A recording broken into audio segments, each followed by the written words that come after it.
Welcome to the day 2 of the Steel City Spectacular 20k CEDH main event. We have 2 more rounds of Swiss left. That means there is going to be 2 pods of desperate players attempting to achieve their 19 to 20-ish points it's looking like needed. Yeah, if they want to get into the top 16, they have got to win out here. Yep. But for everyone's information, just because you don't make top 16 doesn't mean you don't prize out. Everyone that is playing today is still playing for some prizes. Yes.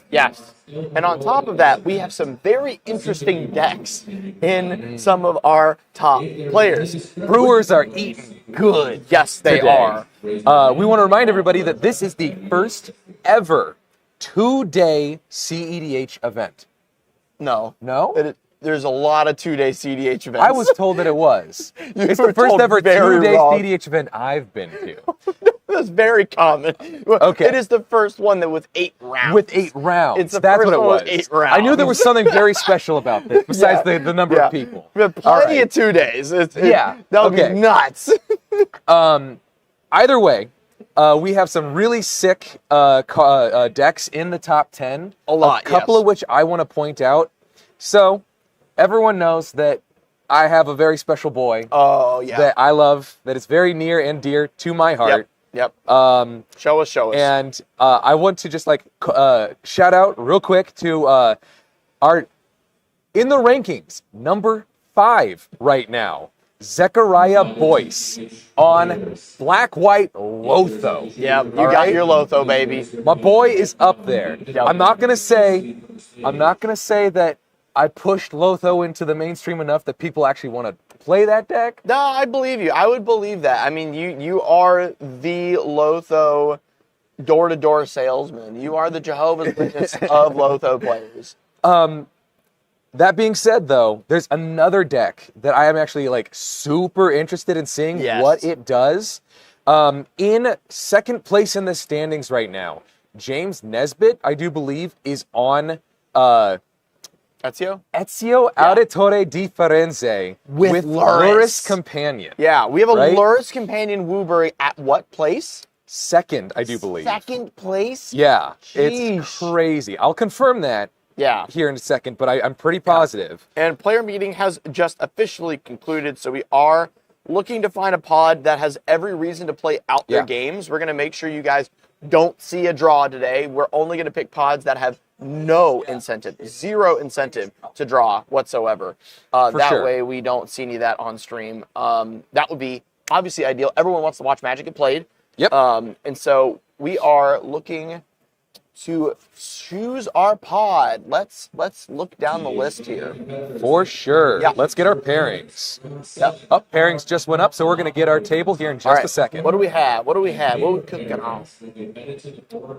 So we're going to be needing to find someone that has less than 19 points, really, right? Anything under 19.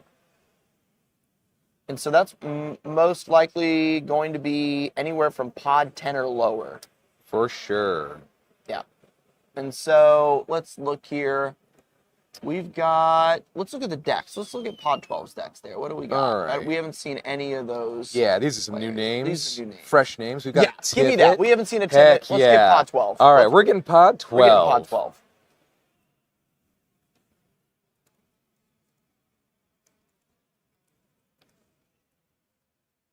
Wonderful. All right. And we'll remind them to be careful of equipment. Feature match for round 7 of the main event. Pod 12. Pod 12, you are our feature match for this round. Wonderful. Okay, we have Pod 12 coming over, and coverage is about to start. And we are currently looking at so many of our biggest players still not live for top 16.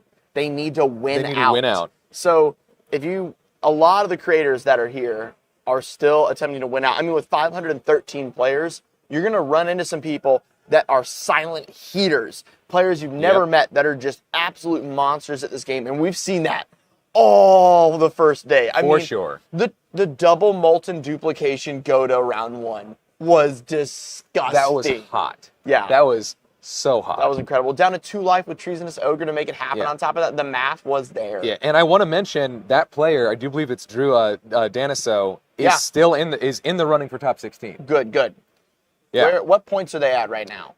Let's take a quick look at the standings and find them. Yep, and we're going to make sure our players are getting settled just fine. We're going to flip over to our commentating perspective. Let's go. And I want to confirm Drew Daniso is currently at 15 points. Yeah. Only one win will get them, I do believe, into the top 16. Yeah, they need one single win to get top 16. That is very fun. Good luck to Drew.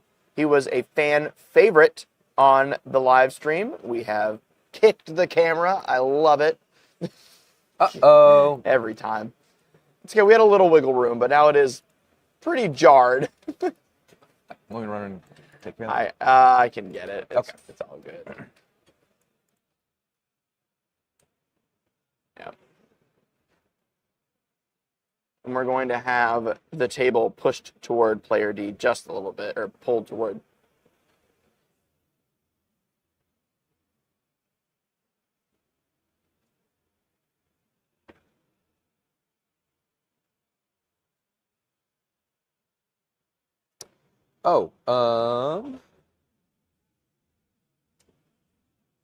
Someone's asking, what else is in top 10? Well, Yeah, what else is in top 10? Let's look at some Let's death take lists. a peek here. I know there's a few Tim Necroms, so some blue farm up in there. Yep, I think that first place right now is Jordi Palayo with Tim Necrom at 21 points. James Nesbitt, as I mentioned before, is Ezio at 21 points as well. Let's see where our number 3 is at.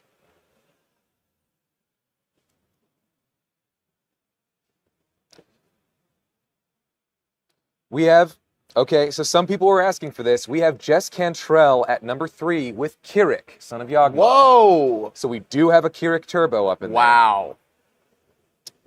And then in 4th, we have Charles Bake. I think either we were going to have Charles on stream yesterday or had. Let's see what Charles is on.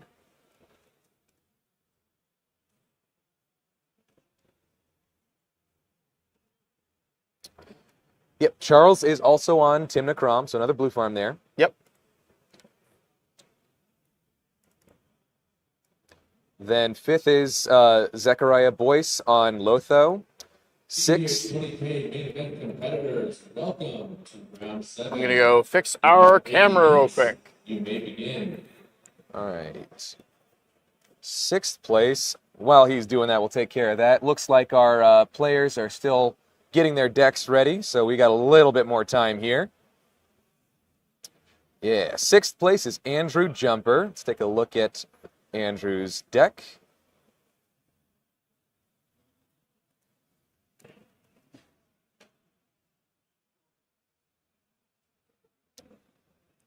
Andrew, ooh, wow. Andrew Jumper is on Lumra, Bellow of the Woods. So we still have a mono green in the top 10. We are all fixed on the camera. We have a mono green in the top. What? We have a Lumra still in the top 10 at number 6.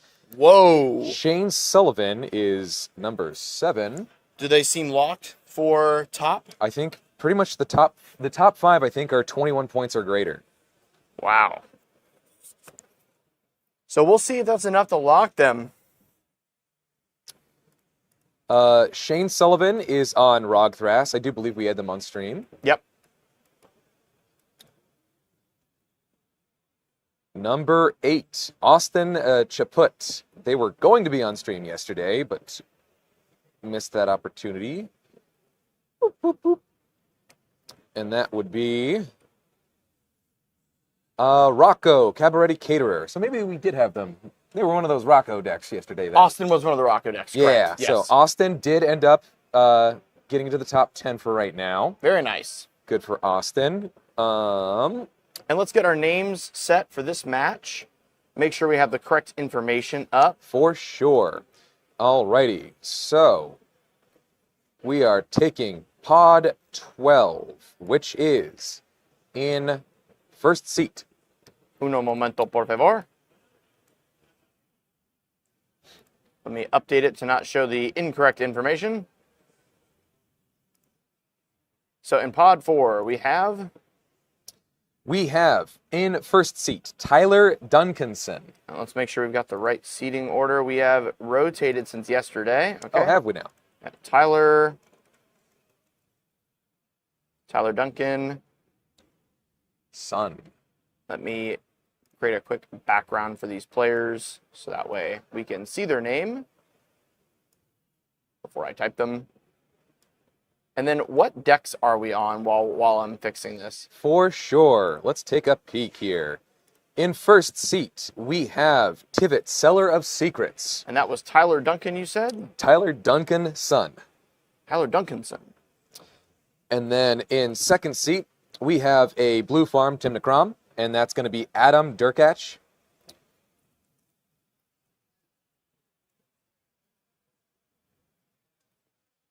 And then in third seat, we have, our first VV of the stream.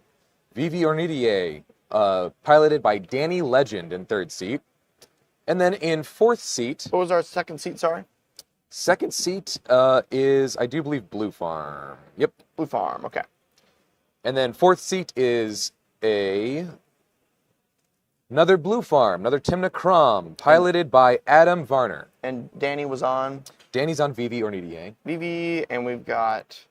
Adam Varner on Blue Farm. Varner, Blue Farm, So okay. let's just do a quick name check, make sure we got everything. Yep. Duncanson, yep. Adam Varner, yep. Danny Legend, and Adam Durkach. Awesome possum. Varner. Adam Varner. Yeah, Adam Varner. Yep. So 2 Adams up in here. Solid. Awesome. Okie dokie. This is going to be an interesting pod. I like the look of this. I love the look of this pod. I do too. I mean, this is an insane amount of interaction, so this game is not going to go down quietly. None of these players are in any position to sit by and watch any spell resolve that they don't want.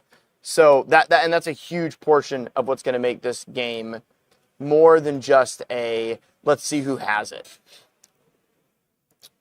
Yeah, for sure. And reminder, everyone in this pod has got to win. Absolutely. Can't draw. So we are going to see people go all in. We're going to see some late game politicking that will not end with, I'm going to do this unless you do that, or we're drawing. It's going to be probably like, don't do this because it's going to make that person win. And then people are going to have to make decisions and commit to them, and then just let fate take, fate take control. Absolutely, yeah. And I think right now, obviously, seating order matters, but we've seen a lot of seat 4 wins this weekend. And I think genuinely these players who have already pulled off their wins, they know how to do that, and that's why they're here. A lot of their wins did come from sitting in seat 4 at a lower pod. Oh, for sure. Yeah.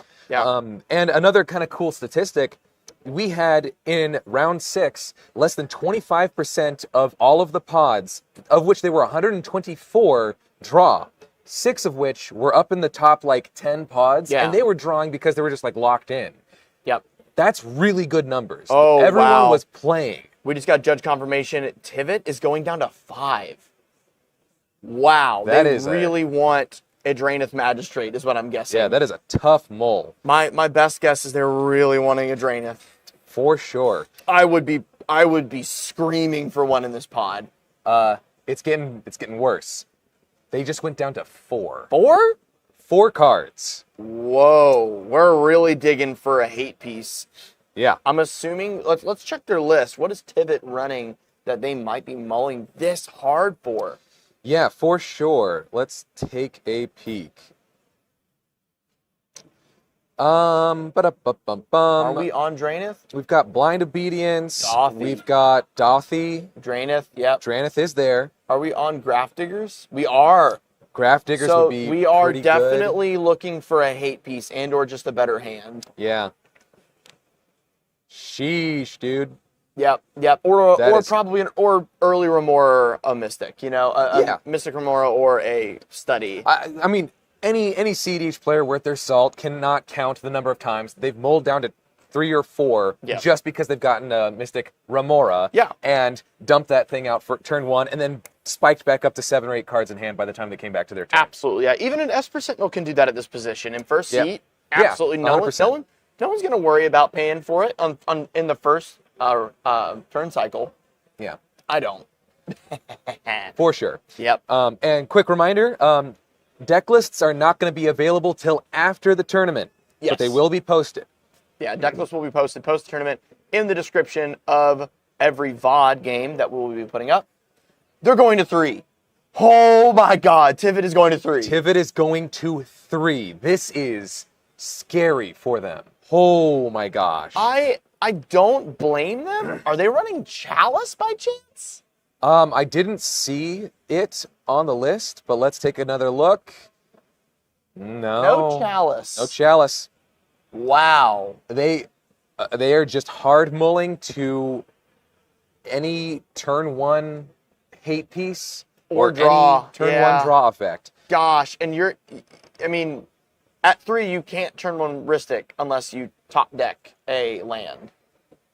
At this point, I don't think there's a hand that does that other Nope. than Ancient Tomb, Lotus Petal, Ristic. Yeah, Ancient Tomb, Lotus Petal could get. That's could about get you it there. in Esper. Yeah, but that is a very specific set of 3 cards. Granted, obviously, because of London Mulligans, you get to see 7 cards. Yeah, we're keeping But 3. Oh it's man, rough. I'm already excited. I want to know what they mold for. It's hard out in these streets for a Tivit Yep. player. Oh, it would there we seem. go. We got our fist bumps. Players are ready. We're cordial. We drew for turn. All right, there were no Oh, a pregame. tapped land pass. Oh my gosh, that's screaming turn 2 Ristic for me. I hope so. Yeah, For our Tivit players' sake. yeah, and they say go. Gosh, All a right. non-turn for a tip. We have Ancient Tomb taking 2 for Adam. And What are we everyone getting? else is still on 7 cards. Yep. Gosh, that is unfortunate. Yep. Just a Felwar for Adam on Blue Farm. Danny Legend drawing for turn. It looks like we do indeed have a fetch. Fetching down to 39. Let's see what we get. In these colors, obviously, it's going to get Volcanic.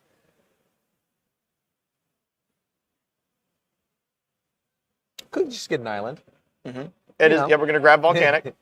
What? Why would you do that when there's a perfectly good islands in that deck too? Indeed. I do wonder how many basics are being run. We can answer that real quick. Yep. Probably at least one of each, just in case. Swords. Path Their path, yeah. Or Boseiju. or Boseiju. No, Boseiju gets any basic land type. Yeah, so. Yeah, that's true. That's true. But it is good backup. It is good backup.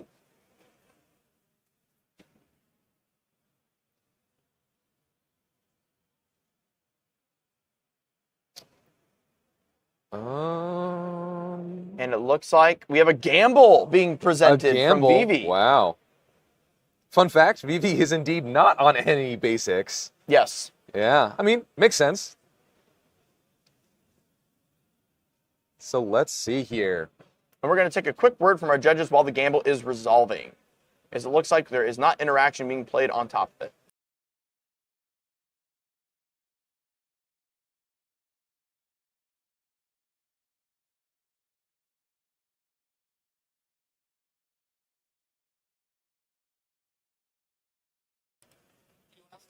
Our gamble is going off.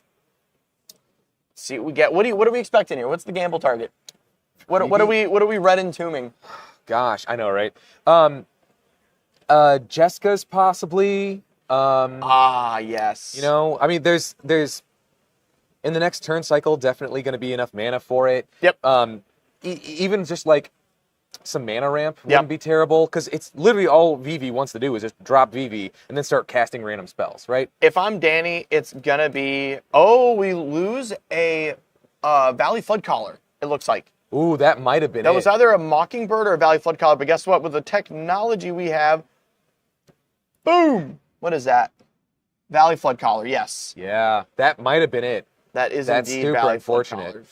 Gosh. But that kind of tells us that Danny probably already has some pretty good spells in hand that are just sorcery speed. Yes. So Vivi can still do stuff, it's just not at instant speed right now, which is Yep. probably very good for the rest of the table. And we are pitching a Simeon and a land.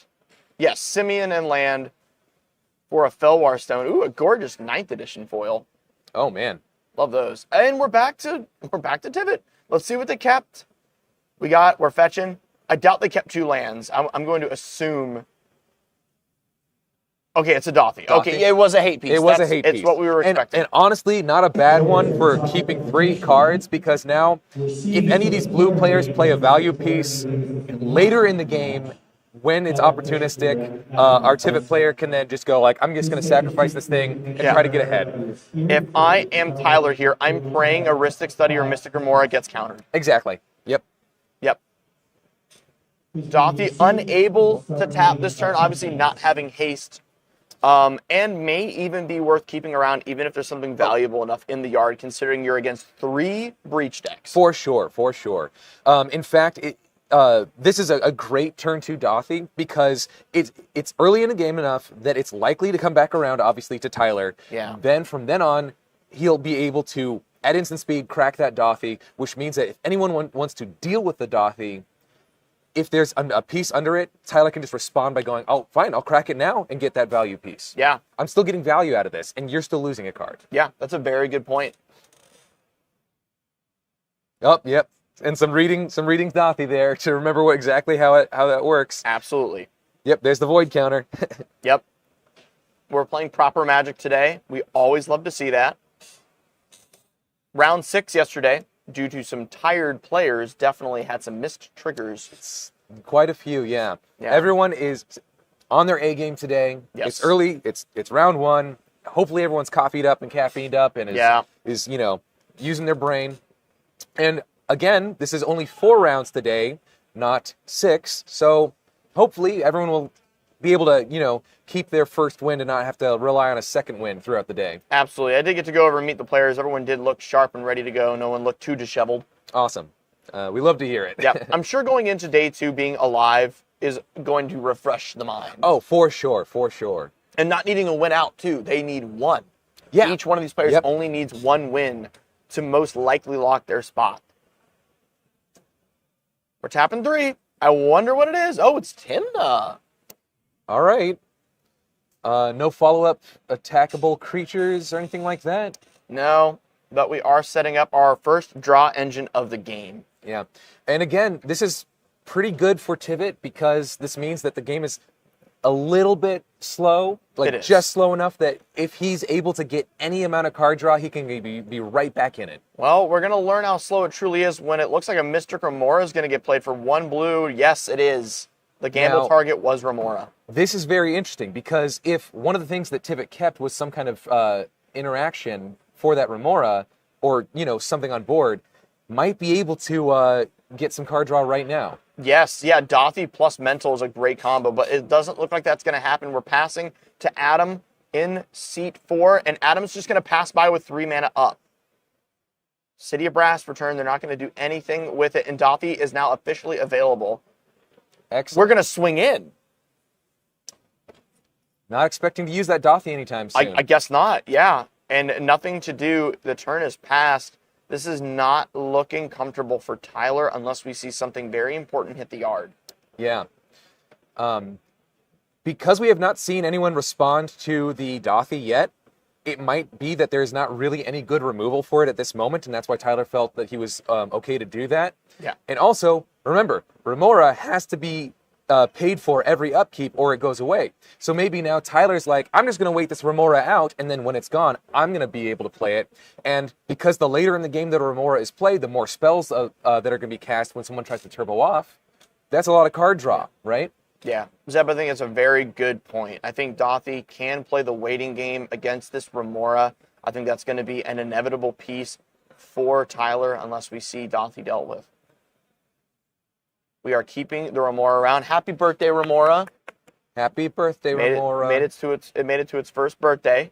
It is 1 time old. And there is not a 3rd land drop for Danny. Wow. We're going to see a Valley Flood Caller put in the end step, it looks like. Get confirmation on that real quick. Yes, that is a Valley Flood Caller. Sadly, we do have some convention lighting issues as we are in a very large tournament hall and we're not given a separate room to record this time around. We will be doing that so next event at Niagara Falls. And the Timnus coming down and the Valley Flood Caller will be used as an attacker to draw some cards. We do have 3 open players. Why not? Let's see if Adam wants to go back at Tyler. But no, we are going to pin the blue farm player. Yep, so 4th seat takes the hit there. Yep. We'll lose 1, draw 1 for Adam. Adam Varner has a polluted delta left as land. See if they do anything else with the rest of their turn. Players in the top deck information. Welcome to Sunday. Thank you. Now it looks like it's a straight into Tyler's turn. Yes. Tyler's going to swing again. Yep. At the blue farm at Adam. Probably afraid of an Adnos, I think. Yeah, I'm going to guess, honestly, I think the number 1 threat right now is Adam with the Valley Flood Caller, because if we see a Necropotence off the top, that could be rip Necro into instantly. Yeah. Yep, there it is. Holy crap! We have the Nas. That is I wouldn't say super early Nas, but like Whoa. compared to the established boards of the rest of the table, that's very far ahead. And Dothy's down to be unable to use it. Yeah. For now. For now. Force. Oh, Pitched. that is insane. There we go. That is a phenomenal Wow. play. That is what we want to see on the Tivit player right now. That held counter magic with a Dothy. More than likely why that 3 card hand was kept. The rest of the table is going to want to let this force resolve because they cannot let the Adnos player resolve that Adnos. But then it's going to give Tyler the Nos later on. Very notably, we pitched a Whir of Invention to that Force of Will, which is Tyler's main way to find their win con.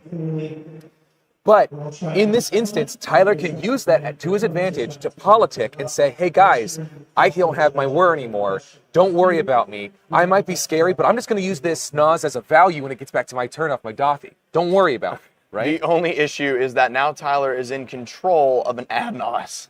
Sure. But how many times has a politicker gone, don't worry about this, this is a value Nas, I'm behind, right? We'll see if that can happen in round 7.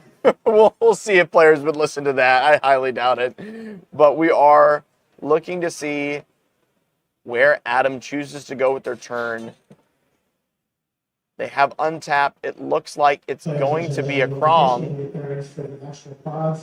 We're going to be attacking, probably drawing 2.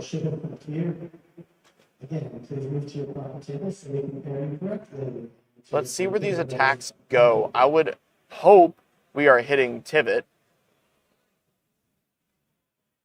due to the No, looks like it's being going available. Oh, we've got multiple swings here. Okay. Wow. And that's going to be at seat 1 and 2. Okay. I guess we are confident that Dothy is not going to activate. I suppose so. Interesting. Huh. You know? Could be some table talk about a removal piece or a board wipe or something of that kind. Yeah. Yeah. Danny going into the think tank whether or not this Remora is staying around. Adam goes to discard and puts an Undercity Sewer in the bin, which then goes under the void counter. Yes. And Tyler making sure to keep clear view of the Adnos in that pile. Gotta make sure. It's like, yeah, that's where it is. Still Yeah, there. okay, It's still okay. there. We're good. Yeah. No sleight of hand. Danny's really in the tank on this Mystic Remora, and I think with an Adnos most likely going to be used, it looks like Tyler's really pointing at the Dothy. I think we're talking about it not being used for the Nas and most likely promising to swing with it. Yeah. Ben, quick reminder, Benjamin Mann, the Nas is off of the Dothy Voidwalker, so it's free cast. It's not needing to be paid for. Yes. If you guys are not familiar with Dothy, Dothy gets to tap and sacrifice itself in order to cast for free one of the spells that is in exile with a void counter. And Adnos is, in fact, in exile with a void counter. Adnos is, in fact, in exile with a void counter because of a very well-placed Force of Will. Yes. I really wonder what was Tyler's draw. In order to be able to do that, yeah, because Tyler's only seen, at that point, it only seen like 5 cards. Yep. Craziness. Yeah. Exactly. We had the 3 kept and the 3 drawn. So yeah, a total of 6. We did miss our turn 3 land drop. We kept the Remora with no land drop guaranteed, and we found it off the top. Danny. Oh, Danny. We love to see living players... up to the last name. Yeah, there, man, right? Danny Legend. Danny Legend.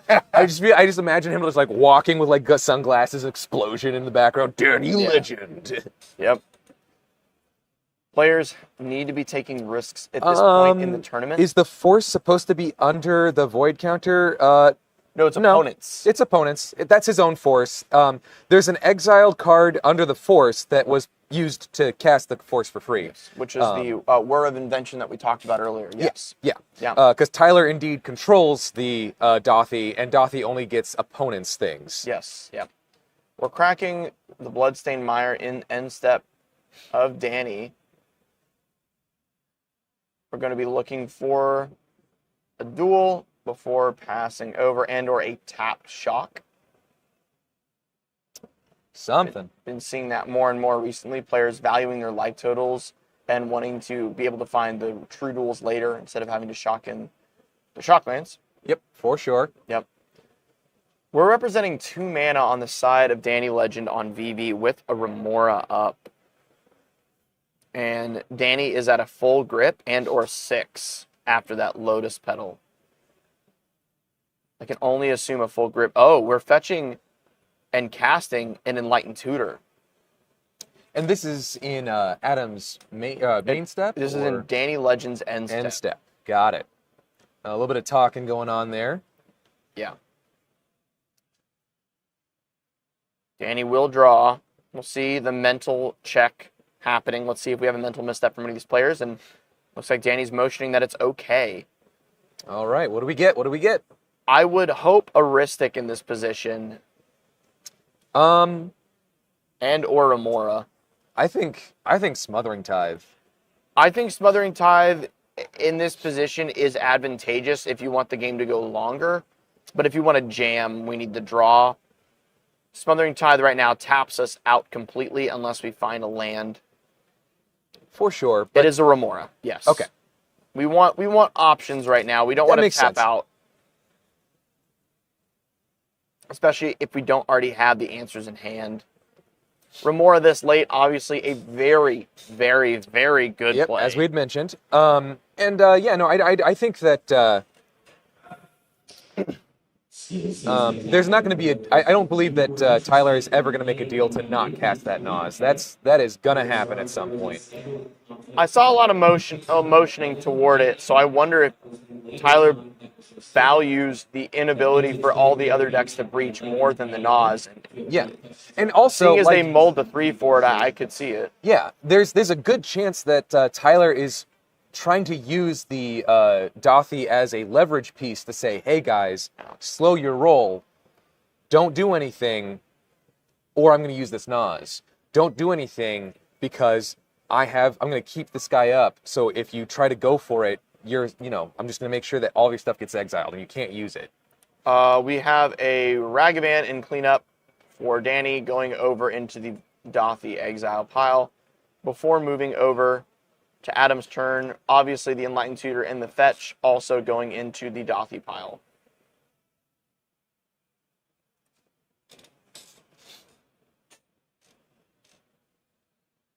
We're going to watch Adam move to his turn now that Danny has gone to cleanup. We're going to be attacking Tyler with the Valley Floodcaller. Seems like we're having a bit of table discussion before that happens. A lot of pointing at that exile pile. Yep. That's a fun part of TEDH and CEDH, I think, in my opinion, is that like when there's like not player revealed information, but just true revealed information, and everyone gets to just go what are the lines? What are the many different things that could happen here, and try to discuss with each other what is possible, right? Yeah. You can just keep spouting facts at the player that clearly has an advantage, and it makes you look a lot less scary. Yeah. Yep. Good old finger pointing. Finger pointing for the win. We are attacking Tyler with the Timna, and Danny with the Valley Flood Collar. We're going to gain 2, lose 2, draw 2. Fantastic. The Remora still not played yet. Probably going to be coming down now. Undercity Sewer, we're going to get to Surveil. Stays on top. Stays on top. Interesting. Or he might be thinking.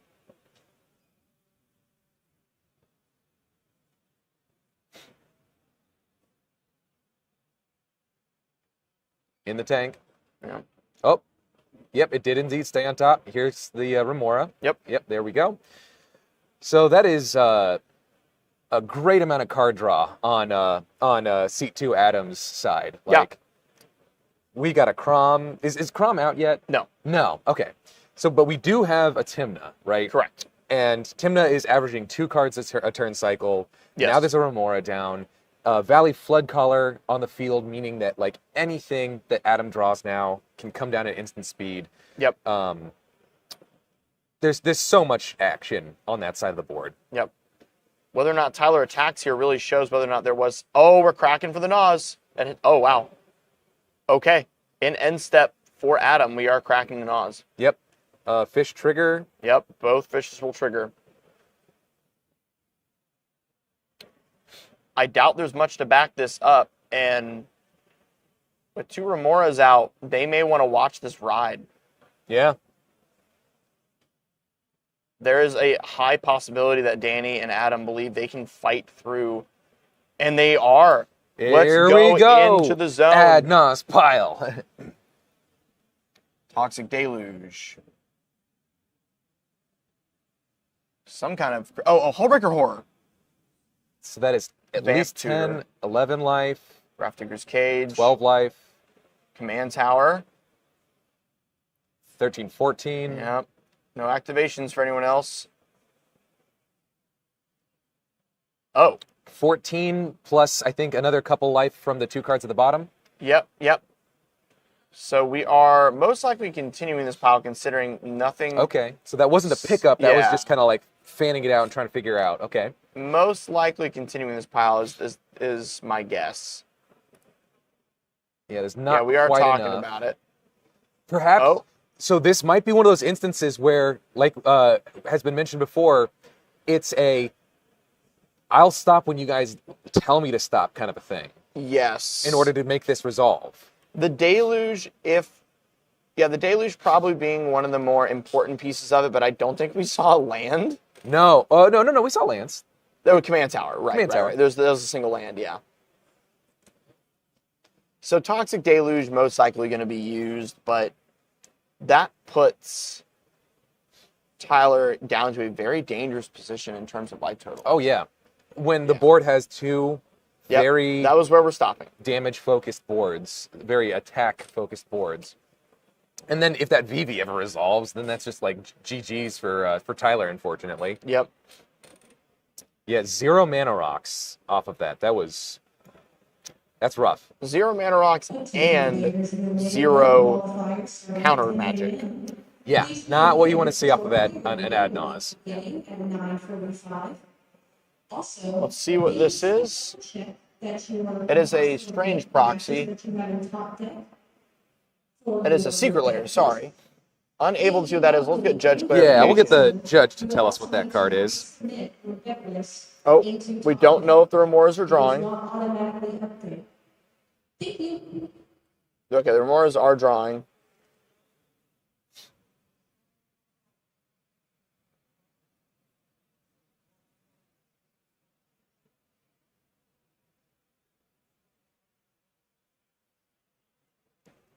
Waiting on clarification of what spell has just hit the stack. Oh, and then Grafdigger's Cage is coming down. Wow. Players at the top of the invitation, well, thank you for your patience as we make sure everybody understands the changes for today. As always, for your Swiss grounds, we have cleaning and complete your It's Fallout Secret Lair Blind Obedience. Oh, Blind Obedience from the Fallout Secret Lair. Understood. Not bad. Are we going to see Tivit try to stabilize his life by extorting? Not with that mana. Not with that mana. It's going to be, like, awful. Yeah. I don't believe Tyler really progressed far with that Nas. No, not really at all. Yeah. And unfortunately, that kind of also, unless the other players were just not scared of it at all, which I don't really believe, that also means that there's not really a lot of counter magic in hand, which is telling seat 2 a lot. We binned the Toxic Deluge. We are not keeping a Deluge in this pod. Wow. I am fairly shocked that that was not kept in hand. Wow. That is surprising. We have 2 Tymnas out, a Crom and a Valley Flood Caller, and we're not interested in Deluge. Interesting. Yeah. Maybe he just doesn't think that it's going to be sorcery speed playable ever, right?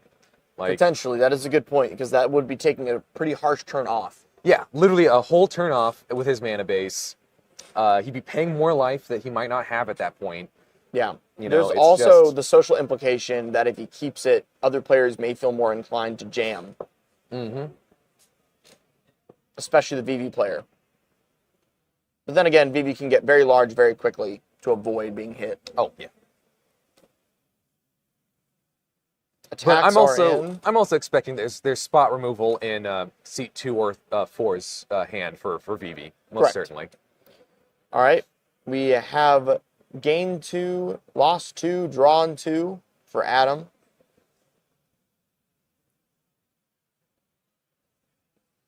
They have 6 mana available to them.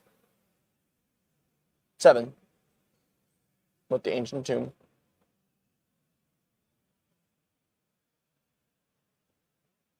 Seven mana is a lot to work with. For sure. Then again, we already saw Adam use their Nas, but it's back in their yard after the Dothy did, in fact, use it. So we're going to see whether or not Adam wants that back.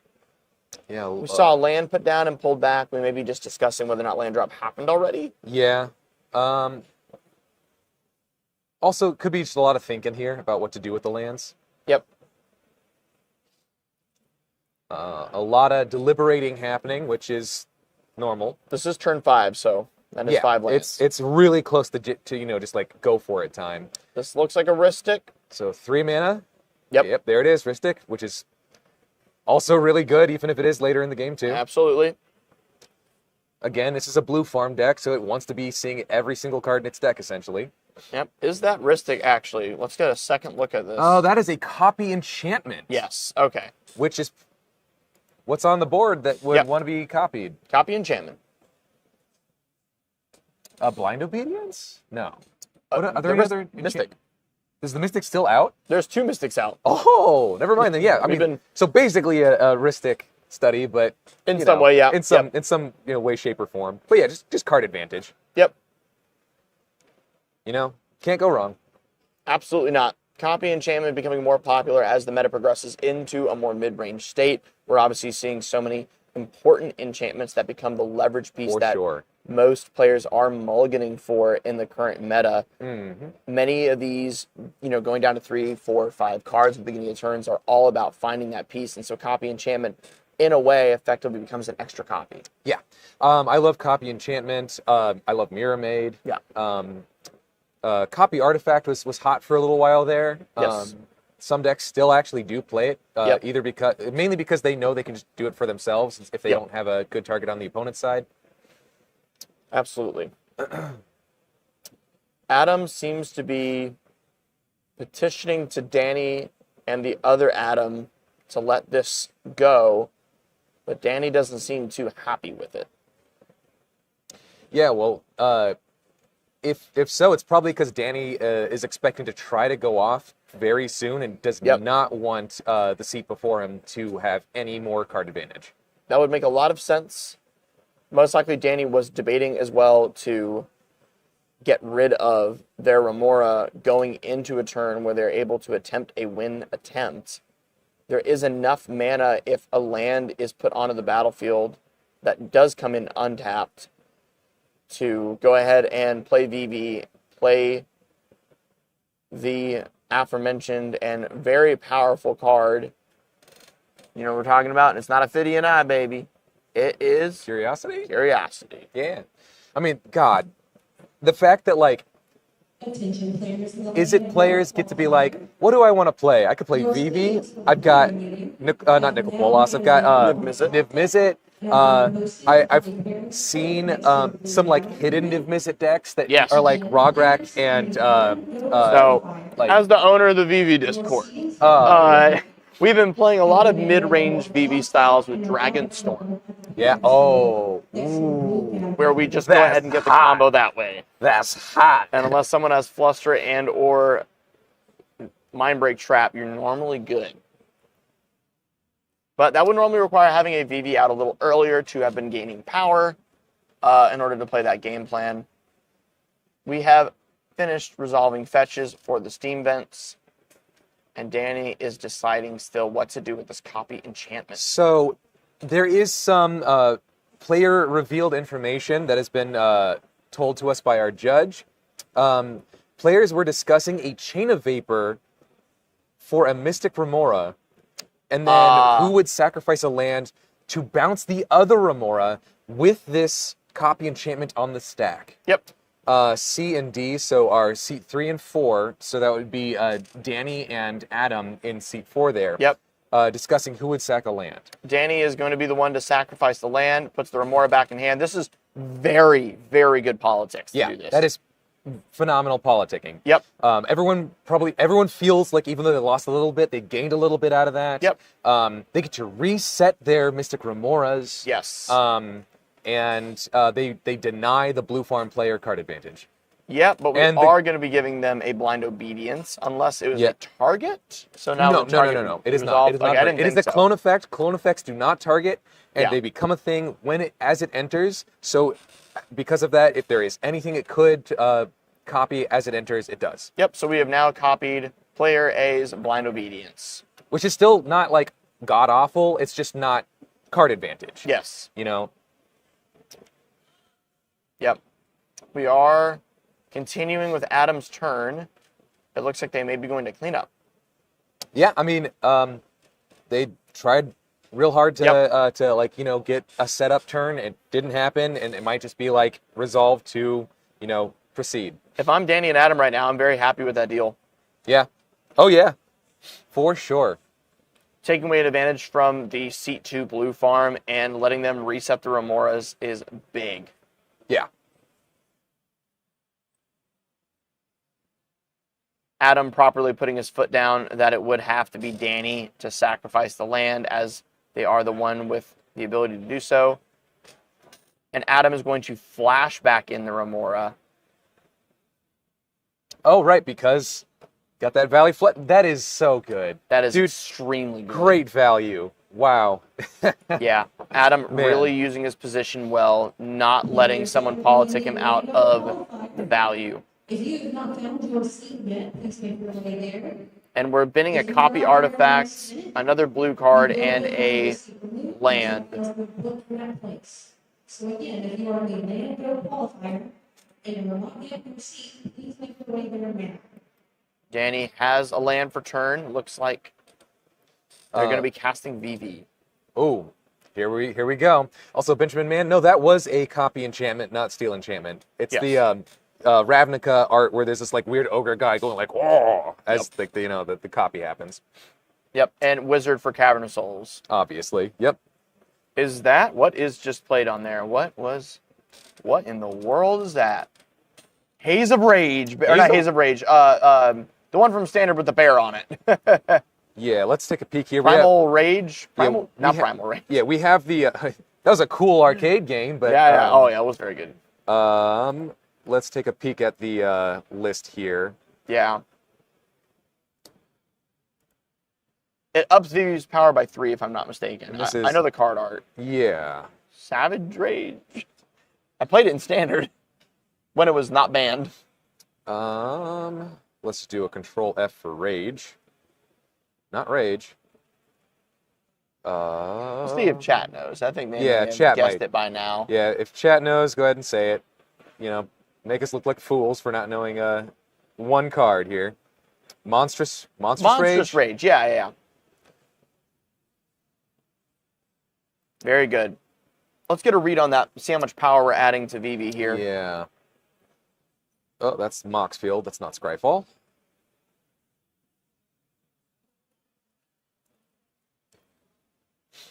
Yeah, it's the old bear going, "Wah!" Yeah, only +2. Man. Yeah, +2/+0, but you create a monster roll token attached to it, so it's +3/+1. It looks like we are doing something in response here. Okay. Through Valley. We have no clarification on what was played. It looks like a Richard Kane Ferguson card.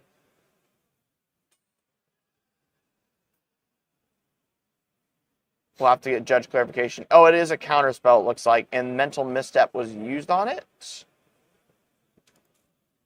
Yes, Mental Misstep was used on whatever it was. If that's Tyler Tibbet, so could have been like a Swan. It was Adam casting. Adam cast it? Okay. Yeah, on Blue Farm, yeah. So, most likely the swords. Yep. The Tundra was tapped for it, I believe. Yeah, Path to Exile. Good morning, Mango qualifier players. My name is Megan Henry, and I will be your coach for today's event. If you have not already done so, please go ahead and double check. Mental Missteps cast. We're seeing whether or not they have responses to it, is my best guess. But they definitely are talking about whether or not they want this to resolve. A lot of chatter. And information being passed from Danny to Adam. Here we go. And do remember, guys, there cannot be a draw here. So this is not a don't do this or I'll show you this because we're going to have to draw this out. This is actually politicking to see if we can't get a deal done to make something happen here. Yep. We're holding off, but the VV trigger does resolve. We're flashing in a... Are we skipping VV trigger?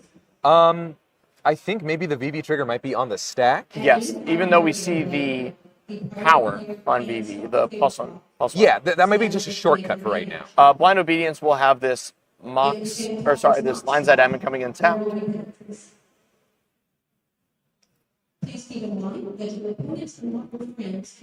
Mental Misstep does in fact work. The VV triggers happen. Everyone loses a life. And VV now gets +4/+4 total. Not bad. Oh, man. Or sorry, +5. Yeah, because it's +3 off of the monstrous, +1 off the monstrous. It's +3/+1. The VV trigger. That's what I was saying. Yeah, the VV trigger itself gives +1/+1. Yeah. So it's 5 total extra power onto VV. So 5 mana available for Danny, which most likely will be used due to the fact that they want Remora to come down. Yeah, for sure.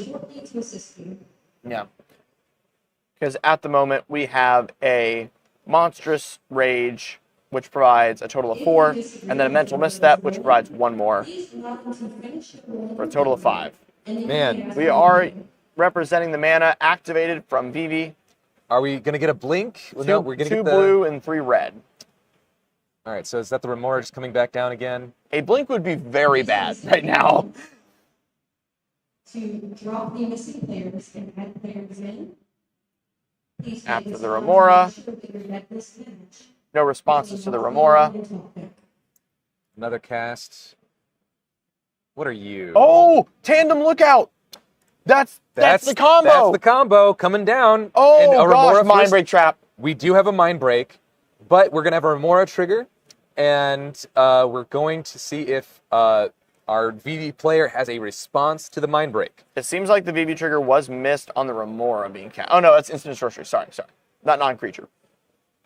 Oh, no, it is non-creature, isn't it? It's non-creature. It's any non-creature. So VV should have activated, but most... Yeah, VV should have activated. Yeah, we missed the trigger on VV. I'm pretty sure that Danny is just so, like...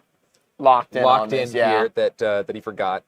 And also thinking, if I resolve this Tandem Lookout, it doesn't matter that I'm missing my triggers because it's an infinite. Yep.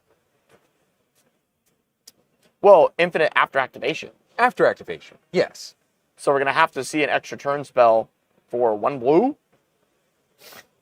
For sure. So, unless there's anything else in the deck.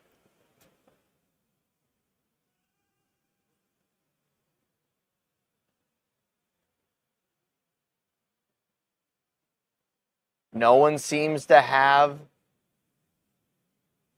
Anything to say about that Mind Break, chap? Seems like we're pretty happy exiling the Tandem Lookout. and yeah, I think it's okay. Yeah. But I do think that while Danny was definitely trying to jam out the win here, Yep. cards in hand does mean that Danny maybe is just thinking like, okay, it's okay. I'm going to try to bring out some hate now, but I might be able to set up for another one soon, right? Yep. It looks like we are going to clean up for Danny. Okay, I was like, we got one more blue floating. Are we about to see the top rope win attempt here? But we're not. We're going to sit back, have some fun, feel pretty. But Adam is going into a turn with a significant advantage at the table, again from seat 4. Yeah. We keep seeing this. We've seen it almost all tournament long where seat 4 is given a nuts amount of card advantage, which is very surprising. For sure.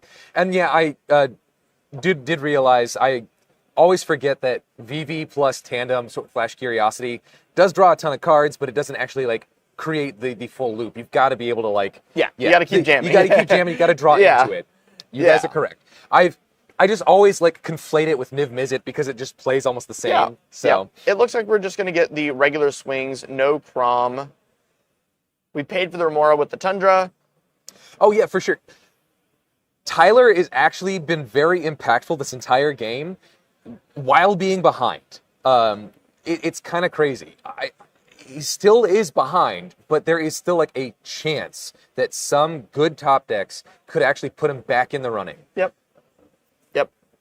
I don't think we're going to get enough mana to cast the Hullbreaker Horror. I think we would have seen that fast mana by now. Oh, yeah. Probably would have been used to play Tivit. We got a land drop for turn for Adam. No surprise there. Cavern of Souls naming Orc. Yeah. That's interesting because, I mean, we did see the Orcish Bowmaster during the Adnaz, I do believe. No. We're talking about Adam Varner on Blue Farm. Adam Varner on Blue Farm. And the Cavern of Souls has come down for Orc, so we very much told the table, I am going to bow you. Yeah, it's gonna happen. Don't do it. Yeah. Unless there's another Orc I'm unaware of.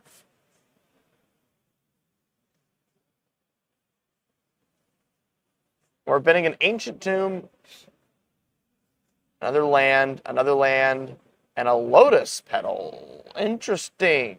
And a Rite of Flame. Wow, that's a good hand. Is there a breach somewhere? I mean, I just think that just shows the rest of the card quality in the hand right now. Yeah, it's so much for better. sure. It's probably a lot of interaction and then OBM. Yeah. For 1 mana, we're casting a Vampiric Tutor in Upkeep. Remora's will trigger. Yeah, that Grafdigger's Cage keeping those graveyards in check, though, for sure.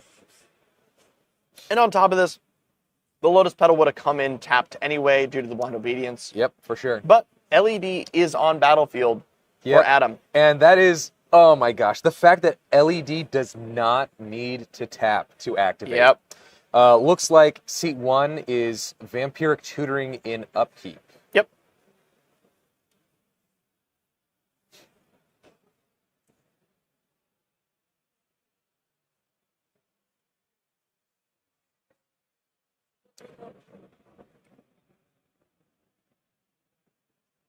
Man.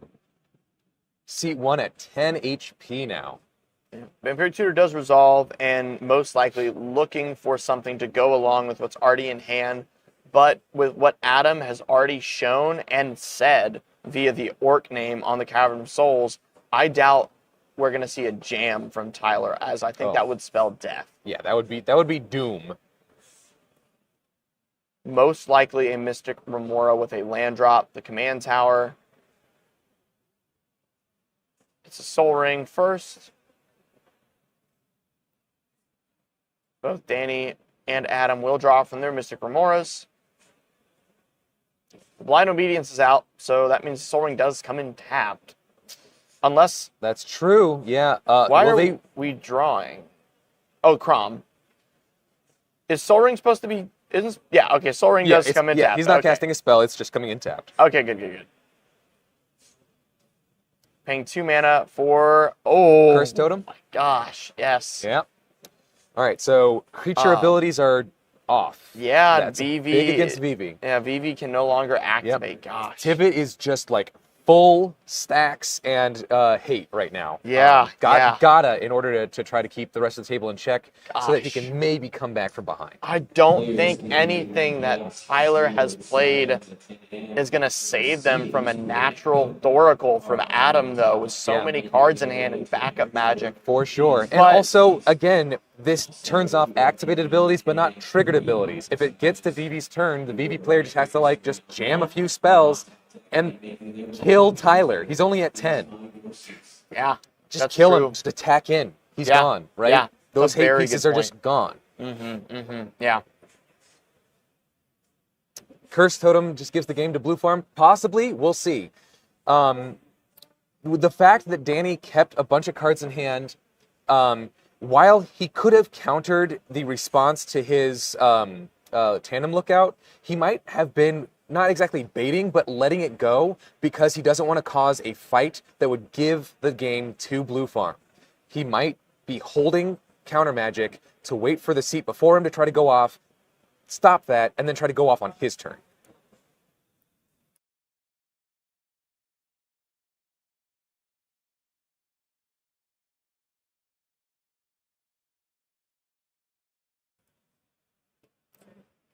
It looks like going into Adam's turn, we're looking at what swings are going to happen, and if I'm Tyler here, I'm pretty scared.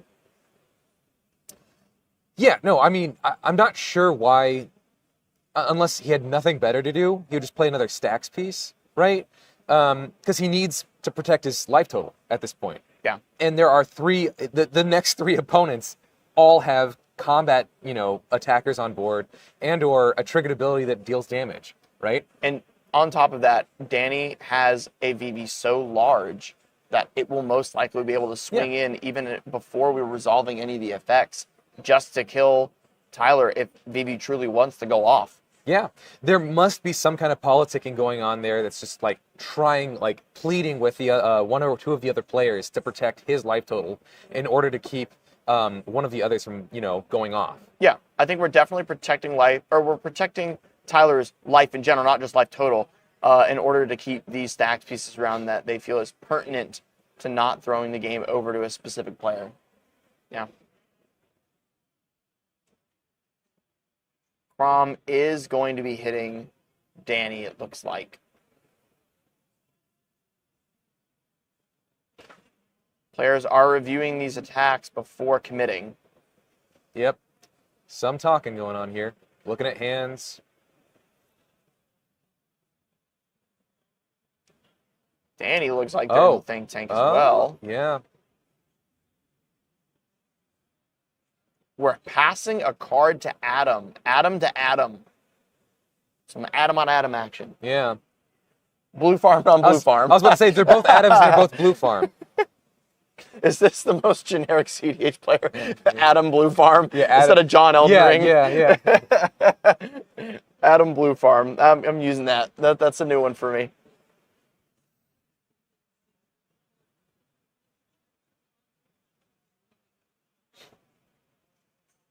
All right, so we're getting a possible swing to the side there. Yep.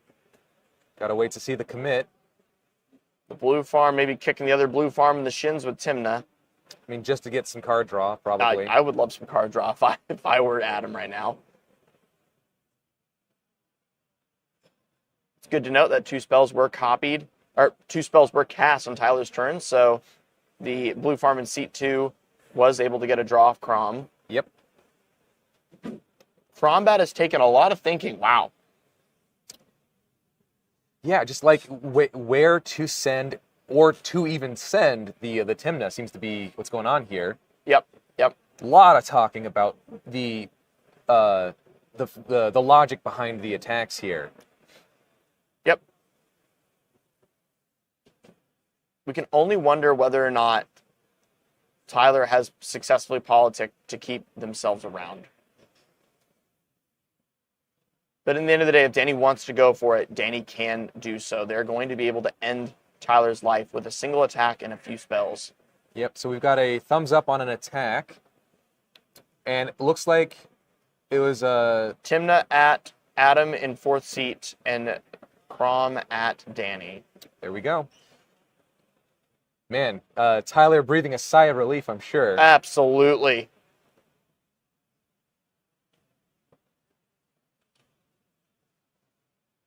Looking forward into Danny and Adam on 4th seat's turn, both still having the Remoras and on low counts. Players, thank you for your patience.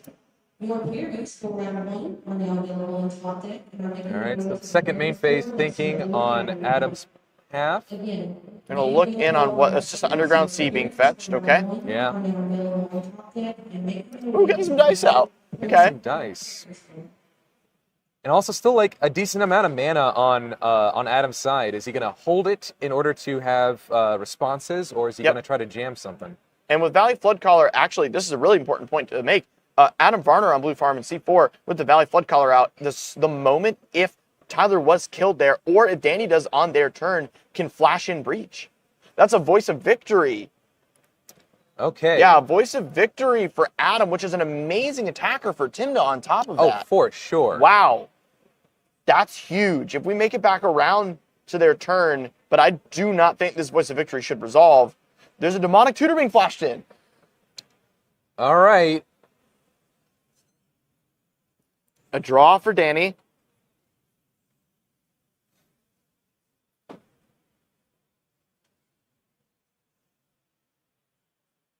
Some mana counting, discussing, possibly telling the other players what they're going to be tutoring for.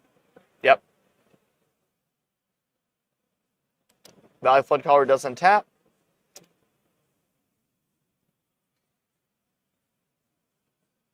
Demonic Tutor on the stack. We're talking about it. Yep.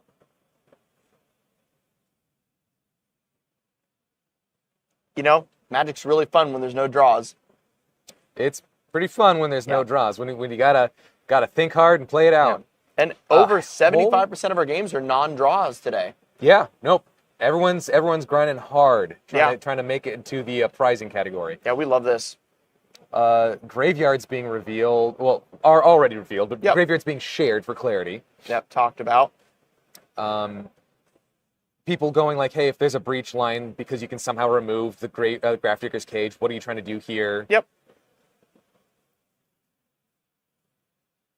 The voice of victory being worth discussed. I think Danny is obviously begging Adam Varner for a counterspell to be put in hand by this demonic tutor in order to stop this voice of victory. But that being said, I think the only hard counter possibly in Adam's list less is a delay at most. And if not, then we've already seen the Force of Will and we have already seen the Mindbreak Trap. Yeah. Let's see. We can confirm how many are left by taking a look at the deck list. Oh, I apologize. I made an error. Tyler Duncanson is the one that's already played their Force of Will. That means that Adam Varner most likely does still have available the Force of Will. My apologies.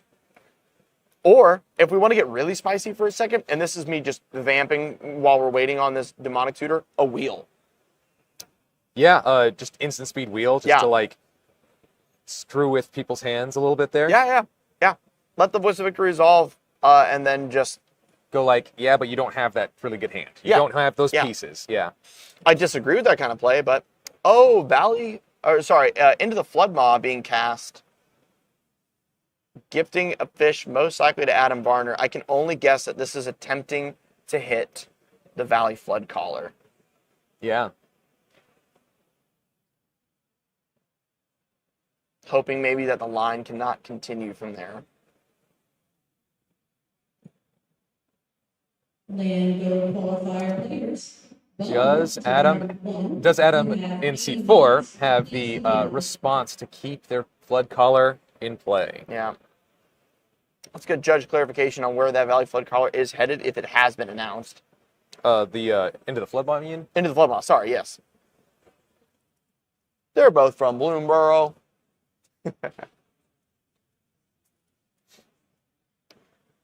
Guys, as we're waiting, just to remind you, thank you so much for watching the 20k Steel City Spectacular. I am Def Cat, and this is my co-host. I'm Zeb. What's up? And we're so excited to give you guys the most clear way to view this. And we now have judge clarification that Grafdigger's Cage is going to be targeted. By that Into the Flood Maw. Yes. So, for clarification for all of us, Seat 2 is the one casting the Into the Flood Maw, correct? Yes. Targeting Seat 1's Grafdiggers, while... Is that Demonic Tutor still on... Yeah, the Demonic Tutor is still on the stack. It works. And it works. Yep, Grafdiggers has been put into hand while a Demonic Tutor is on the stack. Which means Seat 2, Blue Farm, wants to do something with his graveyard right now. I mean, if this Demonic Tutor resolves, then Adam's going to at instant speed. Adam can go get Breach with this Demonic Tutor and win right now. Yeah. Voice of Victory's on the stack. This could be a big punt to Adam Varner. Yeah, but I'm thinking that Durkach is doing this on purpose. Is that? Oh, there's the. Oh my goodness. Yes, exactly. Okay, so now we've got the Born Upon. I was thinking he had to have some kind of ability to do that. There's no reason he wouldn't do that otherwise. So he's trying to go for it on top of this Demonic Tutor. A Born after land drop with 2 mana available. Adam Varner is going to respond with a Dispel. Interesting. Yeah. Yep, Danny's going to get the draw from their Remora if the triggers do get passed on, and it does. To be noted, this is second spell per turn, or for turn, for Adam Varner, so we should see a Crom trigger here. Let's see if he remembers it. Don't think they do. Uh-oh. It might just be on the stack and they're thinking, but we'll see. Infamously, Crom triggers have been missed a lot this tournament.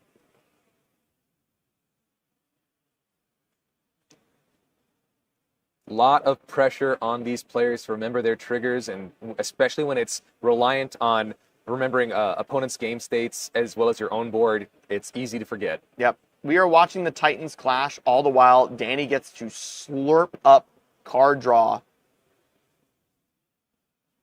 If this somehow gets back to Danny, I think we're seeing a VV jam no matter what after killing Tyler with an attack. I am betting that right now Danny is just like hoping that they forget about him. Yep. And that they fight it, duke it out. These two duke it out to try to win over top each other.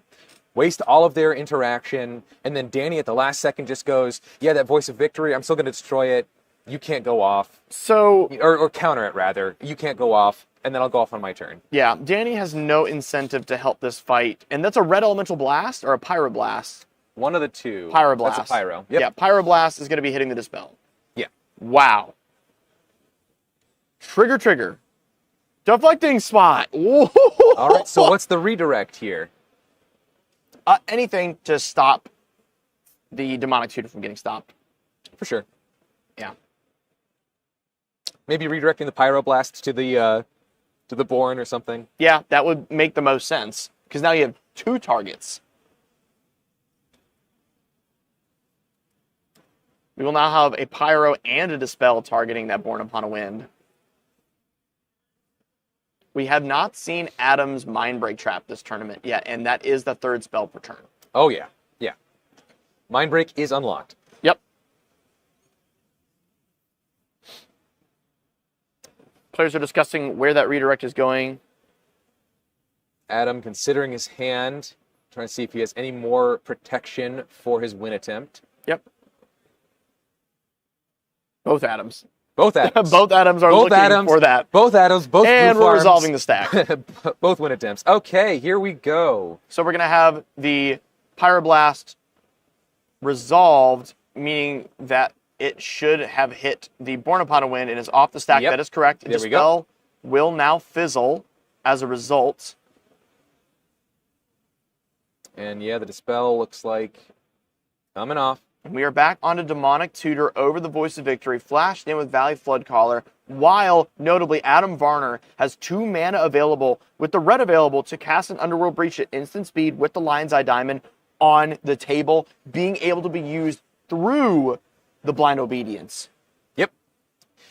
That is insane. It is like one of my biggest gripes with, but also like mad respect for LED. Is like, come on, why does it not have to tap? Yep. Ah. It is in fact just a sacrifice in order to gain the mana and drop the cards into the bin. Yep. All right, but it is not quite over yet because that stack is the last 2 cards of this stack have not yet resolved. People are still talking, still looking at their hands. They're waiting to see what happens next. So Danny, with about 60% of their library still there, Danny may have just not drawn any free counter magic in order to stop this Demonic Tutor, but it's on Danny at this point, as Adam, obviously in Seat 2, used up all their resources in order to keep their win attempt alive. But it looks like we just saw some thumbs up from Danny. Uh-oh.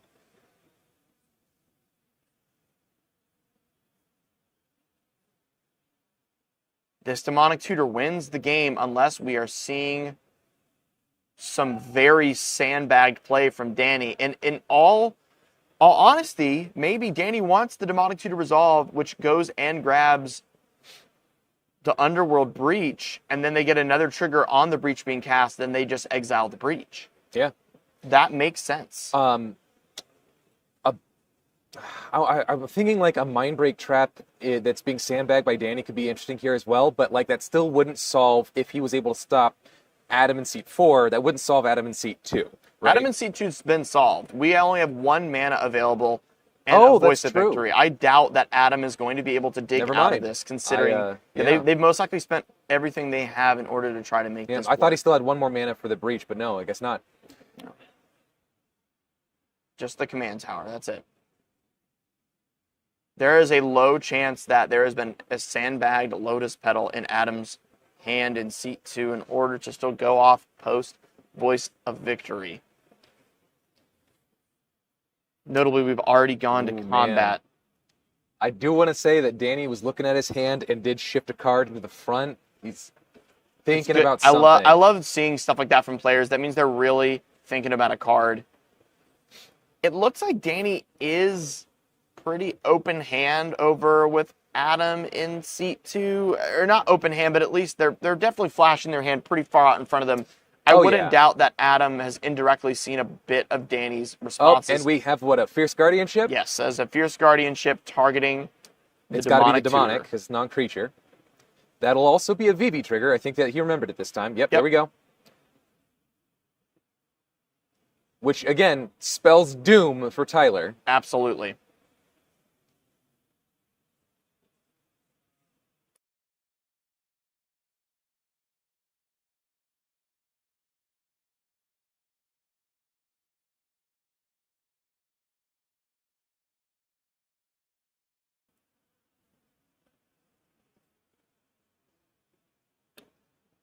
Dark Ritual put on the stack.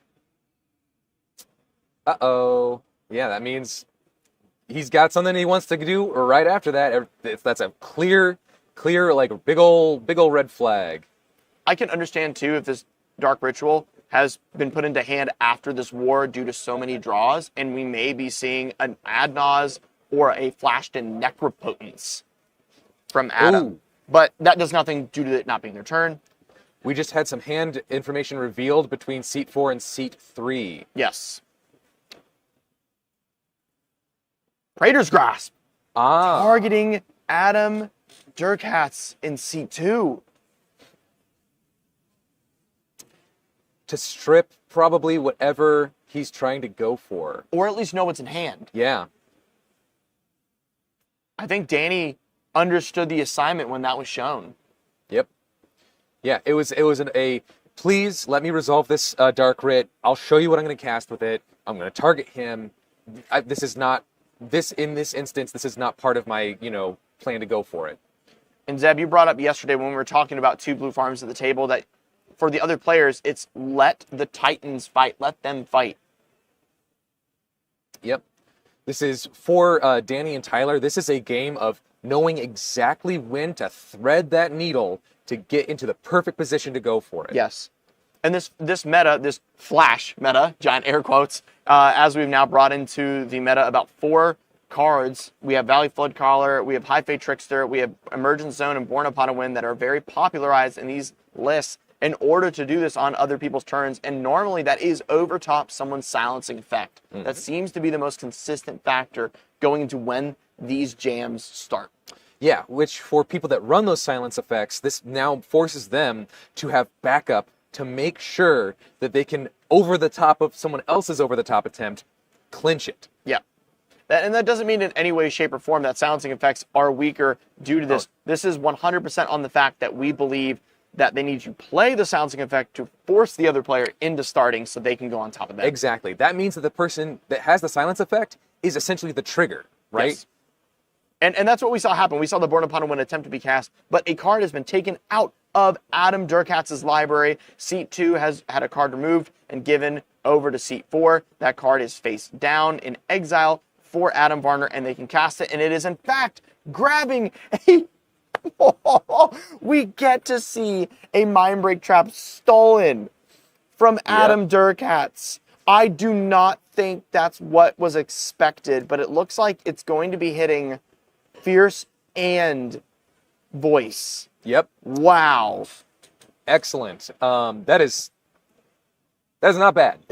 Were we certain that Danny was okay with it hitting everything but the Demonic Tutor? Because that's all was pointed at. And a Red Elemental Blast from the top rope from Adam Durkatz. Wow. I'm assuming that the deal went only as far as I'm going to...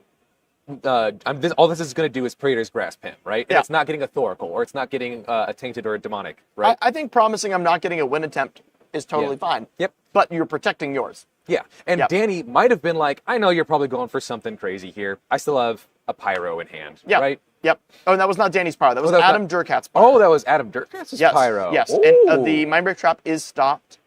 And we are back onto Fierce Guardianship, onto Demonic Tutor. It looks like that resolves. Demonic Tutor is put back into the bin. Do we have a full resolution of the stack then? Yes, Voice of Victory is on the field and tapped due to Blind Obedience. But, notably, Adam Durkatz is out of mana. For the time being. For the time being. Granted, it's being passed to the VV player with a VV in play. Correct. I'm wondering if there was sandbagged mana on Adam's side. If there is, then this is one of the most genius plays I've ever seen, but I doubt it. I mean, a Simian Spirit Guide and a Lotus Petal is all that he'd need at this point. Yes. That'd be pretty amazing. Yeah, it'd be hot. Not gonna lie. Yeah. And now we're talking about the fact what just hit the bin. Oh, that was cleanup. Okay. Yeah, cleanup. It was a Ragavan. Yep. Yeah, not gonna happen this game. Yep. We're passing to a Danny that is unable to activate their VV until Tyler Duncanson either dies and or the Curse Totem is removed. We're letting the fish die, so I'm thinking we're jamming. Because do remember, Danny doesn't even need to play spells right now to kill Tyler, more or less. VV's at what, like 7, 8, 9 almost? Let's check. It's at, that says 3, which is very much incorrect. And triggers have been absolutely missed. Yeah, but with the cursed roll, that's +1, right? Yeah, so we're at 4. 4. That is... I'm thinking that there's some missed triggers, unfortunately. We're knowing there are some missed triggers here. But notably, those are detrimental, so those are not detrimental, I believe. So the judge, they cannot roll them back, right? Can't roll them back. Gosh, that could honestly be the game. Yeah, missing Danny those triggers really, could be the game. Really should have remembered those triggers. LED coming down on the side of Danny. We're going to get a draw from Adam Varner, and the VV triggers are not being missed. Yeah, and for this turn, essentially every single VV trigger is 2 damage for Tyler, because it's the 1 damage off the VV trigger itself, and then 1 more damage on VV if Tyler attacks. Or, Danny attacks Tyler. Danny is being reminded that we are indeed tapping, or that the lines that Adam comes in tapped, although thankfully does not affect its ability to be used. The ability. Just a rules thing. Yep. Tapping 3, is this a J-Will? Be a good time? Not quite. We're fetching first. Okay. Respectively. Respectable. Yep. Then if we're, you know what? I got a little thought here. I think we're either fetching first because we want less lands in a wheel hand, if it does come to a wheel. I don't think that would be the most pertinent use of a wheel, but most likely it was just because we want to use specific colors. Yeah.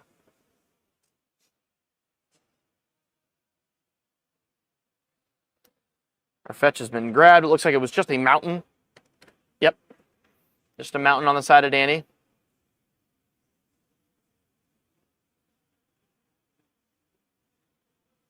Let's get a little dramatic here. Let's focus in on what Danny's up to. What are we going to see out of our VV?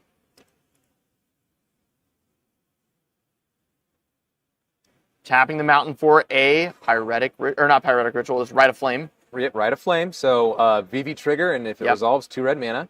So there should be a VV trigger on the stack. There's a draw off of Remora, I do believe. Yes. It resolves. That is now 5+1/+1 counters onto VV plus a +1/+1 from the background. From the roll. From the roll. Was VV trigger missed? I'm thinking that it was again. We've missed another VV trigger. Adam has got to keep track of his triggers here. Absolutely, but we are seeing a J-Will, or is that a Reverberate? What are we seeing here? That's Jessica's Will for sure. Yeah, that's a J-Will. Why is 1 mana tapped? Did we activate VV? Should not have been able to. Has VV... We need to let the judge know. Yeah. Unless... Is Curse Totem tapped, meaning it's not affecting? Is it old player text rules that if this Curse Totem is tapped... So. Nope. It's simply activated abilities. Creatures can't be activated. Let's just confirm with the judge what's going on let's confirm with the judge. That mana is... There is activated VV mana. Well, no, that's pyretic... Or, I mean, that's the ritual mana, right? Oh, yes, we use the ritual mana. Okay, so VV has not been activated. Yeah, I was about to say, like, that's just the ritual mana. That's just the ritual mana. Is that a spell on the stack? Yeah, so the J-Will has resolved. We have a Paradise Mantle, the other mantle that taps, and a land? Springleaf Drum, you think? Yeah, Springleaf Drum, it looks like. Well, got some Cheerios for VV. Yep. Or sorry, that is the cat with the lightning in it from Strixhaven. Brainstorm? I mean, that's what that is. If it's a blue card for 1 blue, and it's the cat going like... No, it's two different words. Maybe it is Springleaf Drum. We have a response from Adam Varner, and it looks like it was a Fierce Guardianship. Yep. So our adventure spell does get countered. VV trigger missed again? No, I think I saw a tick up, and I saw that Tyler lost a life. Yeah, it is imperative that Danny remembers his triggers right now. Yeah.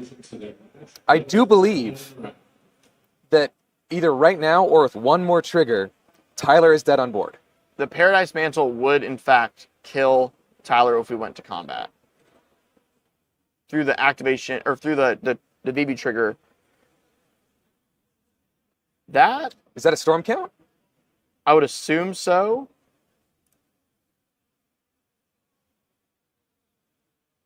It could be Jessica's Will mana. Yeah. And we have a flash. Hullbreaker Horror? That's Hullbreaker Horror. How do we have mana? The mana from Jessica's Will. Yep. That's Hullbreaker Horror.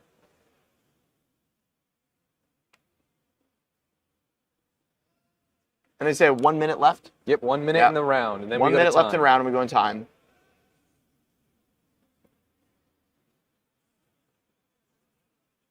All right. There's some talking. Yep. Asking around, hey, what can you do about this? Is there any way through this? Yep. Hullbreaker enters taps, which means it entered. Yeah. That's with the either if that is a Springleaf Drum or a Paradise Mantle, that could be. No, the Paradise Mantle wins here because you just bounce the LED and the infinite VV triggers. Yeah, this would be after killing Tyler. Or No, maybe it before. doesn't. Yeah. It doesn't matter. Yeah. But we're gonna have Remora triggers on everything. So the first cast is going to target the Remora to remove it, but we have one last Remora draw. All right. Time has been called. Yep. We are now in turns. Yep. Everyone gets one more turn, and then 20 minutes will. At 20 minutes, we're done. Yep. So this is between Danny and Adam Varner for the win here. If Adam Varner top ropes an ability to cast. No, Lotus Petals in the yard, so Adam Varner is off the mana other than maybe a Simeon to flash in Breach to go for something here. Yeah. Other than that, odds seem to be going more and more in Danny's favor right now. And as it should, both the Adams fed Danny a billion cards on their turn, Yep. and Danny has the world in his hands at this point. A J-Will resolving on Oh, VV. for sure. You know? So we are discussing a what looks like That might be a Chain of Vapor. it is a Chain of Vapor that's in Adam Durkat's hand, but he doesn't have the mana for it. I believe that's Adam Durkat's hand being revealed. given over to Adam Varner. Tyler Duncanson is also sharing his information to Adam Durkat's.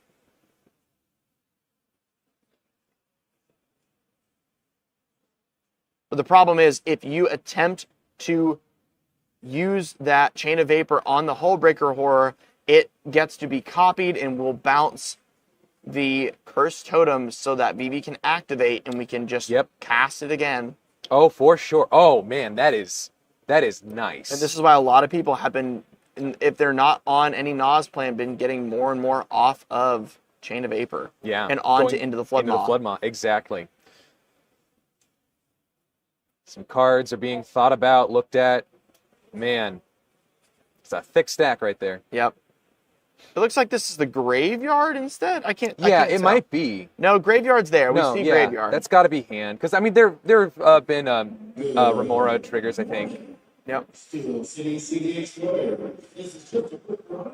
If you still want to get in one more great CEDH tournament to play, the Super Scrubby Series starts at 12:30. There are plenty of registration spots left. There is a brain freeze. There is a brain freeze in hand for Adam Varner. Wow. Interesting. Yeah, bouncing VV is the play. For sure. Yeah. But I believe there's mana left to activate the VV.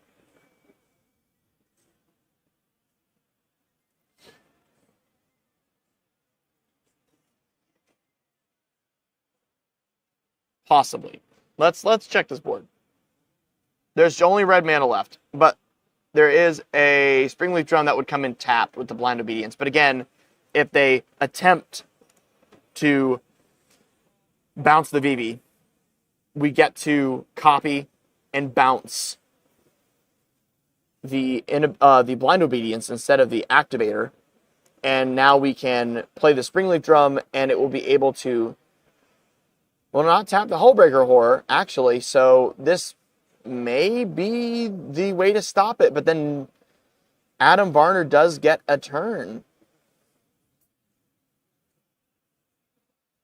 Let me just confirm that with the judge that we are. Yeah. Okay. So, confirmed. It is not one turn each. It is just whoever it is the last turn. So Danny is the last. If he cannot get it, then he is. It's going to be a draw. Yep.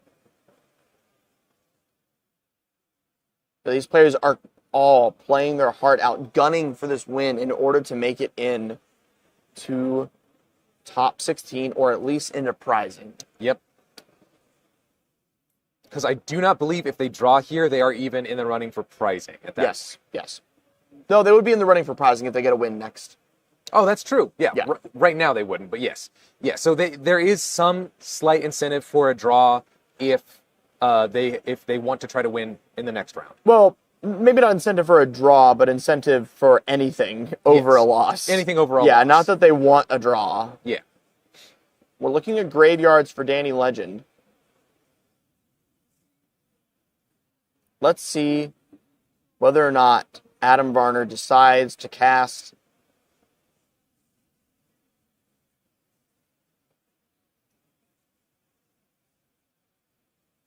I saw the Blind Obedience pointed out for a moment. Might have to do with flash speed mana tapping that can't happen because it exists. Correct.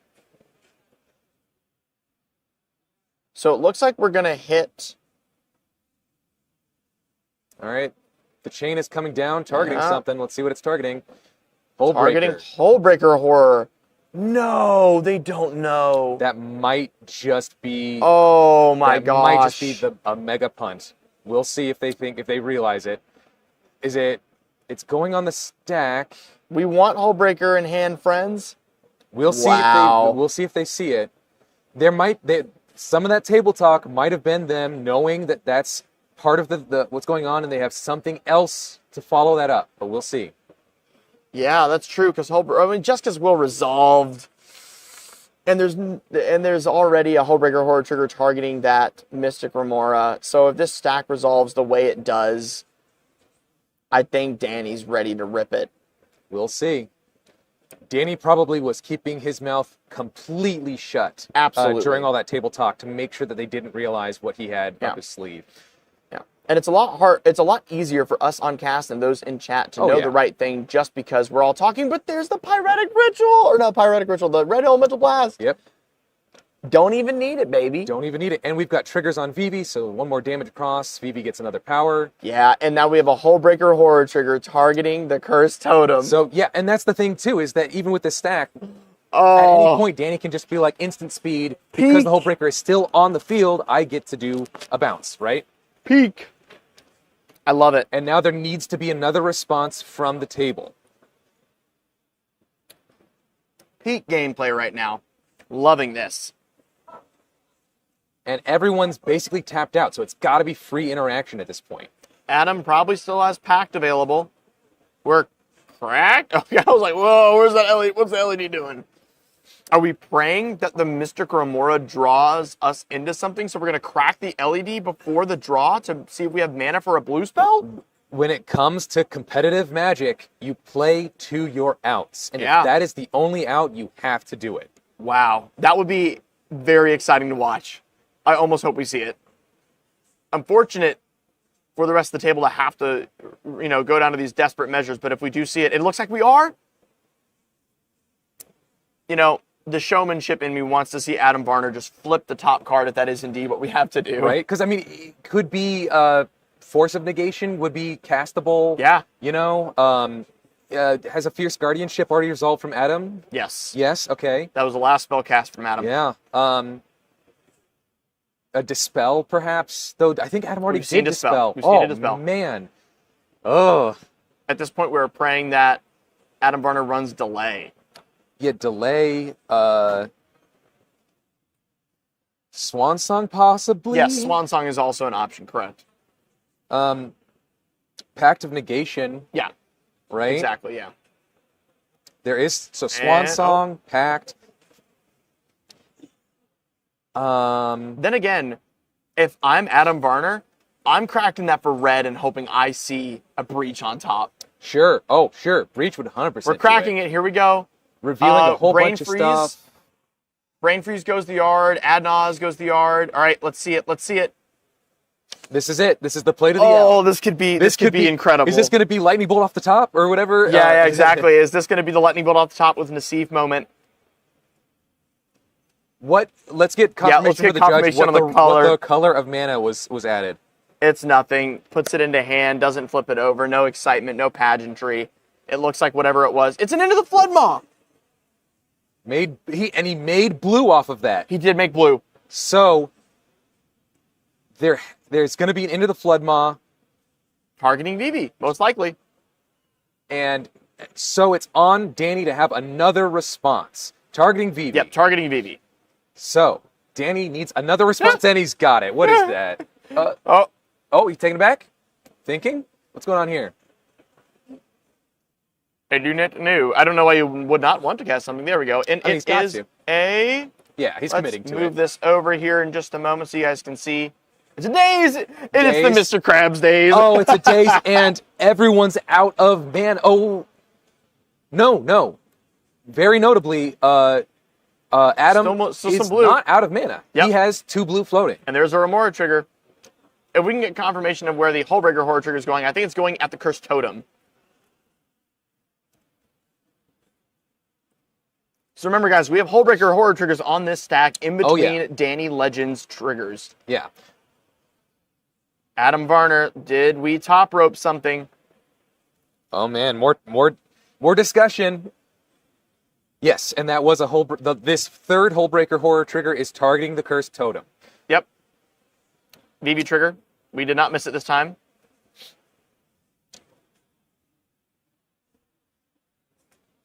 Hullbreaker Horror triggers resolving. Oh snap! All right, so we are back to And now Daze is going to Daze, hit it. and he's going to pay the mana, but that doesn't matter because all he wanted Yep. was to get that VV trigger and to get that Hullbreaker trigger. Yep. So now VV can activate. Well, now Danny's looking to not let this pass on the Daze, realizing Adam Varner is able to pay. But the Hullbreaker trigger on Daze was also onto VV, but we can activate VV now. Well, that's the thing. It doesn't matter. It doesn't matter. He just wants to be able to activate VV. CEDH players would be participants of Pod I- 12. Please report your match results. I believe possibly the reason we're not is that no, VV's on like what? No, 6. Only No. 6. So here's like if he wants to, he could just activate VV now, let the bounce resolve, replay VV, have 3 mana up, and then start casting stuff to get VV back up again and activate again in this turn. Correct, but Blind Obedience will be out, and so... No, Blind hopefully is going to get hit by another Hullbreaker Horror trigger here, meaning that VV will be able to come down and then be used with the Springleaf Drum that's currently in exile. Sure.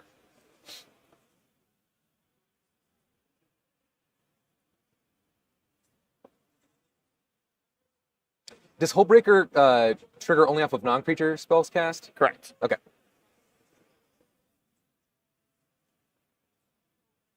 Danny's digging for an answer here. So the main issue, it seems, that we are coming across is the fact that due to missed triggers, we don't have enough mana being generated from VV in order to continue this combo completely, because currently VV's power is 7. So if VV goes back to hand with 7 mana available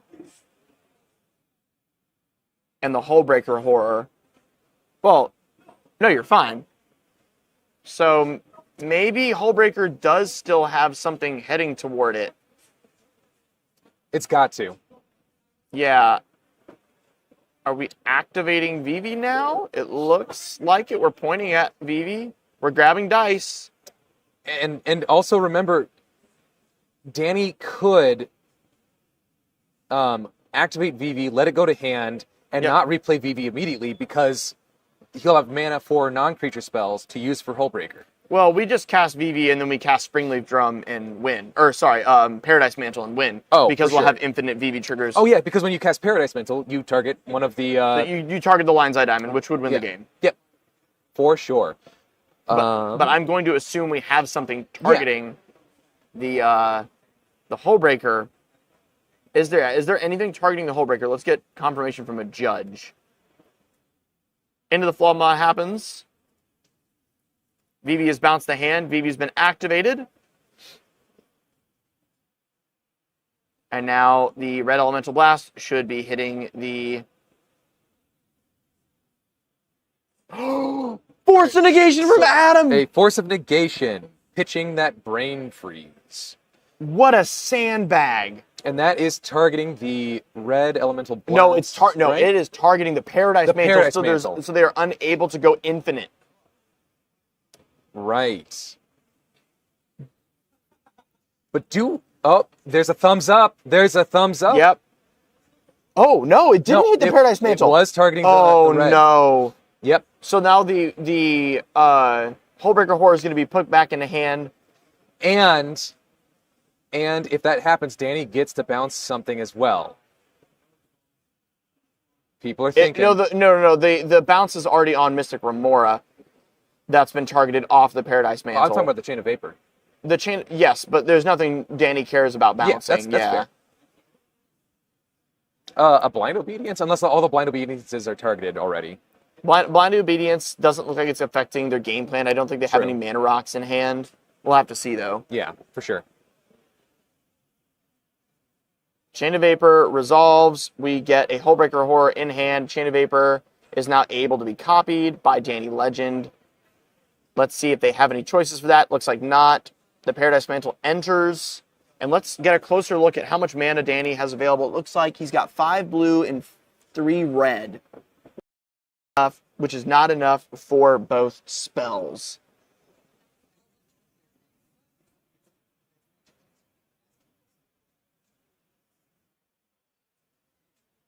Remora is now in hand for Adam Varner. No more draws.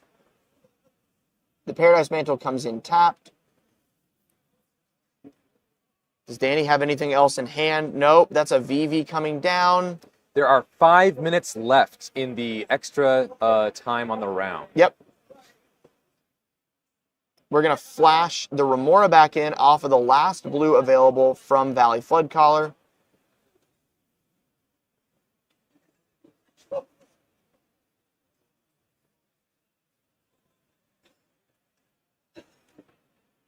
The Remora is flashed in.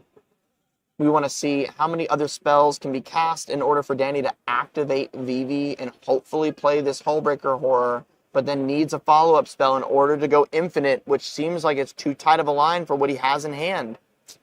Yeah, it's gonna take a little bit to get there, and man, I think that he might have cast that stuff already if he was going to. Absolutely, and I think that's what everyone's thinking right now, is that if Danny had it, that's the Ophidian Eye!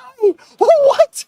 Are you kidding me? Wait a second now. No! So no! He might have actually, when he tried to drop that tandem lookout, been going, I'm just going to try to run this out and see what I can draw out from my opponents and just sandbag hard. Wow! And it seems to have happened, but we still have to see if there are any more responses. And it's being flashed in over the Mystic Remora, as Ophidian Eye does have flash. And that also, if he has VV down, yeah, that should be able to trigger VV. Yep, that's a VV trigger. Let's hope Danny's not forgetting There's a Mox Diamond! And there's a Mox. He did sandbag. Yep. And honestly, that's what you've got to do with VV, right? You've got to be able to just like, especially with 0-cost spells, if you're able to flash them in or just play them normally, just like, come on. Wait until you've got VV out to play them.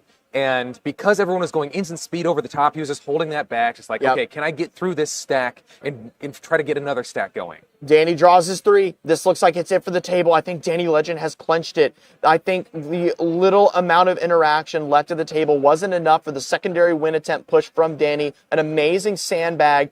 We're going to see a land pitched. Yes. You saw the VV trigger, so we have 2 power on VV. We found another 0 drop off the top. Yep. Wow.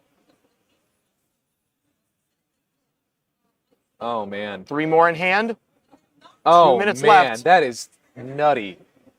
And that's just like the power of VV when hooked up to any kind of curiosity effect, just drawing 3 cards whenever anything happens, basically. Correct. We were reminding them that the mana does, in fact, come in tap. This is just mana represented off of activations of VV, if anything.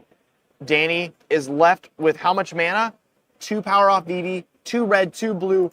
Notably 1 less than a Hullbreaker Horror, and we may have wanted to hold back one of those 0 drops. That's a Sensei's going even, but does get to draw 3 for Danny. And reminder, Danny has got to win in like 3 minutes now. And that's it. Tyler's dead. That means we have untapped artifacts coming into the field from now on for Danny Legend. So if Danny's got some 0-drop rocks that can come in, this might be it. On cast, we can also tap top, put it on top, so that way we have more castables. I think from there, that's win. But because it's non-deterministic, he's gotta play it out. Mana Vault. Danny's gonna see 15 cards if they proceed with that combo, but Adam Varner does get to draw off this Mystic Remora. We are down to seconds on the clock. Yeah, the judge has to be telling each of these anyone that's drawing cards. So Adam, just like, you got to look at that card They and are say putting yes or top no. on top. They are putting top on top in order to draw it, so they can continue this chain. They tap the mana vault. Oh, the mana vault still comes in tapped? Because that clone is still a... it is still a blind obedience. still a blind obedience. Goodness. Danny Legend There blown are 30 seconds left on the We clock. have 30 seconds left on the clock. How much mana is available? We have 3, and then we have, should be 4 on Vivi, which is enough for Hullbreaker Horror to come down. So if there's any 0-drop left, Is that the Hullbreaker back down again? Curiosity? He's going to draw another 3 cards and then hopefully draw another 6 if he can play one more spell after that. Danny Legend, you have seconds left on the clock, man. Activation? No. We just have power going on Vivi. We're drawing 3. You gotta play. You gotta play, guys.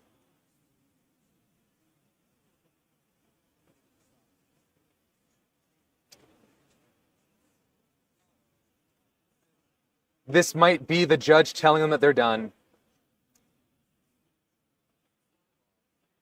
Has time been called? Has Danny missed his window?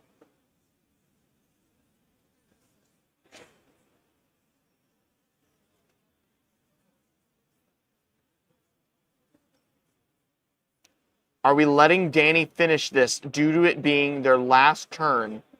And being so close to a possible win. There is a very clear and easy to go win attempt here for Danny Legend. I see a Grim Monolith in hand that can come down now, but Blind Obedience is still there.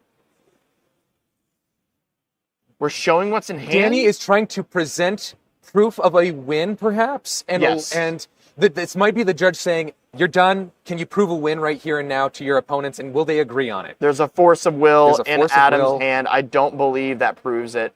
Yeah, so this might just be a draw because of the force. The players are now going to have to agree on whether it would have been a draw or a win through that force. So we're now on a time end, which means no more game actions. That doesn't mean we can't at least prove win status here. Players discussing hands who would have won. Yes, that is what we're getting from our judge. So yeah, Danny has to make his case now. And this is a product of ending with time because we need to be respectful to making sure this tournament moves on for all players. And so we have to discuss at this point rather than play out. Yeah, which honestly I think is fair. Yeah, because, no. It's the fairest we can do. It looks like we got fist bumps. Let's see. Is it a draw? Do we have confirmation from the judge? We're waiting on a message. We're seeing fist bumps. We are mating. We are waiting. But this is the reality of tournament Magic in 4-player is we have to have time limits like this. Otherwise, there's no way we can actually hold these events. If we don't have time limits like this, there's no way these events could be completed. No, certainly not. Everyone would be worn down, and I think, as we had mentioned yesterday, this also makes sure that all players are fresh throughout the entire tournament, more or less, because they're not playing like 3-hour games because of long turns. We're getting our message from our judge. Let's see what happened. It is most likely a draw. Danny is desperate for a bathroom. Can't interview. That is unfortunate because I really did want to bring him in here. Yes. I'm asking draw or win. Yeah. We do not need an interview after that as we are going to be very Very fast close to the next so we can alert the judge that we do not need a player for interview. Danny wins! Danny did win. They did decide that Danny won that. Congratulations, Danny. You did. There were some missed triggers in there, but you still pulled it through. There was some fantastic plays in that final turn, even with those missed triggers. I know why it is definitely not a draw. It's because Hullbreaker Horror is uncounterable. That is true. The force of will cannot stop the Hullbreaker. It wouldn't have hit it. That fantastic. Duh. I always forget about that. That's why Hullbreaker is so scary. I think we can all be happy with this result. I'm very happy for Danny. I'm happy with it as well. And that makes sense. It's unfortunate, Danny, that we don't have enough time for an interview with him because I would love to get an interview. There was a lot of really interesting stuff that happened there. Yes, there were some missed triggers, but still pulled it through in times down to the wire. Yeah. Literally had to, basically, they all had to play mental magic for the last like 10 game actions Yeah. of that game. And if you're unable to find enjoyment in a game like this, you don't like tournament CEDH. That's just not how it works. These are the most exciting points, the most stressful, where every single spell matters. Also, remember, this is why you need to know your deck. Yes. Because as the judge just told us, the players at the table agreed that with infinite time in that turn, he would have won, right? Yes. And that also goes to the respectfulness Yes. of the other players there. They could have argued their case and been really just like corner casing it and being like, no, I don't think you had it. Yeah. And forced the draw. But instead they were like, you know what? No. From what I see, you had the advantage. You would have won. Let's shake on it. You know what? Guess Good what, on guys? them. You know what? What was your alternative from this? It's an 11-hour game, and I'm sorry. Here at Playing with Power, we're not having 11-hour games happen. We're not going to be in an event that allows that. We're not going to work with judges or TOs that allow that. That is not our game. We are here to play responsibly within a time frame and let players go home after at least 2 days, Yes. which is already a lot. 8 rounds of Swiss, 2 rounds of Top Cut. Good grief. But it is going to Yeah. be so exciting, and we're playing at a really great clip. I think we're going to go take a quick break so that we have time to get ready for the next round. But it is going to be round 8, the last round before cuts to top 16. Yes, thank you guys. This is the Steel City Spectacular 20k CEDH event. I am your host, DefCat, with my co-host, Zeb. and thank you for watching, and don't go anywhere.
Welcome back to the CEDH 20k Steel City Spectacular. We are going on to our round 8 final round of Swiss to the top cut. Let's get our player names and deck lists. For sure. Let's see who we are playing today. So Let me grab the names up. Yeah, we are pulling in pod number 7. Okay, let's make sure we've got our seating order correct. We have player A in bottom left, and let's update to make sure we don't have incorrect information on the screen before doing so. Wonderful. Who is our seat 1? Okay, so in seat 1, we have Noah Coleman. You must Okay. Playing Rog Thras. Ogthras. your match magic. In seat 2, we've got Taka Will result in playing Inala. Anala. Okay, Yeah. our second Anala of the tournament. In third seat, we've got Adam Wang. Adam Wong. It's pronounced Wong, sorry. Wong. Yeah, you're right. Kron 100%. Timna. On Blue Farm. And fourth seat, Michael Richter. Michael. minutes. You may begin. Richter. Thank you. Yes. On Timna Thras. Timna Thras. Pretty decent spread here. I like that. I'm rooting for the Anala player. I'm going to put out some caster bias. I want to see an Anala win. I just hope everyone has fun. Yeah, way to be an impartial judge. Oh, we're not judges, but, you know. Sure. Yep, let's get our names corrected. All good. And our round timer fixed. Our round number. And we will be updating you guys on the round as often. Extensions are very common for the top pod due to either bathroom breaks and or them starting a little bit later than the rest of the tournament. So we will be handling the round timer individually instead of the one that we have active. And we are pulling pod 7 because pretty much everyone in this pod needs the win in order to get top 16. Yep. A draw could still happen because that's still pretty close to prizing, but I'm pretty sure every player in this pod wants as much as possible to try to win. Yes, I do not think we're going to see a non-game. All of them would like to get into top 16. There is a significant prize jump if they do, and they are already locked in prizing. So there's no incentive to just draw the game. It is just win or lose. They're locked in for prizing already. There you go. Everyone at the table uses life clicker counters. Yes. So we're not going to have the, life app. Active life totals are sadly going to have to be in the center of the table due to no one using their phone digitally. We are going to be obviously having one presented for the top 16 and top 4 to make sure this does not happen again. We've been used to having someone put their phone in the center all day, but it happens. You know what's, this is just a suggestion. We could maybe make a new little thing that's just the center. We will most likely be adding our own digital counter going forward. Yeah, that'd be kind of cool. Yeah. Our goal is to always improve our casting experience, or our casting for you guys, so your viewing experience is as clean and easy as possible. This is a slight work in progress, and we hope you're having fun with it so far, but just know that it's always going to get better. Yeah, absolutely. I've already been on Amazon purchasing so much equipment for the next event. Going into this, another Timna. So Timna Thrasios actually has not been in a feature pod yet. Obviously, we're going to be looking for the Hazel Brewmasters lines, the Swift Configuration lines.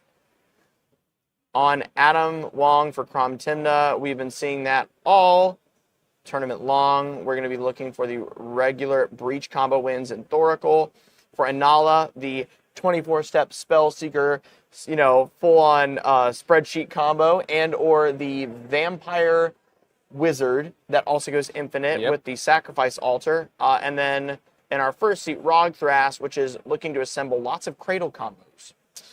Yes, sir. Oh, man. I love watching me some Rog Thras, I'll tell you that much. Absolutely. Judge just let us know that time in the round for the feature match has started, so they have 80 minutes, starting about 30 seconds ago, to end this game. Yep, and we are drawing hands. Let's see how low people go, because last round we saw seat 1 go to 3. That was crazy. And still resolve an Adnos. Still resolve an Adnos. like I was talking to a couple of those players after that match, and I shook their hands. I was like, "You guys did great." Especially that Tivit player, for as low a hand as he got and as little card draw he got to make up for it, he was still extremely impactful to the point where he almost stopped the VV player from being able to win at the very end. Yeah. What an incredible. If you guys missed round 7 after this is finished, we highly suggest in between round 8 and top 16 going back and witnessing the end of round 7. It was a nail biter. It was tight. Yeah. I mean, we were down to time finished. And then we saw a hole breaker in hand with no one with having an exile or removal effect. So the game was won by Danny. by Danny and The legend himself. Yeah, Danny Legend. Yes. Danny Legend. Legend. What a memorable name. Drawing hands. We got a mulligan in seat 4. No, I was just saying that I would love. I just like hear a sick guitar riff every time I hear Danny. It's like Danny Legend. Oh my gosh, yeah, Danny Legend absolutely deserving that, especially after the win. We could hire a band. Yeah, for sure. Yeah, I can bring my guitar. Why not? Just have like a Def Leppard cover band, just like in the corner there. Yep. Glam rocking it up. I want to find a 60s plus local cover band. Like the giant flowing gray hair. Yeah. That's the vibe I want. They all look like they've been strung out for like the last 30 years of their life. They look like they live in Steel City. You know, everything's steel. Yeah. We've really been appreciating everyone that's been hyping us up here in the cast. I am your caster, DefCat, your host, DefCat. This is my co-caster. Hey, I'm Zeb.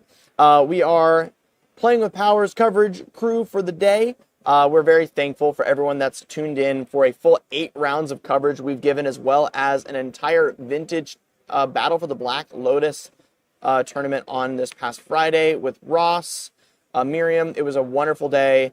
We're getting down. We have 3 rounds left in this tournament, and I can say for a matter of fact, this has been the most fun I have had at a CEDH event ever. It's been a blast. It's been so cool watching these decks play. And a quick shout out to Excalibur events that are hosting this. Just yesterday, it was announced, if you hadn't checked it out already. Yes, that and we'll put this on the screen for you real quick. Yeah. You got it? Yep. Okay. They're going to be hosting Frenzy at the Falls 2025 this November 28th through 30th in Niagara Falls, New York. Yeah. So if you guys didn't get to go to this one, the signups for this will be available soon. Alrighty. Now back at it. It looks like the players are resolving mulligans, getting that about done. And just for clarification, how we run this cast is we do only casting, and then we get judge clarification on anything that happens at the table, so you receive only accurate information. So we will be receiving how many cards each player does have in hand after mulligans are resolved, so we have an accurate count, and there's no guesswork and or having to listen to players. And it was pointed out, and it is actually really funny. This is the 3rd Blue Farm player today whose first name is Adam. Adam Blue Farm! I'm telling you! It's gotta be... We got John Elden Ring, we got Adam Blue Farm. Blue Farm players just built different, man. Look the name Adam up in standings. Just how many Adam Blue Farms do we have? I really want to know this.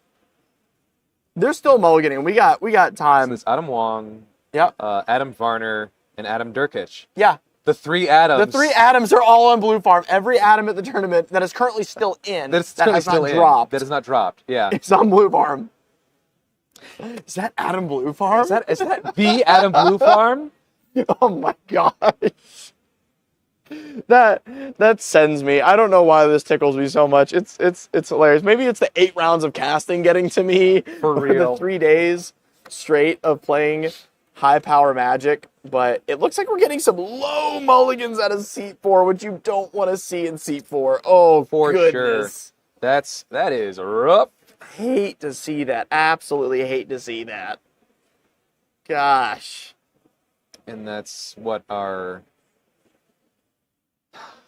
brass is gonna be down to, like, real I think we're down to 4. Oh gosh, dude. The judges will be letting us know soon how low, and obviously we are very, very far away from where this is being held. We're a solid 100 feet behind a wall, so we can yell as much as we want what's going on and what's in hands. For sure. We do have active ability to check deck lists as the casters, although they are not public yet, so we will be talking about what's in hands. So player 1 is down to 5 cards. Player 2 and 3 are at 7, and player 4 is at what? I think I saw a 4. Saw a 4? Fourth seat, 4 cards? We're not playing League. You're not playing Gin. Why do we want that? There's got to be something, like they are either in a rough spot with moles or they're trying to find something real hard. Gosh. What, Gemstone Dark Ritual into an Oppo? opposition? Mad respect if so, because that is one of my favorite plays of all time. Could you imagine only fetches in everyone's hands and that happening from seat 4?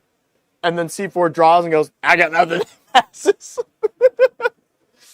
Oh, no. No. We're going to 3. We're going to 3 in seat 4.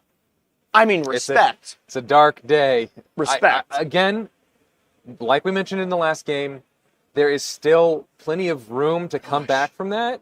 And this is, Timnathras? So it's not exactly Blue Farm, but it's still close to Blue Farm. So there's a lot of the same stuff that would catch up. You know, obviously we've got Ristic and Mystic. Yep. You know, so as long as, or an Esper, right? So it's just like, find some card draw. You'll be back to a full grip real quick. Absolutely, yeah. Here comes the 3. It's got to be a good 3. I don't see going lower than that. I don't see going lower than 3. Yep. Oh, yeah, we're already placing cards down. Yep. You pick your 3, toss the rest. We're shuffling those for the bottom of the library, confirming whether or not those are the keeps. We have the keeps. Boom, boom, boom. Michael Richter at 3 cards in seat 4. Noah Coleman drawing for turn. The final round of Swiss has begun. This is going to be great. I am so excited. Balin's Tomb or Ancient Tomb, and then a Mox Diamond Blade. We're discarding a Misty Rainforest, tapping 3. And are we going to see a Ristic turn 1? No. Let's zoom in on what this could be. Looks green. Wall of Roots. Into a Roger. And a Roger. Yeah. Doing some producing of mana in the next couple turns. Makes perfect sense to me. We have a gemstone from Adam Wong. Pitching a Mockingbird. Pitching the Mockingbird. Yeah. We have a City of Brass paying, going down to 39. We have what looks like to be some ramp into an Grim Monolith. We're going to check. Pitching a Simian Spirit Guide. I just wanted to confirm, yes. To get that Grim out, which makes sense. Yep. Vamp Tutor in end step for Adam Wong. Are we going to see a turn 1 Remora? Most likely. That'd be good. And or an early jam.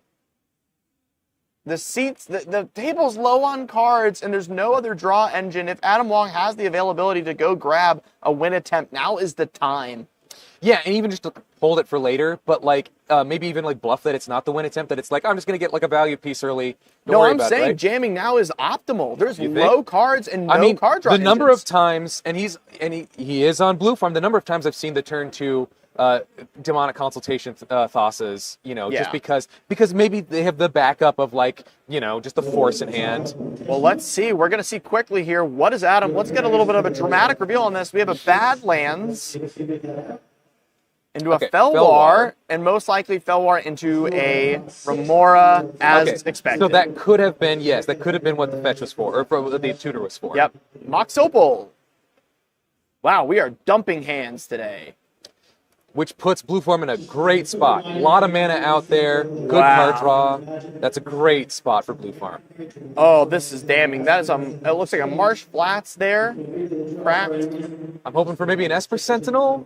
We are going to get clarification on this due to the Convention Center glare, but it's looking like a Deathrite Shaman. It is a Deathrite Shaman. I can confirm. Okay, so at least some kind of ramp. Yep, Underground Sea into a Deathrite Shaman. Perhaps a good 3-drop in hand still. A Spellskite from Noah. Ooh. And then we're going to use our Wall of Roots plus our Mox Diamond in order to cast our Thrasios. And we're dropping a Cradle for land for turn. Wow. All right. Rog Thras did not even need to find their linchpin piece. It was just naturally in hand. And on top of this, that means we are going to have an Thrasios activation available in between turns. That is real good turn 2. Wow. Notably, Inala currently sitting on 4 mana, but we do need a black floating to do the Spellseeker combo. So if there's a land drop here plus Spellseeker, we're going to get a Talisman. Talisman with a trigger on the Remora. Yep. More trigger. And notably, that's the first Remora trigger of the game. Correct. The rest of the players have not been playing non-creatures. Ristic. And we've got a Ristic Yep. for Taka. Okay. Ristic is good. We have a Remora draw, and we're passing to Adam Wong. So obviously, 2 draws is still pretty good for the Remora, but not insane for 1 turn cycle. Yep. We're paying with the baddie. Another artifact will turn on Opal, giving another significant advantage to Adam Blue Farm.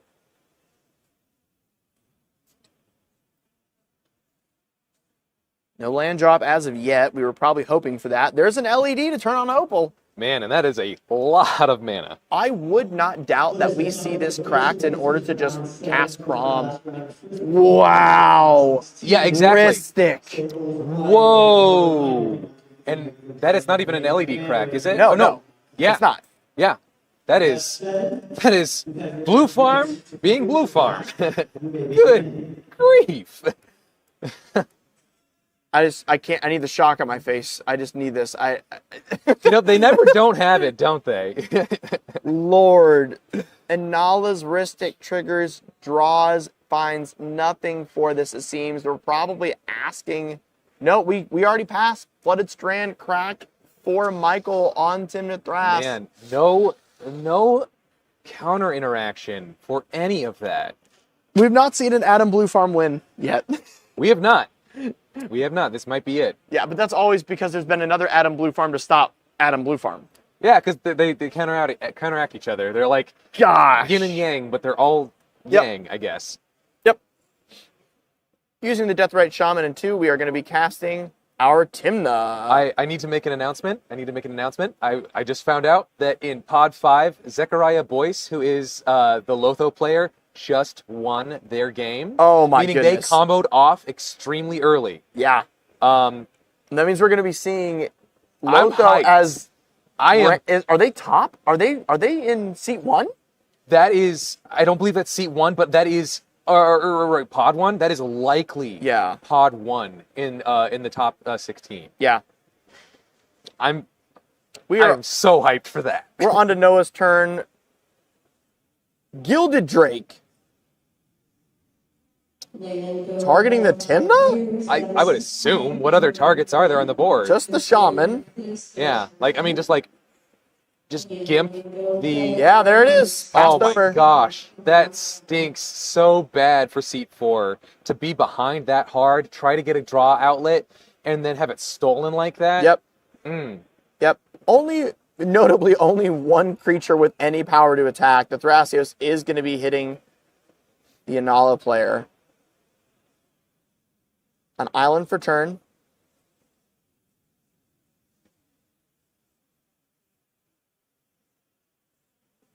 Are we passing from that position? It looks like it, yes. Inala has untapped their mana. And do remember, Inala is all about just like blasting the win attempt out in 1 turn. So we'll see either like nothing happen, but a little bit of setup, or the attempt happen all at once. If this is an Ancient Tomb as land for turn, then we can see the win attempt.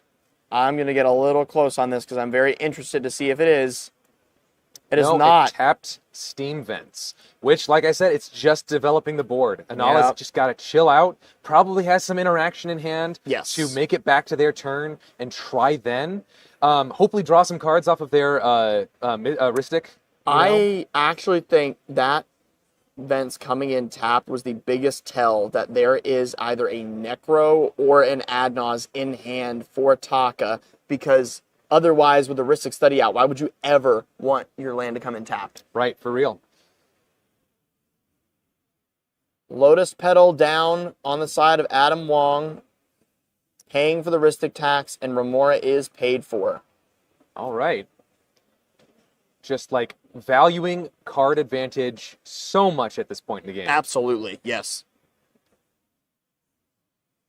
We're going to have our Thrasios cast for Michael, most likely turning on some free interaction. Not paying for Rhystic Studies. Yep, Rhystics are drawing. We're getting a Thrasios activation, it seems, on the top.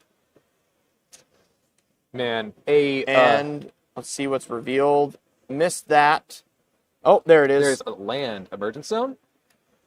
No, it's not land. It is in hand. And it is... Vexing Shusher. Yes, indeed. Great card. Got a bit of a better view of this board state.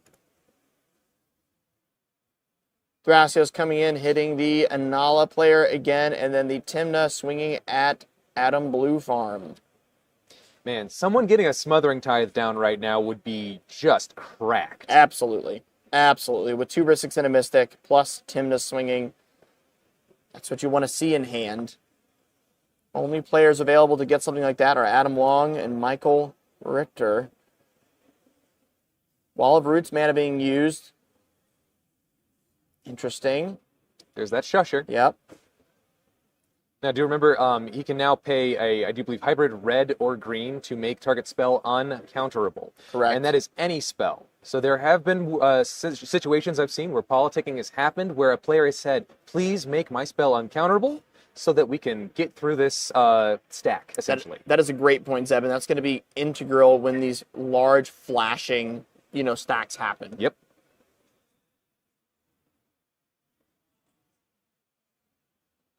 There is an Entomb Okay. from Taka Yep. paying for the Rhystic.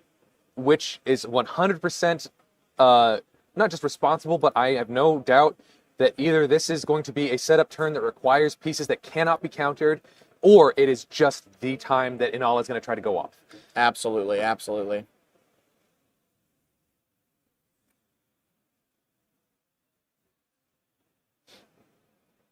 Does the Entomb resolve, or are people thinking? Okay. Up. he's Entomb's yeah, resolving. there we go. It's resolving. There's a little bit of like a second guessing there to see if someone said that they were actually going to interact. Yep. So a little bit of context. The Entomb is a part of the large-scale combo that we do see out of Anala. It does not interrupt it in any way. It's totally fine to have in graveyard, but it does mean we're going to have to see 3 extra spells cast if Anala does opt to go for the full combo. Yeah, because do remember the Anala combo is, once it gets going, extremely hard to interact with, but at the very beginning, it has like 4 linchpin pieces that any one of them get interacted with properly just stops the combo dead in its tracks. So Anala, obviously not as prevalent in the meta, so I will explain this combo in full very concisely.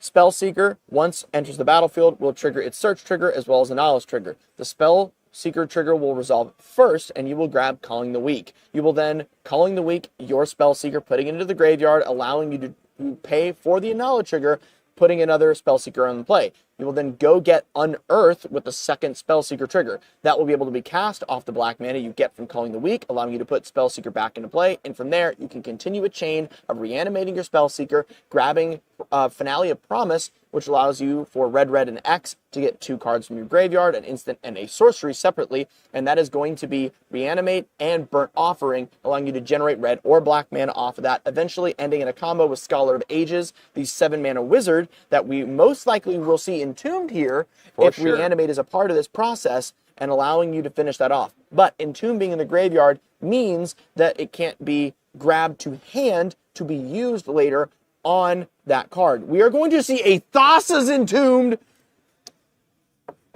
Get everything I just said out the water. Yeah, that is to say, that Thassa's is what the end, obviously, of the Anala combo gets. But if we already have... Actually, it's not. We normally, it's Infinite Hasty Wizards. That's true. Infinite Hasty Wizards, that's true. But there is a Thassa's backup, which means if some counter magic, a reanimate spell, and either demonic or tainted are in hand, we could see a win attempt right here and now with a little bit of backup. Yeah. Are we? I mean, this is just demonic consultation reanimate wins the game for sure. Wow. Polluted Delta cracked. Oh, some kicking of the camera. Yep. Yep.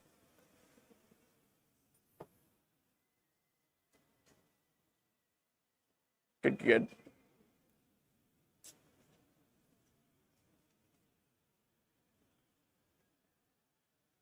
You know what's funny? What? I think that kicking actually like realigned the camera a little bit. It did. I think it actually helped. They knew. Yeah, they're helping us out. Yeah. Thanks, players. Wow. Are we going to see reanimate, tainted pact, or consultation? It is actually going to be a different reanimation instant. I forgot the name of it. It's the one that's off the top of the library. Oh, top of the graveyard? Top of the graveyard. Not Dance the Dead. No. Corpse Dance. Corpse Dance it is. Corpse Dance, yes. Inala does play Corpse Dance because Inala is very specific about which cards go on top of the graveyard, and there are very few creatures in the deck, so you're almost always going to hit what you're supposed to hit. Yep. It looks like we got it entering with an Inala trigger. Whoa. Okay. Yeah, it has entered Inala trigger. There's the Tainted Pact. There's the Tainted Pact. It's time. It is time. Passing priority to the next player after some Mystic Remora triggers. So let's see what Adam Bluefarm has. There is a spell on the stack. Yep, that is an offer you can't refuse from Adam Bluefarm. Okay, action is passing through player 4, then 1 and 2. Pact of Negation. Pact of Negation, targeting that offer. It resolves. Absolutely. They're gonna want it no. resolved. It doesn't resolve. It's back on the stack. They were thinking. They're going to want it resolving anyway because this will take Inala out of the game. Yes.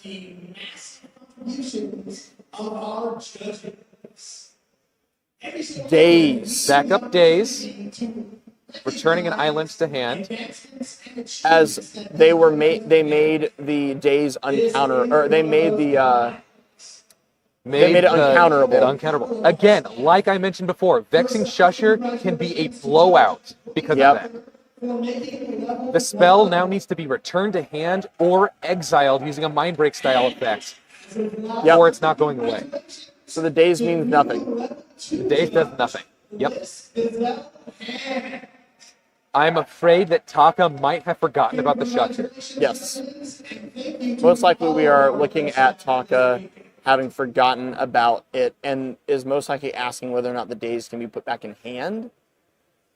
But either way, this offer you can't refuse cannot be countered. Yeah, for sure. It cannot be refused. It cannot be refused. It's literally an offer that is unrefusable. Yep. Yeah, unfortunately, I think that since we are past multiple game actions, it would be impossible to bring that Days back. Yeah. And I'm sure that the table would not allow that anyway. Yes. We're playing for not just points, but money at this point. Yeah. So no, a lot of money. Yeah, there's no. And a slot and a shot at the top 4. We're seeing Roger sacrificed for a Flare of Duplication. Okay, so we just had a clarification. Player clarifying that making an offer you can't refuse uncounterable wouldn't stop Pact of Negation from requiring a payment later. Yes. Yes, it will still require a payment. Oh, we were dazing the Pact. And now we're making the Pact uncounterable. Interesting. That way, Inala will still have to pay later, but we are duplicating. Ah, that's a fun little interaction. Yeah. I don't believe the duplication would have been necessary there if you just made the Pact uncounterable. That way, Days can't hit it, and they still have to pay for it later. Yeah. I don't know if the Flare of Duplication was necessary. There's some table talk going on, I guess explaining positions here. Yep.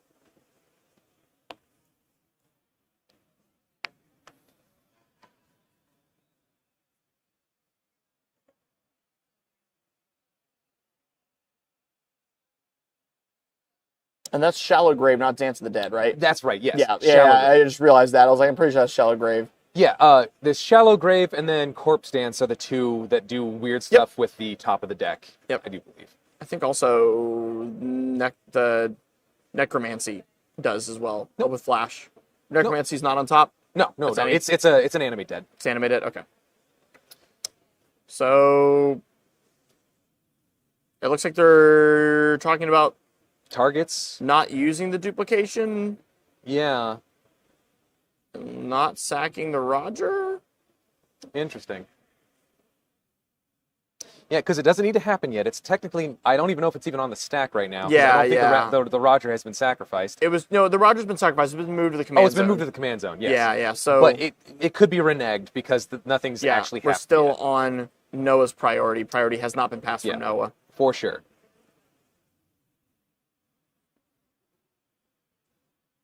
Oh, Ballsy win attempt. Oh, for sure. I mean, and it's Anala. Anala literally functions on ballsy win attempts. Yeah, jam Just every turn. Jamming. When you've got it, you've got to go for it. Yep.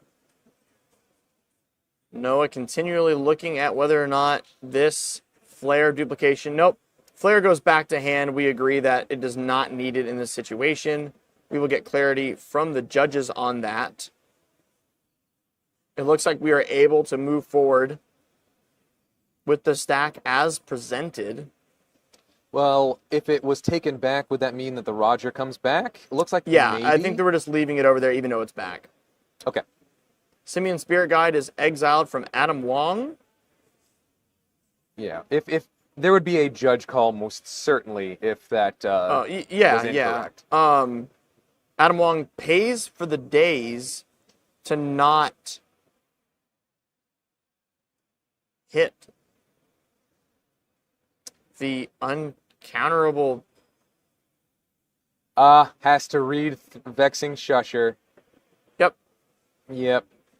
So this is all on the fact that players are not having clarity on Vexing Shusher and the fact that it is making spells uncounterable. Yeah, and to be fair, our Rog class player did not and does not need to tell players what the Shusher does unless asked. Yep. So if they were just like completely blanking on it, thinking it's only your spells can get uncounterable, that's on them for not asking what the exact rulings on the card are. Yeah, and so now I believe Taka is asking Noah to let the Tainted Pact resolve by making it uncounterable, and then just looking for a counterspell. Yes, but he would have to trust. Yes, you would have to trust Taka at that point, because then Taka literally has the ability to renege on that deal and win, which is legal, but a bit of a bad manners move. Oh, it's not bad manners. It's legal. The big thing, if you lie about this to win, is that in going forward, you have now deducted your ability to make deals like that in the future that would benefit you, and that is a major loss over the course of your career if you ever expect on coming back. I don't care what you do in the moment, but it's going to affect you in the long term, and that's completely on your shoulders. Yeah, 100%. Yeah. I'm not going to make any moral judgment on someone being willing to do that in the moment. I'm just going to let you know that there's consequences to your actions. For sure. And we know some players that has absolutely affected long term. Oh, man. Things are getting real tight here. As they should in round 8. 100%, yeah. Yeah. Yeah. The spice is flowing. Absolutely. Taka's taking a good look at their hand. I wonder what is being talked about. What else could be in their hand that's free interaction? I mean, Anala obviously does not run Deflecting Swat and or Fierce Guardianship due to the fact that you don't cast Anala. I'd be a wild errata if they said Eminence also allows you to. Oh. Because that means you control your commander. That'd be crazy. Yeah, we're definitely talking about allowing this Tainted Pact to be uncounterable, to find interaction for Adam Wong. And Adam Wong has also been talking and passing information over with Michael Richter.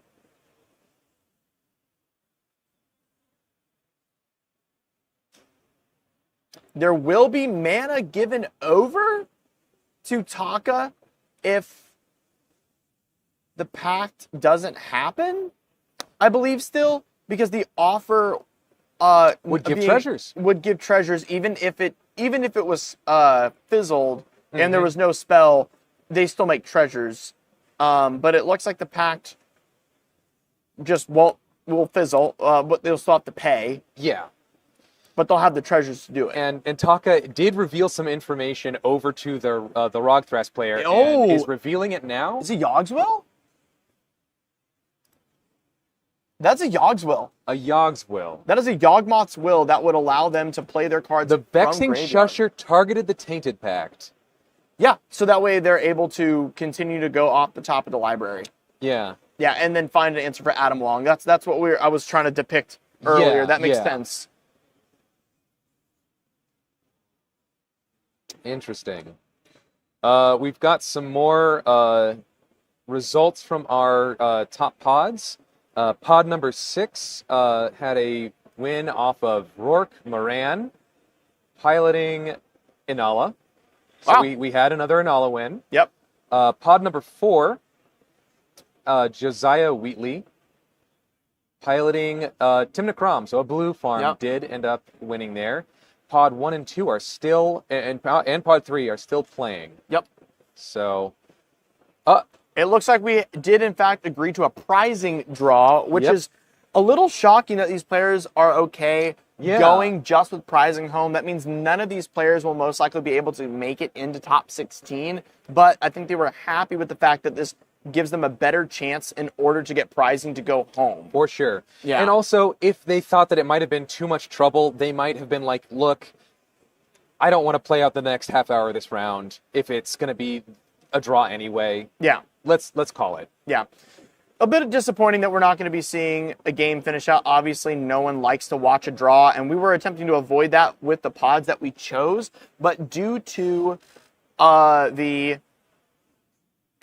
prizing structure, it was hard for us to know what pod would not, but we didn't want to reach too low in our pod structure in order to find anyone. But, y'all, that was time for us to head out for a break. Yep. I am your host, Defcat. This is my co-host. Hey, it's Zeb. And thank you guys for watching this. We're going to be back with top 16, and there ain't no drawing there, boys. There ain't no drawing there.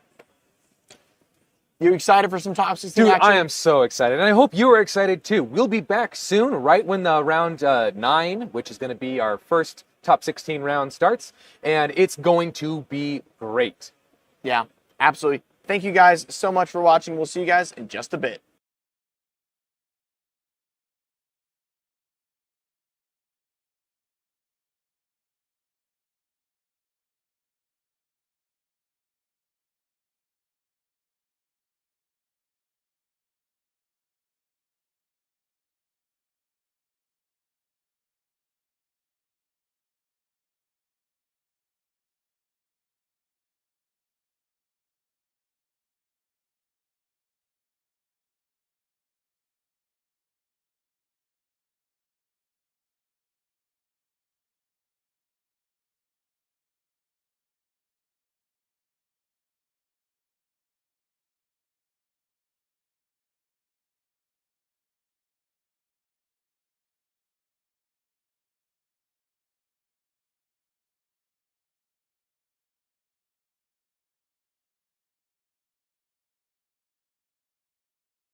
Cool.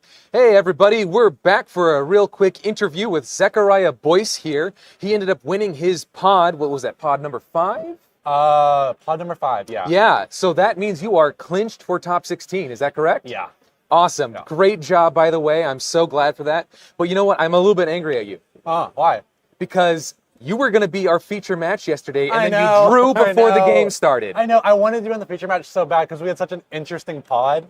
And then we were all like, you guys want to take a 2-hour break and eat some food and take a draw? And I was like, yeah, I That do. is what we guessed had happened. Yeah. Because you guys were already doing pretty well points-wise. Yeah, so we you were all pretty got high up there. to 17, 20. So we were all happy about it. And then what was that, a win out today? I had a draw today. A draw and a win. A draw. I was able to force the draw round 7 today. Round 7, and then round 8? Yeah, round 8. That is Yeah, fantastic. very excited about it. So first off, why is this so interesting? Is because Zechariah happens to be playing one of my favorite decks, one that I sometimes feel like I helped champion in the CEDH scene, Lotho Corrupt Sheriff. The Sheriff. The Sheriff. So, this is awesome because this is a deck that, like, most people that don't really know what it does will look at it and go, why the heck are you running that in the command zone? Yeah, why Lotho? Why Lotho? He just generates some mana. There's no card advantage there. And you're like, yeah. Until you drop the turn 2 Bolas' Citadel, and they go, I why see Lotho. now. Yeah, so talk me through it. How has your day been? How has your tournament been so far? Where have been the strengths of this deck? Where have been the weaknesses? We got so much more to talk about, but let's start there. Absolutely. So I've been playing this deck for about a year. This is my first big tournament. Okay. I've only been playing locals in Pittsburgh here. That's where I'm from. And I played someone's blue farm deck once, and I went, turn 1, land Chromox Lotho. And I said, oh God, this is a drug. Oh, it felt great. Yep. So I tried to brew up a Lotho list, black-white, not the best win cons, but Lotho gives you so much mana. You get silences from white and you get tutors from black, just the best of those both worlds. And over the past year, I've been tinkering with it. I was on more Reanimator, more big stuff, more turbo, ad nauseam stuff. And I realized that the thing that won me the most games was turn 4 protected Broodlord lines. Uh-huh. And so for the tournament, past couple of weeks, I've been boiling it down, cutting cards until I was just, I'm only winning with Broodlord. And if I get stuffed, that's it. And I haven't lost a game. I've gone 4-0-4. So it's been great. Really quick look at your list here. Obviously, we've got Abdel Adrian loops and all that fun stuff. Are you on the Leonin Relic Warder backup? Yeah, so that's the biggest change for most of the Lotho lists I've seen, is I'm not on Relic Warder because I don't want to run Blood Artist effects. I think they're bad cards. And when I was changing the deck, every time I looked at an opening hand, I asked myself, am I happy with this card here? And when I looked at Razaketh, Bolas' Citadel, Adnaz, when I looked at Blood Artist, when I looked at Relic Warder, I was never excited to have them in my opening hand. For sure. So I really wanted it to be develop with Lotho, and I just cut them for more silences and more tutors. And I think a big mistake I've seen with other Lotho deck lists I've looked at is they don't have enough removal. We can't stop the Thoracle, but we can stop what we can stop, and I think we have to because we usually aren't winning quick enough to get under most decks. For sure. As I mentioned yesterday, I actually ended up talking with a comedian last year about how a Lotho deck can be more responsible. Yeah. And it ended up causing me to move in a bunch of removal pieces that can be free cast. Yes. So we've got our Snuff Out, and then also things that can be that can interact underneath the Grand Abolisher, right? So now we've got the Talon Gates, right? Touch the Spirit Touch Realm. the Spirit Those are the Realm. only 2 I'm on. Yeah, and beyond that as well, just like you might be white-black, but oddly enough, white-black has some of the most like kind of clinching counter magic in the game. Aven Interrupter has stolen games. Yes. It's the only counterspell I'm on, but it's uncounterable because it's a 3-mana creature. Yep. It just, and then it's like, oh yeah, I also have a stacks piece. It's You also a can't stacks breach. piece. You can't Exactly. breach. It's a stacks piece. It's so good, If it comes in to exile a counter spell, that counter spell is useless because since it's plotted, it can't come out that turn. The best thing I've ever plotted was March of Swirling Mist. I believe it. Nice X spell. in For your plotted sure. zone. For It was sure. Really good. There's that, and then like I'm on what you calls it, the counter a creature spell, Withering Boon. Withering I'm on Boon, Withering Boon. yeah. There have been a lot of times where like players have like played in Thassus thinking that they've got it, and I'm just like Withering Boon. Withering They're Boon like, it. Wow, I guess I didn't have it. Yeah. Reprieve has helped me out a lot as well. And it's all just like how responsible you want to be playing It's the also game. play style. And it's playstyle Yeah. 100%. I've definitely gone through different playstyles with this deck, from more aggressive to less aggressive. This tournament, I've been very passive, waiting for my window. Sure. The only game I was aggressive was turn 3, Voice of Victory, and Grand Abolisher. So I was like, I'm winning That's pretty next turn, good. guys. That's pretty good. I can push here, but Fantastic. yeah. So what were your like real big changes coming into this tournament? Like what was in there that you cut, and what did you bring in because you thought you would be like more opportune for this meta? Biggest cuts were Razaketh and Villas. And I wanted to narrow it down to just one reanimation target. Sure. They're good, but every time I had that opener of Entomb Reanimate, if I'd gone for Broodlord, I would have won instead of putting Villas into play. Yep. So I was like, all right, those come out, and I was missing Defense Grid and something else. It's like something inconsequential, but like Sure. maybe just another removal spell, can't remember. Cut all those, and I'm really focusing on the Buried Alive package, where every single tutor in my deck is a 1-card win con, as long as I have 8 mana after tutoring. Exactly, because the Hoarding Broodlord is Yeah. the most important piece for you. Yeah, and I haven't seen a lot of players on Priest of Fell Rights. I noticed that in the list and That- was kind of thinking about that. That's Yeah. what makes Buried Alive 1-card win con. Right, because you can bury to life the priest, Abdel Priest, and if you have the Priest, 5 mana, you reanimate can. Broodlord, animate deck. Yeah. I was actually wondering about that because I'm not on Buried Alive anymore. Yeah. Because my original Buried Alive plan back when I was on Razaketh was Razaketh, Abdel Adrian, and the guys that can reanimate a legendary creature. Oh, yeah, what are the... I don't know. I can't remember their name right now. The bodyguards, whatever. Because you would Savine's Wreck or something like that. Those guys, and they could get back either Abdel or or Razaketh. And just like you, I kept finding myself not wanting Razaketh and always wanting Broodlord. Yeah, it's right. Broodlord's it just wins Yeah. then and there with one more spell cast. It's so good. And also Adnaz was one of the earlier cuts for me because it was just like it was stupid because I just sit there like I hope I don't hit my Broodlord Yeah, and you got hit your 8 mana Broodlord. cards in your deck. Yeah, and honestly, great choice because you're also leeching yourself almost every single turn because Oh of my gosh. Lotho. I was at 12 on turn 3 multiple times. this Yeah, tournament. which is fine. Like Lotho doesn't care until they're dead, Until right? dead, And Lotho can also present a decent number of random blockers, Surprisingly so. especially if you've got your Broodlord out. I got and asked if I it- ran Timna because I had so many attackers in play, and I was like, this doesn't normally happen, but I Yeah. do have 6 creatures down. And also, Lotho does like every once in a while, depending on the pace of the table, to play a little bit of the long game. One of my all-time favorite, like 2-piece combos, synergies, whatever you want to call it right now,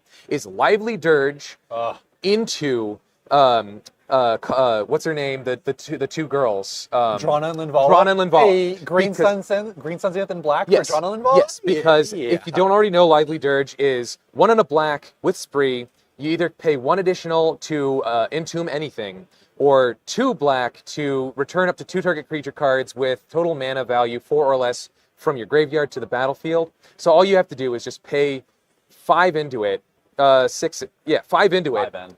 and you bin Drana and Linvala, and then just reanimate them. Reanimate it. It's phenomenal. It's how I got a draw in a game I was definitely going to lose. Yep. And it was just Rog, Thras, and Lonus, and I was like, Drana and Linvala, draw? And they all said, yeah. Because one of Lotho's greatest issues is dealing with creature-centric combo, right? Your Captain Saise's, your Sisays, or whatever the heck.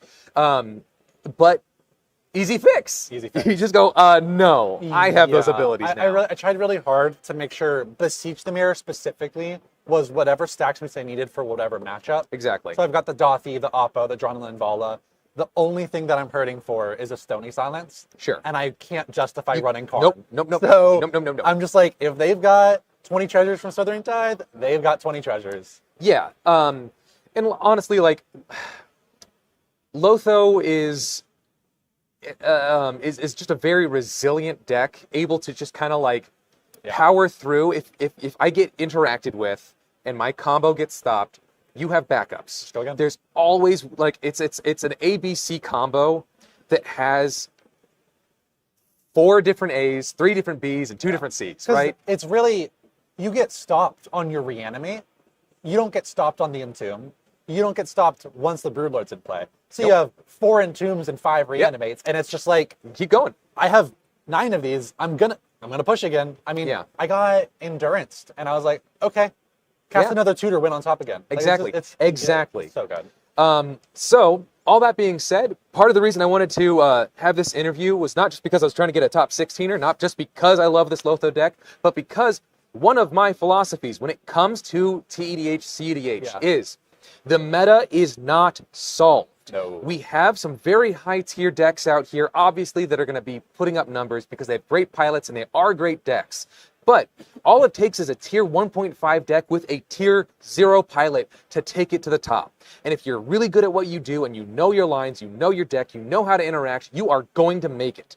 And that's why I love whenever new commanders come out, whenever new cards are entered into the game, looking at ways to put them into not just decks that already exist, but make a new deck out of it. Yeah. As such, I highly implore anyone out there that is, like thinking about a deck but hasn't put it together, whether it's for casual or for TEDH, do it, play it, put numbers up. If you have problems, fix the problems and bring it right back. Yeah. It's just iteration. Do it again and again and again until it's the best deck it can possibly be and you're the best player you can possibly be. Yeah. All right, Zechariah, thank you so much for talking with me. It was such a pleasure getting to talk to another Lotho player. Having that Lotho player hit top 16 just tickles my fancy so much. I wish you the best of luck in the top, bud. Thank you very much.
Welcome back to the CEDH 20k Steel City Spectacular. We are going into top 16, baby. It's time, and we have some very, very surprising decks.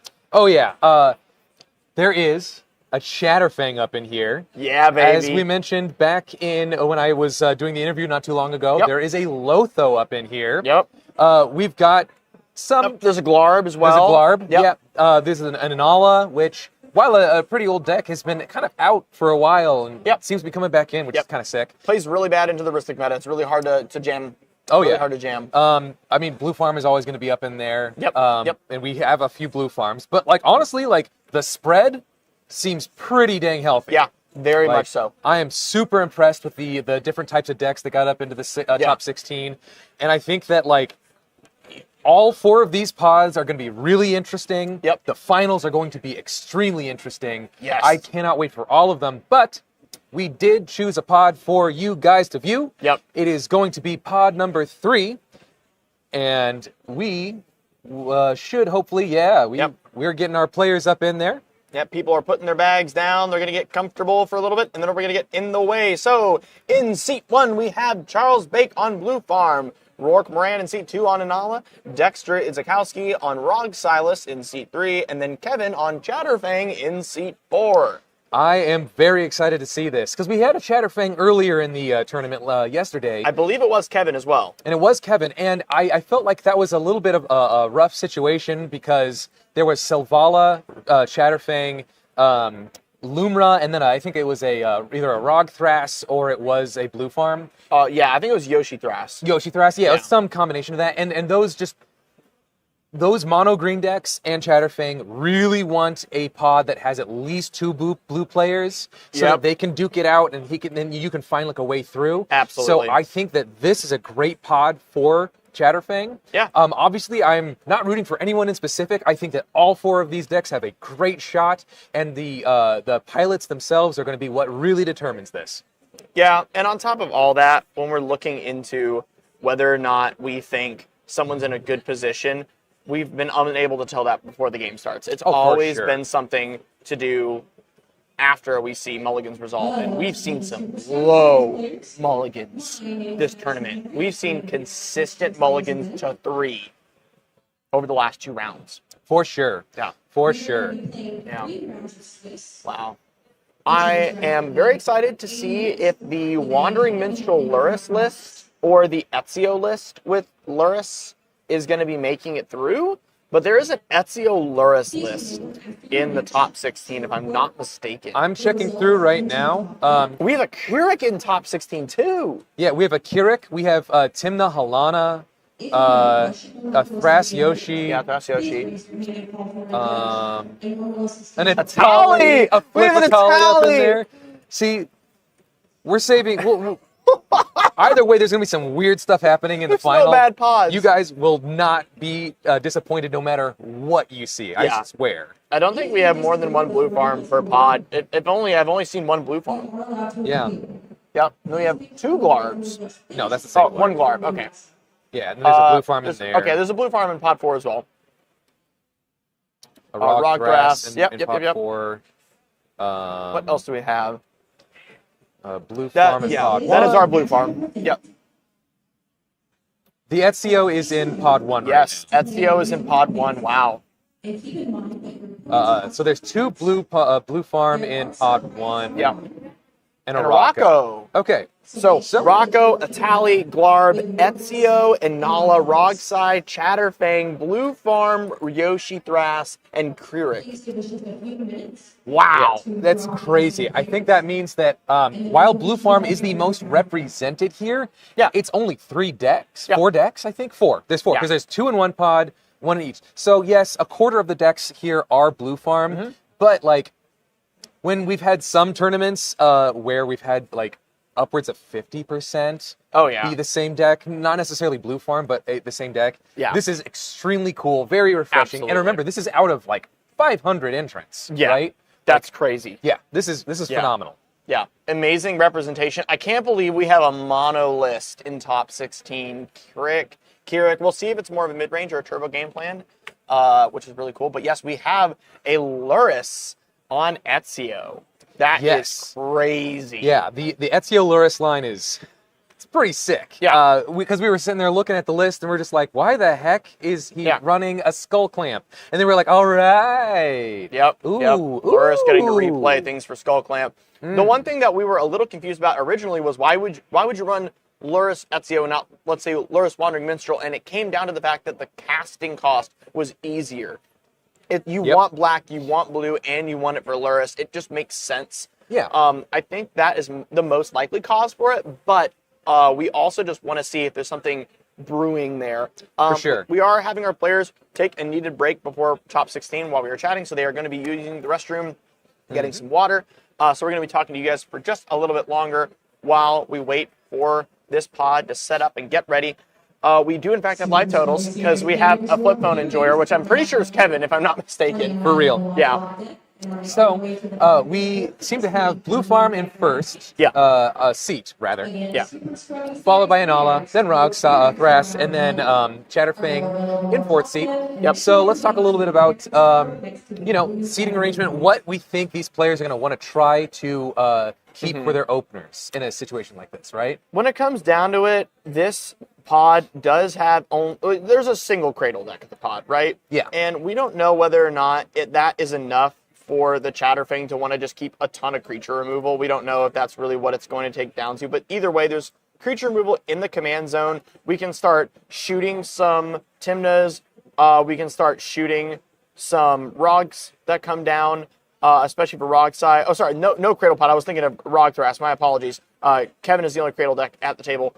So creature removal is not at a premium. Rogsai and Anala aren't going to care as much about it. Blue Farm, obviously, so maybe Kevin is going to have the availability in order to push back a little bit on the Blue Farm and keep them in check from seat 1, which may be a very needed, check. But in general, I think we're feeling quite comfortable with the pod in terms of no one is at a severe advantage in any For any sure. Form. Yeah. Yeah, no, I'm very excited. This looks like it's going to be a very healthy pod. I can't wait. Very different win lines, but still a lot of interaction. Yeah. It's going to be great. Yeah. I do believe that we are going to be having some photos taken before they start, so they are just putting down some of their cards before walking over, and then they should be good to go. Players are getting seated. It looks like Kevin is good to go. I'm sure the tensions are high. We're getting some puzzles action out of Kevin here, getting some chess going. As we'll say, yeah, a little bit pregame chess. Got to keep the mind fresh, Yeah, I love that. Keep the juices flowing. Yeah, unable to get a good look at that, but it looks like that was a knight to c3 and a pawn to e5. we ask Kevin to just put it down and go through the lines for us. Yeah. I mean, that's a great idea. I mean, if you want to keep your mind from roaming into, frustrated territory, worried territory, keeping your mind off, it's a great idea. I don't think that is something I wouldn't do, Yeah. Oh, for sure. Yeah, don't let the mind wander. Don't get stuck in your head right before a big event like this, for sure. So I think the only thing that we can say about this pod is that if Charles on Blue Farm is able to get the Dream open, we see the Ristic, we see the Smothering Tide, maybe we start talking about the fact the rest of the table is going to be targeting them, and at that point, Inala and Rogsai are going to look to steal the game. And that's the only play pattern I think I'm sussing out here is the fact that Blue Farm, if they do command a tight lead, if it's not just turn 1 Tymna or turn 1 Crom, but something even more powerful, I could see the heat getting drawn so hard on Blue Farm that it just goes to Inala or Rogsai. I'm very worried about Kevin's ability to push through a pod like this because 2 turbos and 1 mid-range, it's normally getting given to one of the turbos. For sure. Yeah, I guess it just comes down to whether Kevin is keeping good spot removal for the Turbo Inala. And they're in green-black, so maybe good removal for artifacts and enchantments on the Blue Farm player. And then talks with the Rogsai and just go like, hey, how can we get through this in a way to position themselves in a good spot to, of course, at some point try to go for it over the Rogsai or you know. Yeah, and let's think about this for a moment. Are we having these players on any mana denial? Do we see Kevin on Oof? An oof would be great. Yeah. I think. Yeah. I mean, just like turning off Yeah. a lot of blue farm stuff. Yep. Inala doesn't so much care about the oof because it's all like No, ETB Inala triggered is abilities. Oof agnostic for the most part. Yeah. Rog Sai, since it's not Rog Thrasp, you don't have an activated ability in the command zone. Yep. But there's a lot of like paying to sacrifice stuff. So honestly, I'm actually thinking that like unless he's really, really scared of blue farm, Yep. any kind of stacks piece or hate piece that shuts off abilities is Yep. almost not what he wants to see. Yep. Yep. We're going to get some quick camera fixing real quick. I'm going to leave my co-host to take care of you guys. One moment. Cool. Yeah. So, so I'm really looking forward to how Chatterfang is going to have to interact with this this board state. Well, you know, deck state, whatever. Because, like, yeah, it's a creature combo deck. He has really good spot removal. Just his commander can deal with stuff. So we're going to probably see him want to just, like, pick away at everyone else's board. Like if the Nesper Sentinel comes down, just immediately trying to find a way to remove it. If Roger comes down and no immediate sacrifice comes down for it, removing the Roger. So there's not anything that comes after that, right? And then for Inala, all he has to do is just set up, right? And then wait for Inala to try to do some stuff and just go like, I have a bunch of ways to remove your creatures in order to stop some amount of the turbo from going off. Whereas we've got our blue farm player who's obviously going to want to try to get value immediately, card advantage, and try to overwhelm the rest of the board just by having more cards in hand. Inala, just like in the previous Inala game, just going to look for the best opening, and in some cases, the best opening is just the only opening, just going to go right in there. And then Rogsai, it's turbo, so we're going to see an early Adnaz for them, hopefully, or at least the Necro. They're just going to try to jam. They'll hopefully have some counter magic in hand to stop the blue farm player or the Inala player from stopping them. But third seat, if someone else tries to go first, they might have a little bit of an issue there. Yeah, and these players, obviously having survived the whole day, don't want to look to jam super fast because they don't want it to punch over. I do have confirmation that is actually our judge playing some chess while the players are getting their pictures taken. Okay. And we got it on the table. Yeah, we do. Oh, yeah. You know what? We know what we're doing here. We got good production for the most part. Let's check on this. What are we doing here? It looks like it's a reverse Spanish Open. No, he took it chess away. Match. We had a Spanish Open for 2 seconds. Oh, it's because the players are actually here. All right. I guess that's just as exciting. And we are into our match. We're gonna get some opening hands drawn here soon. Oh, what an exciting day. It looks like someone is choosing which Chatterfang art to use. Fantastic. Gotta love it when a player is so into their deck that they've got like 10 different treatments of their favorite card. Yep. And if anyone's going to get to top 16, it's going to be someone that dedicated to a non-blue deck. And I love the dedicated non-blue pilots. They're always so in love with their lists. They know it like the back of their hands. It's always so exciting. We got some good fist bumps going around. Yep. Some good luck, have funs. Yep. Love to see it. With some revealed information, did you know that Dexter is in fact running Thassa's Oracle and Pact of Negation in a Rogsai list? Wow. That is, wow. Just shocking. Wow. Never could have saw it coming. Yeah, absolutely not. You know? Yeah. Just baffled. I wonder if the Blue Farm's running it too. That'd be even crazier. We did actually see a Besiege the Mirror. So some lists opt out of it. Some lists opt out of it, but I think that the most good lists normally run it. I was about to say most are gonna be pretty high on it though. Yeah, the good lists are gonna run it. When you have a tutor that can just win you the game as part of the resolution. And mana fixing. That's crazy. Yeah, I'm pretty sure you're gonna. Yeah. We are also looking towards how low do these players mull. And the last time we saw Kevin in a, third seed it was at the time, they went down to 3. It was rough. Yeah, or 4. It was 4 for Kevin. It was 4. Yeah, but we've seen a lot of low mulligans today. Kevin's waiting on a cut from their opponent while Rogsai's shuffling up. Looking forward to seeing what our hand sizes are, but we are playing with power. I am Def Cat, your host. This is my co-host. I'm Zeb. And we are bringing to you the top 16 of the Steel Series Steel City. City Spectacular 20k, the largest CEDH event ever held, 513 players. And if you are looking to not miss out the next time this happens, you should go to the Frenzy at the Falls 2025, November 28th to 30th. So once you're done getting all of your leftover turkey, you can drive on up, fly on over, and get some good games played. And on top of all that, if you top 16 at a tournament like this, you get a free invite to the next. That is some good value. Very. I know what I'm doing my turkey weekend. I want to chain top 16s. Oh, for sure.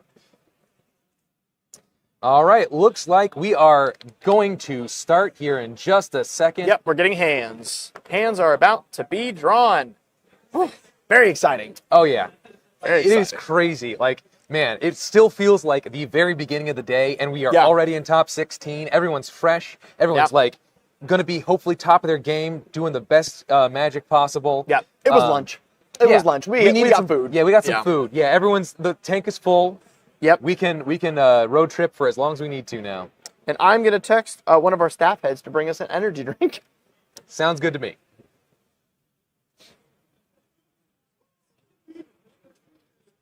Crying emoji in there. Make it a little faster. We'll Yeah, see. a plea to the heavens. Yeah. Please. What else do we want to talk about this pod? Like we talked about, 2 turbos being in seat 2 and 3. I don't think this Blue Farm's jamming without a flash enabler. I don't think we're ever seeing anything main phase for Charles this game. I think it's going to be all over top. Yeah, he's going to have to. And because we are missing silence effects outside of Charles, that's kind of really good for him. Yeah? Like, not going to lie, no silences outside of Conqueror's Flails, which we do know Chatterfang has Conqueror's Flail. Oh. But that's only for Chatterfang, right? Yeah, yeah. But if Chatterfang tries to go for the win on his own turn with the Conqueror's Flail, or on their own turn with the Conqueror's Flail, while Charles is waiting to try to go off, that's where things get real hairy. Absolutely. Absolutely. We're going to see if Blue Farm can get there. Hopefully, it isn't what we saw earlier where it was a Voice of Victory put on the stack and then everyone went, time to go for it, and started flashing over like crazy. That's what we've seen most of the day so far is someone lands a silence piece and everyone goes, time to pull the trigger. Boom. Yeah. Oh, is that a Snap 7 from Blue Farm? Did we find the early draw engine? That's scary if true. You know for what's the rest of crazy? the table. We haven't seen a single Esper Sentinel in 9 rounds. That is so true. Yeah, this could be our Esper Sentinel game. Yeah. Yeah. We'll have to wait and see. Who knows? Again, Mango qualifier players, that is time in round 2. A lot of people definitely have been rooting today for the underdogs. Chatterfang never really having won too many major tournaments. It would be awesome. Anala also hasn't seen a top in a while, so this is exciting. Yeah. And honestly, Roxai has not won a tournament in 8 months, from what I understand, an above 128 person, last time Crazy. I checked. Yeah, well, I mean, for a long time there, Rogsai was kind of the boogeyman of Turbo, and everyone's just like, we're just going to play to stop the Rogsai, and they did. Yep. It's similar to like when Winota first he was putting up numbers and then gosh. became the boogeyman, and everyone's just like, the second we see Winota come down, get rid of her! Yeah. You know? Bang! Yeah, Yeah, that maybe it resolved, but that's about it. That's Never about moved it. to combat. yeah. Yeah. Yep. I mean, because that was the unfortunate thing about Winota was you had to not just resolve her, but get to combat with Yeah. her, right? Yep. Well, not with Winota. You could have your non-humans. Just get to Get to the combat, combat with step, her on yeah. the battlefield. Yep. Oh, yeah, you're saying, yeah. So we got a single mulligan? Have we seen Snap 7s from the table? You know what? If Blue Farm snap 7s and at least 2 others do, hopefully that means that they're like, I know Blue Farm's up to something. Yeah. I can keep this, right? Wow. Because remember, because of the way that mulligans resolve, it is in turn order, and it's not all at once, right? Yeah, absolutely. So a player can go, gosh, this isn't the best hand, Yep. but I have a okay-ish removal piece. Bring 'em. Yeah. So maybe I do just keep this because Blue Farm Snap kept, and even though this isn't the best hand, it can at you least be give congratulated? them. We need to give a thanks right now. Big thanks for our. You're saving our lives right now. Thank you. The Thank you assistance, so much, yeah. Excalibur staff. Oh my goodness. Phenomenal. Thank you. Oh, we have been saved. No, we are. We're we are okie great. dokie artichoke. Absolutely. Thank Yeah, you. You have kept us alive this convention. Cheers. Cheers. Mine's not open yet. Oh, we're ready. Where are we going? So Anala is down to 6 at least, it looks Okay. like. Anala down to 6, understand. And is Kevin looks like they've kept. You can see Kevin's leg just thumping over there. Dude, I know. I am that exact same player, and I hate it. I hate doing that to people, but it's so subconscious. I don't know that I'm doing it until someone just goes, "Hey, bud. is there an earthquake?" And I'm like, "Oh, whoops." Wow, Nala's continuing to mull while the rest of the table is happy to sit. Scary stuff. That is scary, but do remember, while Anala does have like obviously counter removal, as a turbo deck that maybe is banking on Rogsai having something, they might just be like, forget it. I'm just going to let you guys try to deal with this. Yeah. I'm just going to dig for setup pieces and or just like even like a turn 2, you know? I mean, there's very easy turn 1s in Anala. There's just Dark Ritual, Petal, Spellseeker. And if all that comes down is an Esper Sentinel, we only see one draw, and no one else has their commander for any free removal. Turn 1 Anala in seat 2 is not out of the question. So I would like to see it. We have not seen an early turbo win yet this entire tournament. We have not. Yeah, I'd be excited for it. I would say, though, that we've had some very neat mid-game wins, essentially, right? Like, in the first 20 to half hour of the game, definitely. A winner being declared, which is very cool. But no, like, really early win. We've not seen a win where a player didn't get a turn. Yeah. Which for most people, they're probably happy that is a thing. I mean, I'm sure everyone's happy that Turbo is no longer doing that. For sure. B is keeping 4. So Inala is on 4 cards in hand. Whoa. I mean, if it's Land Dark Ritual, Lotus Petal, Spellseeker, I'd be a happy man. I'd be a happy Inala clam if that was the case. Yep. Could also just be something like a Mystic to try to just like. It's most likely, yes. It is most likely a draw engine. And here we go. The fist bumps are around. Let's get ours. Oh, good luck. Have fun to our players. We are so excited for this match. Yes. Let's get into it now. Misty Rainforest into a Mox Opal. We're gonna pass before fetch. Okay. So, oh wow, no turn 1 value piece. Yep. Polluted Delta pitch. Nothing dropped. We're playing it nice and slow. Yeah. We can probably expect like I'd say like a Vamp or an Enlightened Tutor or a Mystical for both. Absolutely. For either both the Blue Farm and Inala. In fact, that might be happening like right now. Yep. And we're getting a Tundra. Okay. And a Underground Sea. And now we're fetching again. Misty Rainforest for Rogsai. Fetching. And I do believe this is with Rog on the stack for the Rogsai player. What is that? There's a spell on the stack. What is that? Yes, we have an Imperial Seal being cast. Got it. Post. Okay. These players want to go. They're I dig it. Let's get this game going. As long as they keep it tight, this is good. Yeah. Granted, they're probably going to start slowing down when they get to the mid and late game, obviously, but I think that's what they want, is they just want to like get these early turns out of the way so they can focus on the later turns. Absolutely. Obviously, these are top 16ers, so we can assume that there's going to be, like, if something matters, they're going to say, stop, I need to do something now. Oh, absolutely. Yeah. No, nothing's being passed without confirmation right now. Everyone is definitely given their express interest in letting things go ahead. We're going to check what land that is. I believe it is the Yavimaya not Secret Lair, but the one from, it's Yavimaya from the Lord of the Rings. Yes, because it's the Treebeard or whatever. Yep. And there is the Enlightened Tutor. Alrighty. So, Ristic, you think? Yeah. Yep.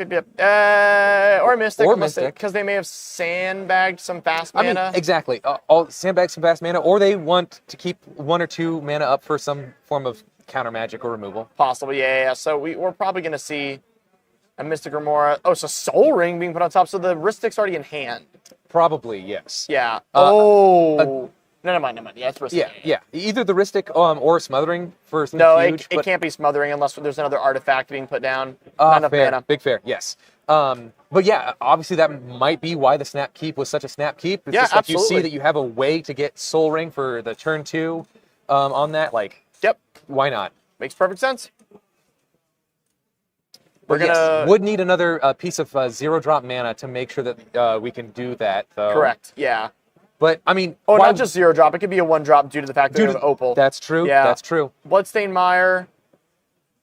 Yes, immediate crack, because obviously we're playing at sorcery speed to try to make this happen. Waiting for the land, like a Badlands or UC? Yep, they're probably declaring the land before they shuffle. Yep, shortcutting here, because it makes sense. Yep, shortcutting into Ristic. We got thumbs all around. There we go. Yeah, pretty predictable with that Snap Keep. Respectable, very respectable. This is the fastest play we've seen all tournament, which is crazy. Yeah, these guys want to go, go, go. Yep. We got a Polluted Delta for Anala. Seems like they are debating finally on something. It seems like it's not an easy answer this time around. Yeah, and that was a Badlands off of the Polluted. Yep. We've gotten the baddie. Are we the baddies? Are we the baddies? We're waiting on a cut before we go. Yeah. Because of the Ristic, we can't. We have to have the shuffle resolve, obviously. There has been a little bit of table talk. It looks like 2 and 3 are just kind of checking out that Ristic and maybe talking a little bit about what they want to do about it. Do they want to play a little bit responsibly and make sure they're paying for it? Do they have removal for it? A little bit asking back and forth there. It's entirely possible that Kevin has removal for a Ristic, given their colors.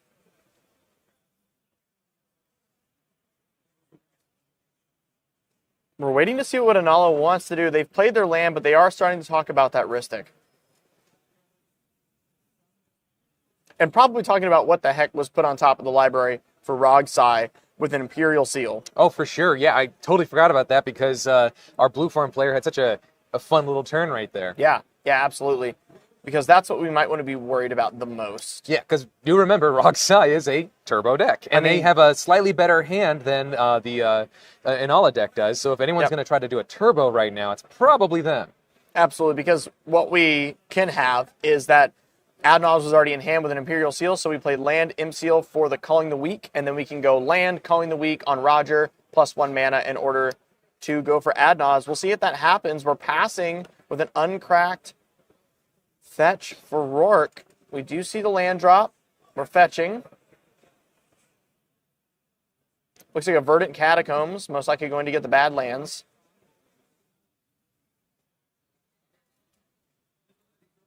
Rourke reminding the table that they have 2 lands up still. Yep.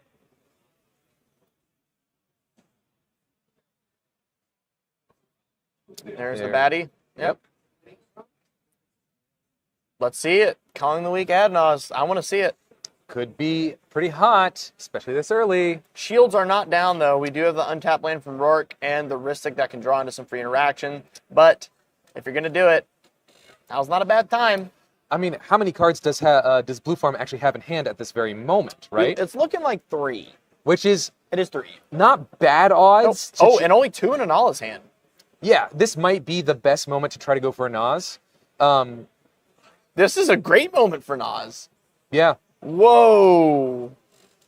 Because, I mean, like, if it is a Naz, and then, let's say, either Inala or Blue Farm counters it, that's a lot of cards that they're wasting, and they'll come to their turns with, like, nothing. Is this how Chatterfang sneaks it in? Is this? I know, right? Oh. For 1 mana. Oh, let's get a zoom in on that. What is that? That is Dark Ritual. Oh, this may be a Necro. I mean, Necro's still good. Yeah, absolutely. All right, we have 3 black. All right, hi. What's going on here? Ah, a player providing a mana token over there. Yep. 3 black mana. Are we about to see a Cabal Ritual? I was about to say that might be the next. 4 cards in Ristic's hand. Justice Will! Okay. Oh, wow. Risk and Biscuits. Okay. Interesting. And that is a ROG still out, obviously. Yep. So that is both modes. Yep. I think. They're good to go. Let's see what the flips are. Oh, it's resolving then, It's huh? resolving. We got the OK hand. Oh, from the Blue Farm player. Let's look. Ristic Mantle into a talisman. Looks like the black-red talisman. Absolutely. So we're one off being able to cast that Ristic. But that's exciting. The Mantle comes... Oh, the Mantle can tap. I was going to say, the mantle can tap. And Yep. also, he's got a bunch of red mana now as well. Oh, of course. I was Doi. gonna say, yeah. Just cast the mantle, hook it to ROG, and Yep. then turn ROG over. As well as the... Yeah, the Talisman. Oh, well, the talisman isn't blue. Yeah, it's not BA yet, but we've got that for filtering. if Do we need be. have a counter spell on the stack? What is No, that? no, no. These are mana tokens. Mana tokens? These Oh, are all mana tokens. got it. 7 red. That's a lot of red. That's a lot of mana in general right now. Good Yeah. gosh. Like I was saying, this is like kind of this is the ROG Silas bread and butter right Yeah. now. I'm surprised the J Will came down and not a Necro. I wonder what was tutored. True. Because yeah. J Will can miss. Gosh, I mean, I'd be afraid if I was the other players right now, because that might mean that like That wasn't the tutor, that possibly. wasn't the tutor. yeah. We got something better in hand. Do we have an Breach in hand? Yeah, like we did something. have there was 7 kept, so Because one of the things also, this J Will might have been like some amount of bait, because like you kind of want to counter the J Will. yeah. But if no one does, then you're like, okay, I can breach and J Will again, Yep. right?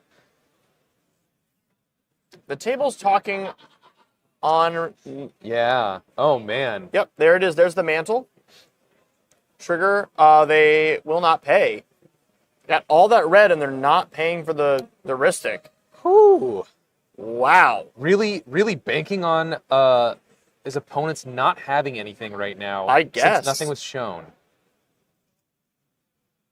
Tapping. Yep. The Most ROG likely there. for the blue. I don't see why not. Yep. Because there's not a lot of like blue in the deck or in hand that would like do anything to try to make the end the Yeah. game right now. So Yeah. just going for the Diabolic Intent. oh, interesting. So there's just some blue floating, it would seem.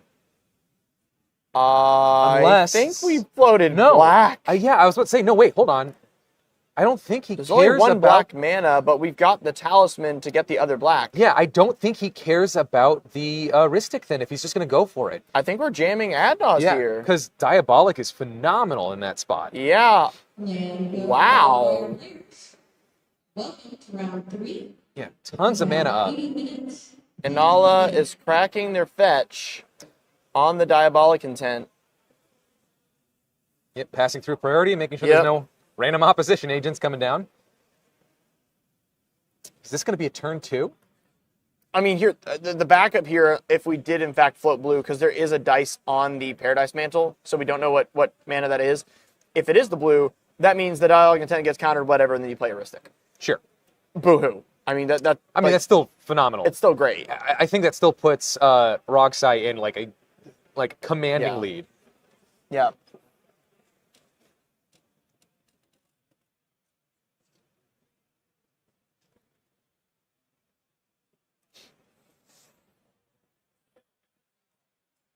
We are looking to see if this Diabolic Intent resolves. A bad land was fetched for Inala. If we see Dark Ritual, Cabal Ritual, Adnos from Inala, It's a spicy meatball. yep, we are we are indeed searching. Diabolic Intent is tutoring. Rogsai attempting to go off in seat 3 in the second turn of our top 16. We have a blue floating, a black floating, and it looks like 5 red left. Plenty of red. Yeah.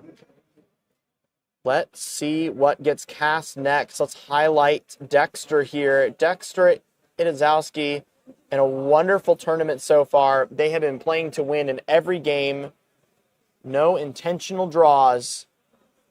And I think it's certainly understandable why it hasn't happened. They are talking about what's going to get searched. They're looking at their hand to figure out what they want. Seems like they have a couple choices they're mulling over in their hand. Off camera there. Yeah, and from the looks of the table, there's not much power that the other players have to push any leverage to try to stop Dexter from getting whatever he wants. Yep. So this is like very much ball in Dexter's court territory. Absolutely. And you got to think about the situation. You have to think about it. I love playing Rogsai. We've all been in this position where you got the world as your oyster, and it's hard to know what is the right thing to get because you're trying to think about what the table could possibly have to stop it. You need to know, should I be grabbing a sorcery win, an enchantment win, an instant win, whatever they may have in hand? Are we worried about Swan Song? Are we worried about Dispel? Are we worrying about a hard counter? What is the correct path to victory? And Dexter is in that special place. Yeah, and do remember, part of why the Jessica's Will might not have been countered initially might have been because there's a mind break trap.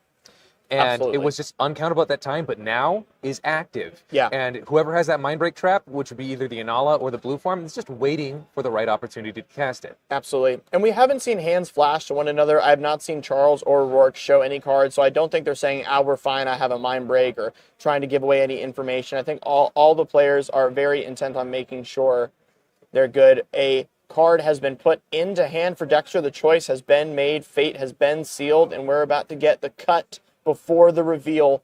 So we are going to get a close-up on what is about to get played here from Dexter, trying to win himself a slot in the top 4 in the Excalibur Events City Spectacular, the Steel City Spectacular 20k.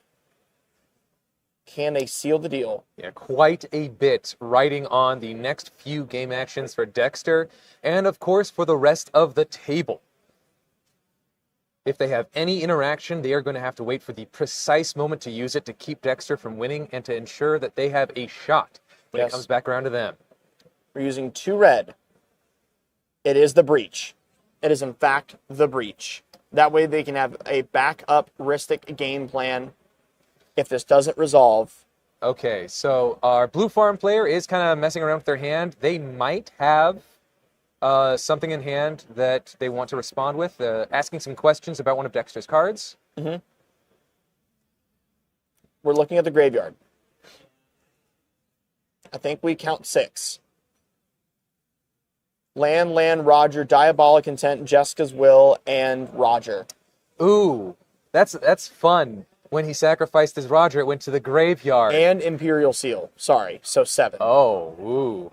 Yeah, we do have 7 in yards. That means we are going to be able to cast Roger and cast J-Will, or cast Roger and cast Diabolic Intent, which would be the freeze with blue mana up.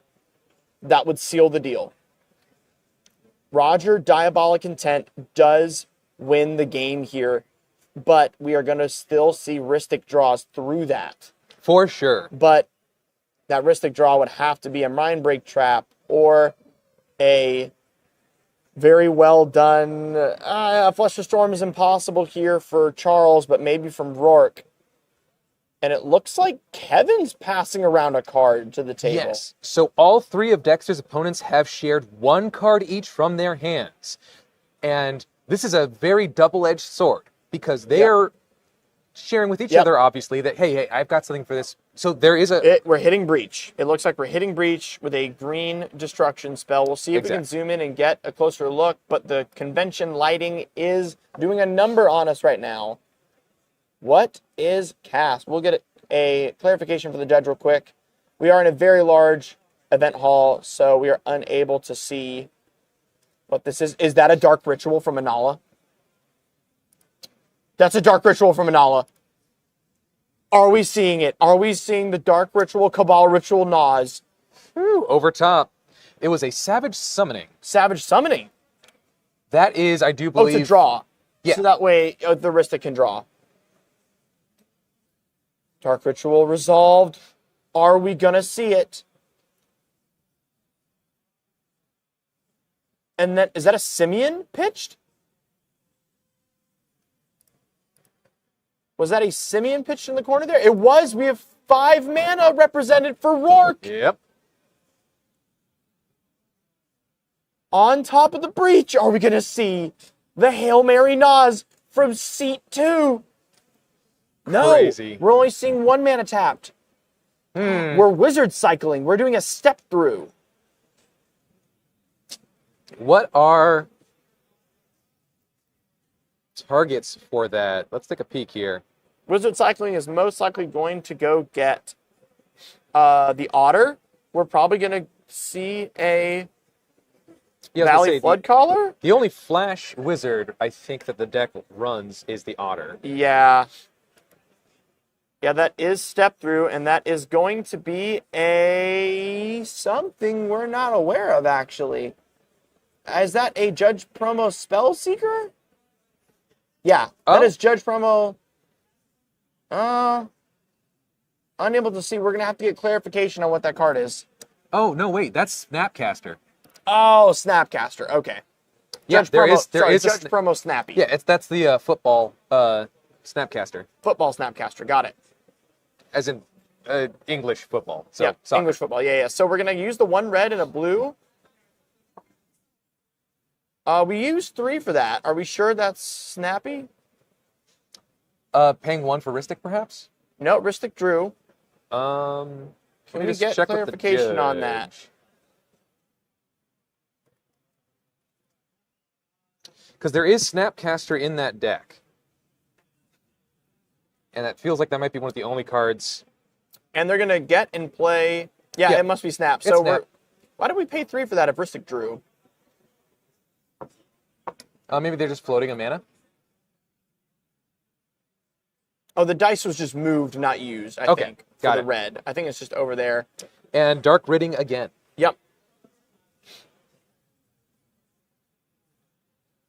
All on top of the breach. Like we were saying, very flash, quote-unquote, meta. Yeah. I love how this is playing, but if we get back to Charles' turn, that is a very thick grip. Oh, man. It's, yeah. Good gosh. And now, seat 1, Charles is trying to talk to Dexter about how to stop this Yeah. Inala from winning over top of them. Yeah, it seems like what's going on, a lot of these cards being passed around by the other players is telling each other how they can feed Oh, Charles. one moment. We do have some actions taken. So, a Jessica's Will was cast, putting Roger back into the command zone, generating 6 reds, exiling no cards.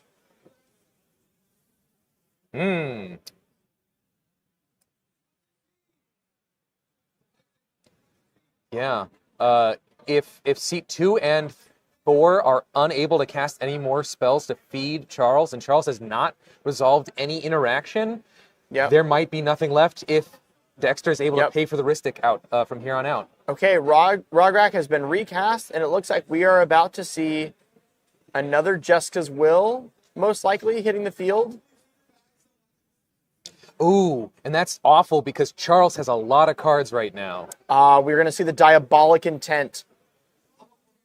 Okay. Wow. Oh, so the Snapcaster was just to draw Charles more cards. It Yes. wasn't to generate more mana for any play from Rourke. We're just seeing Ristic draws in order to stop this. But we're getting the Diabolic Intent. Looks like it's resolved. I need to say something real quick. Pod 4 just ended with a win for Zechariah Boyce, which gonna get means Lotho. we're going to get a Lotho in round 10 in the finals. Top 4 Lotho. You must be a proud father. I am so excited right now. Congratulations. All right, back to this. Back to this. Oh my goodness, congratulations on that. Oh, we have shown the brain freeze. I think this is it. like almost no interaction at all up to this point. It is kind of all on Charles, and we're not seeing anything. There has to be something in that stack. Yep. Like there's going to be a decision point coming up, and Charles is going to have to use whatever he's got, because there's got to be some free interaction in there. Charles, you're going to have to show that hand eventually, but we are about to put a freeze on the stack. Obviously, I'm sure targeting Dexter. I don't see why he wouldn't. Yeah, absolutely will be. Man, Dexter still having a few cards in hand, which is crazy. Haven't seen a ton of counter magic from Dexter, so there could actually still be backup in there. Oh my gosh, that would be wild. If there is backup, we'll most likely see Roger recast here off all this extra red mana before they go and grab anything else. Did they already have freeze in hand? They're searching. I think we already had freeze in hand. Huh. Oh my gosh. I'm LED. seeing an LED revealed. Oh, so we already had freeze in hand, so we're grabbing LED. Wow. Sometimes you just have all the luck. I think we're asking what we're allowed to search for. All right, never mind. I think Roll that Charles. back. I think Charles is saying, "Hey, can I at least get this?" You mean Dexter or? Yeah, sorry. Dexter is pleading with Charles, "Hey, can I at least get this, if not the freeze?" Okay. Yep, we got LED in hand. Okay, does that mean the freeze is going back into the deck? I believe the freeze is already in deck. Okay. Yep. I mean, LED with the breach out, obviously still extremely strong. We just got to see if Dexter has a way to fill the grave enough. Obviously, I think we're talking about the fact that Charles has the counter spell. Oh, yeah. And he's not going to try to push through it. And that's why he said, what am I allowed to get with this? It is most likely just going to cast the Ristic and pass.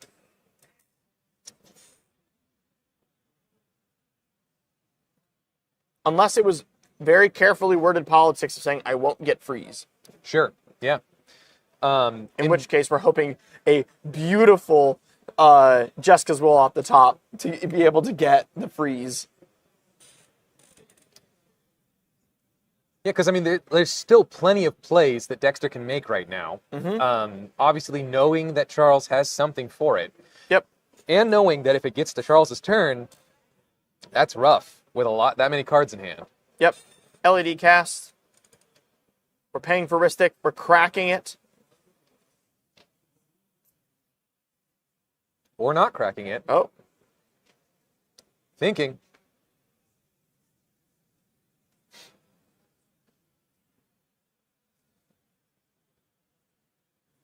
All LED's cracked. Let's look what's in yard. Plenty of good stuff. Yep. Floating 3 blue. Arcane Signet, Command Tower, and a Mindbreak Trap. Sitting in the yard. Obviously, there has been a player has cast 3 spells.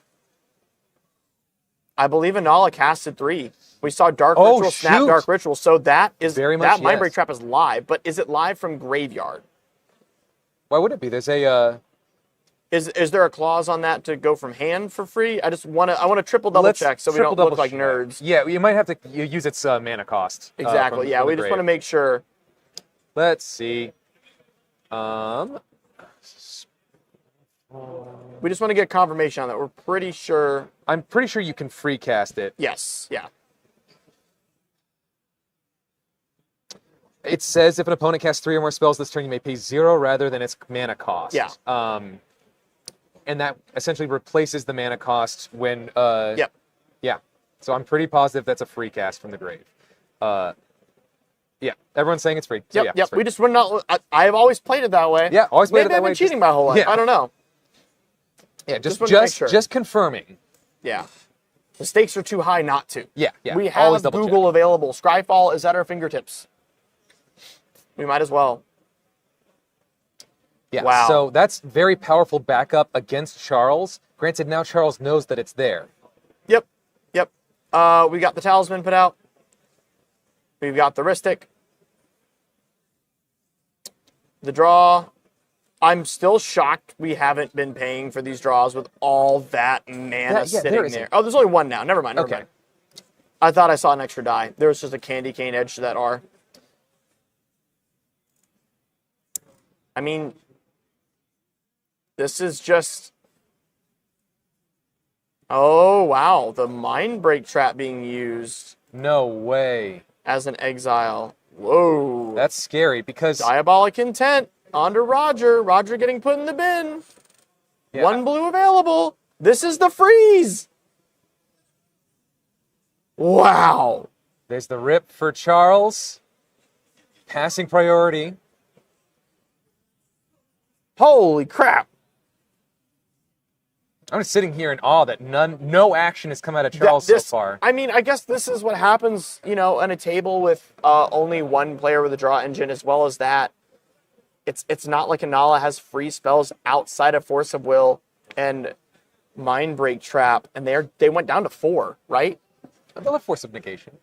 They still have Force of Negation. I don't know if a lot of Analas play it, considering they jam on their turns. That is true. I'll just check real fast. Yeah, I mean...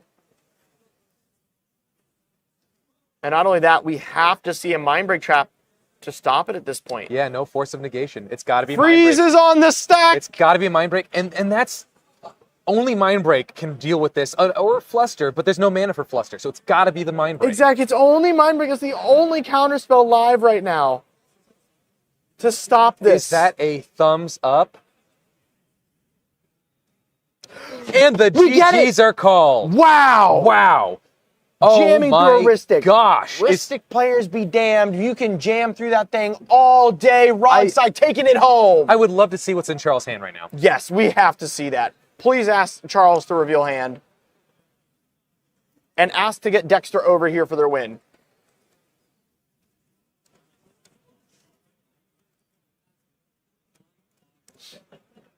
Goodness gracious me. Excellent game. Wow. Turn 2, everybody. Turn two. Yep. Fantastic. We're going to ask if Charles will elect to show what was in hand. Yeah, and with that win, we actually have all 4 top 16 pods done. Oh, so we're just going straight to top 4? Yeah, we're going to take a short break so that everyone can get a little bit of a break, and then we're going to top 4. Wow. I'll let you know right now, pod number 1. We had Spencer Miller win that pod, playing Rocco Cabaretti Caterer, taking down 2 blue farms. And let me see here. And for those wondering, there is the full hand. There is no free interaction. There was an Intuition Swan Song, Mystic Remora, Mockingbird, Praetor's Grasp, Smothering Tithe, Demonic Tutor, Flare of Duplication, Voice of Victory, and some lands. That was all that was drawn. All great cards, just not what they needed in the moment. We had, and then the Ezio Auditore was in that first pod. Yeah. We had Robert R. win pod number 2. As I mentioned before, Zechariah Boyce won pod 4. The hands are... Yep, we got it. Yeah, we got a great picture of it. We had Dexter Idzikowski take down pod 3. We are going to interview Dexter just to talk about what it was like to jam through a Ristic while the players do take their break. So we're going to have Dexter come around right now. Yeah. Zeb, if you'd like to intercept them and give them over their mic, and then we'll do that. Thing. Cool beans, guys. All right, I'm going to head out for a minute, and Dexter's going to come in here and talk with Def Cat with. See you in a second.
all the like for everything I've learned playing Rockside is like just jam. If you have a win in hand on turn 2, it does not matter. Just push. Yep. And like, it was obviously very unlucky for the person who had the Ristic Study and played, didn't draw anything. But Yep. I don't think I would have done anything differently if I could go back. No. Like 5 minutes ago, You saw no mana on the Ristic player as well, so you knew no flusters. Ristic is what this deck punishes. It's what it's best at. Yep. It really helped that I had the Jessica's Wool, getting like that insane burst of mana. What was that? The Imperial Seal, Tutor? I Imperial Sealed for Dark Ritual. That's what we expected. We didn't think it'd be the J Will. Yeah. Otherwise, it probably would have been the Nas if you had the mana for it. Yeah. Yeah. My hand was like land, Diabolic Intent, Jessica's Will, Imperial Seal, Mindbreak Trap. Yep. And Arcane Signet. The Mindbreak Trap really made me comfortable pushing. Yeah, especially after we saw the 3 spells from Inala after doing the snap play. Yeah. Yep. The Inala player was like thinking like they had something. I was really expecting them to jam. Yeah. Yeah, we expected to have the Dark Ritual. When they passed the turn, I kind of assumed they didn't have anything. Yeah. And so it really felt free to push because Yep. post Jessica's Will, if I breach, they have to interact with my breach, right? Yep. If my breach gets countered, I have Arcane Signet Ristic Study lined up, and it's so free to go into the Ristic player's turn and the Chatterfang player's turn to just Mindbreak Trap whatever is the scariest, and then draw back up to like 40 cards in hand and push. Yeah, absolutely. That was a really great play pattern because we saw if this fizzles, we have a Ristic, we have mana acceleration, and not even knowing that you had the Mindbreak Trap, that probably even felt better. That was a very comfortable position. I think a lot of players in your seat that didn't see themselves making it to the top 16 didn't jam in those scenarios. And I think this is what separated you and what got you into this position. I didn't see very much Rogsai in the Swiss rounds. I think 2 Rogsais. Yeah. Neither of them were doing too much. It was interesting. And 8 Swiss rounds honestly feels pretty exciting for a Oh Rogsai. The more rounds, the better for Rogsai. My Swiss record was horrendous going after day 1. I went win. My round 1 was 4th seat, win on turn 1. Nice. I drew, and then I won a game, and then I went on a losing streak of 3 games. Mm-hmm. But then the double win and then on day 2. It felt so good. Wow. So you went in ready to jam on the last day, double win, putting you into this pot, and now top 4. Yeah. Yeah. You're going to go on the golden road all day? You ready for that 4th win? I'm not sure. It really depends on what's hitting then. But like, I don't even know the split. I was told it was $3,000. That seems a little high. I think it's going to be closer to 2, but I would take a $2,000 split like 100% of the time. I do not care. Absolutely. Yeah, that'll be very exciting. We're really looking forward to this. We want to give you some time to get prepared for your top 4. Thank you so much for getting here for a short interview, and best of luck in your next match.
Welcome back to the CEDH 20k Steel City Spectacular. We are going into our final pod. I cannot wait to reveal what our top 4 are to the viewers and the seating order for them. Oh my goodness. Let's get into it while they draw hands.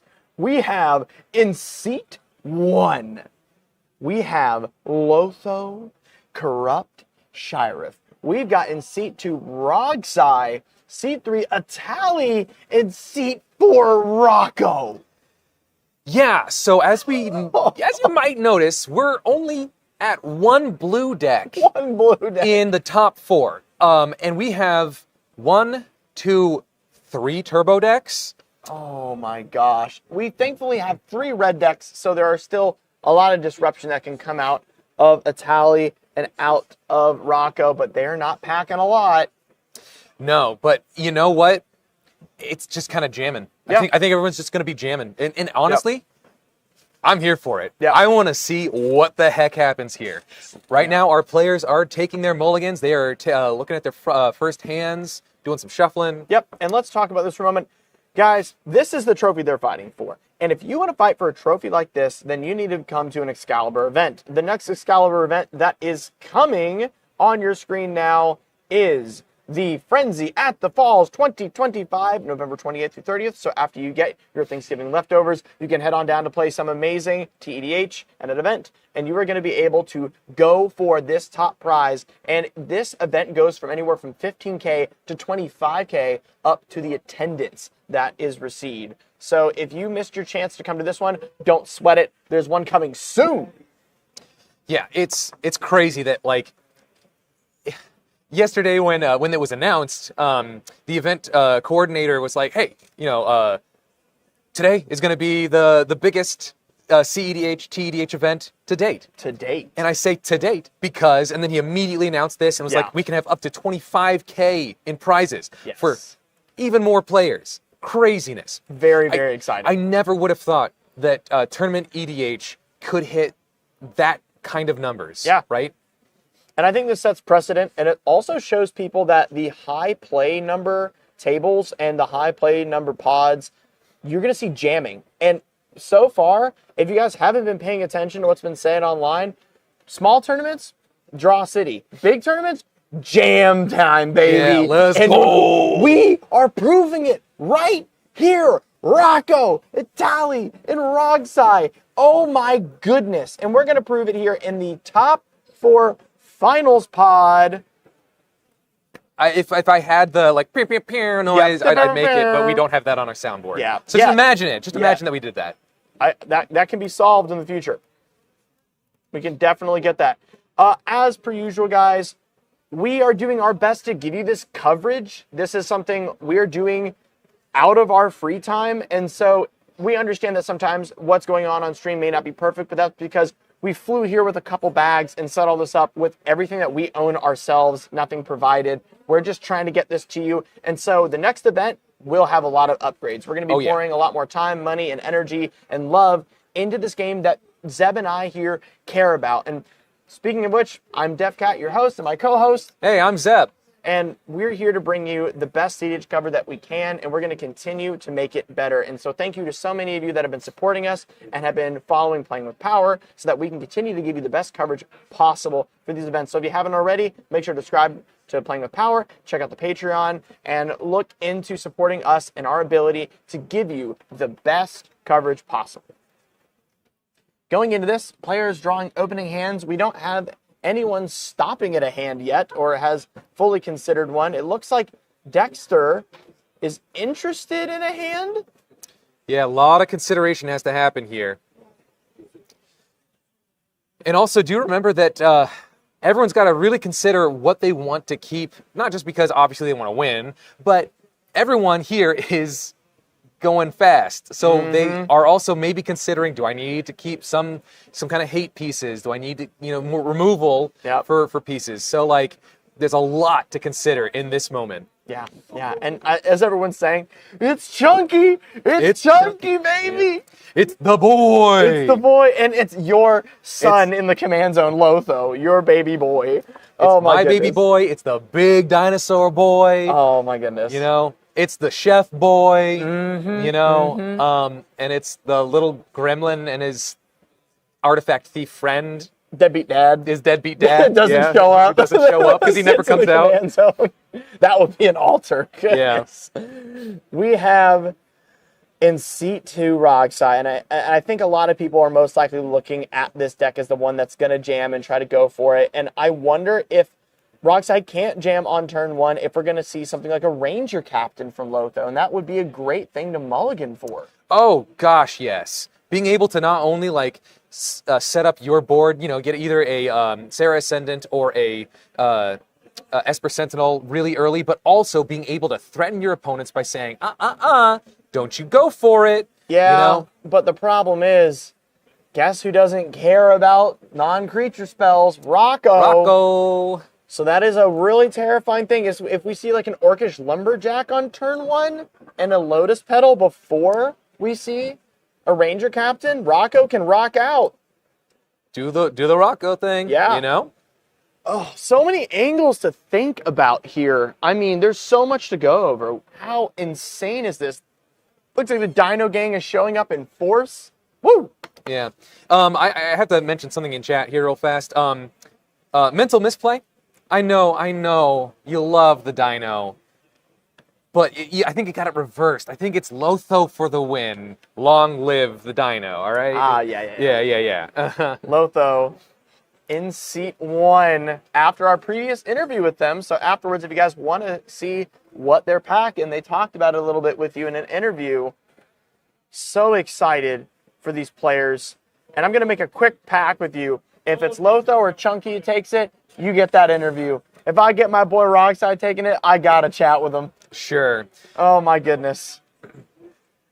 I am so excited to see all of these players up there. And they're all wonderful people as well. Oh, yeah. These are all people that, from what we know as well, aren't on social media that prevalent. They are all here just to jam. They're just players that care about the game deeply. For sure. And especially about their decks.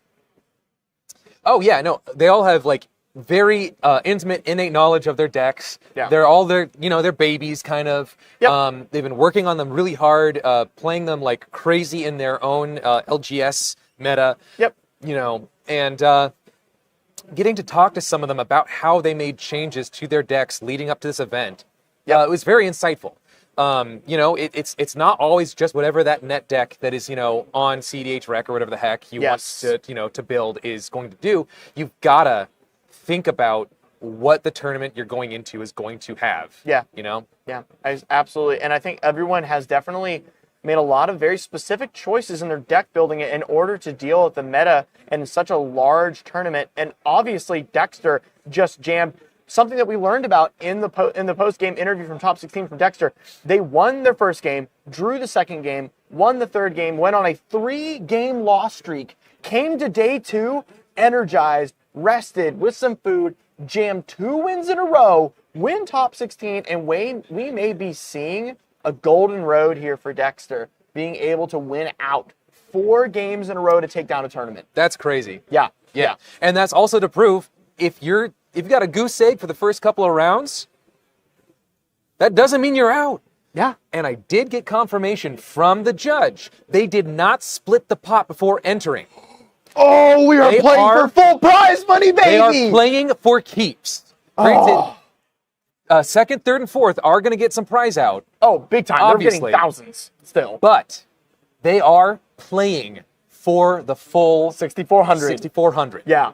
Wow. So first place is 6,400, and then second, third, and fourth get, I think it's 2,000 if I'm not mistaken.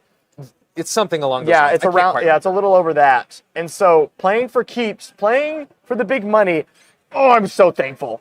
This is so exciting. This is how it's supposed to be. As God intended, baby. This is everything we wanted out of this tournament. The highest player count tournament, 513. Man. Okay, looks like for the most part, outside of one player still kind of figuring things out, Yep. we have openers figured out. Dexter Rogside. Zalski did have to get some of the cards back in the sleeves a little bit. They were getting a bit jarred.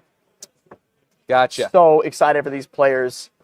I think a big portion of what's going to keep this game in check is spot removal. Oh, yeah. Obviously. But the problem is, if only spot removal is kept, then Rogsai wins, so it's got to be Lotho taking care of Roger. Maybe a Hail Mary Red Blast from one of the other two red decks. Obviously, Rocco also runs those silencing effects, but most of them are going to be used for their own turn in order to win. So we're going to have either Rocco or Lotho taking care of Rogsai. Rogsai is going to be the only one that's going to be able to stop any combo chaining with hard, such as obviously having the Mind Break trap. Oh, man. Yeah, no, I feel like there's a lot of, like, rock, paper, scissors going on at this table, you know? It's, while part of me does wish that maybe there's one more blue player, I think this is going to be a phenomenal match either way, all right? Yes. Absolutely. I think we are unbelievably excited for this. Also, we got the top 16 games done in 45 minutes. For real. Every pod jammed. I swear I thought we were going to be here till like 6 before the finals. It's And 2. It's 2 o'clock local time. Up and top. we're doing this. This is awesome. This is CEDH as it's meant to be played, in my opinion. Yeah, and obviously, I'm DevCat, your host, Zeb, my co-host. We're very excited. We love this game. We're not trying to be the most professional. We're trying to be the most into it with you. We're right beside you, chat. We're excited for this.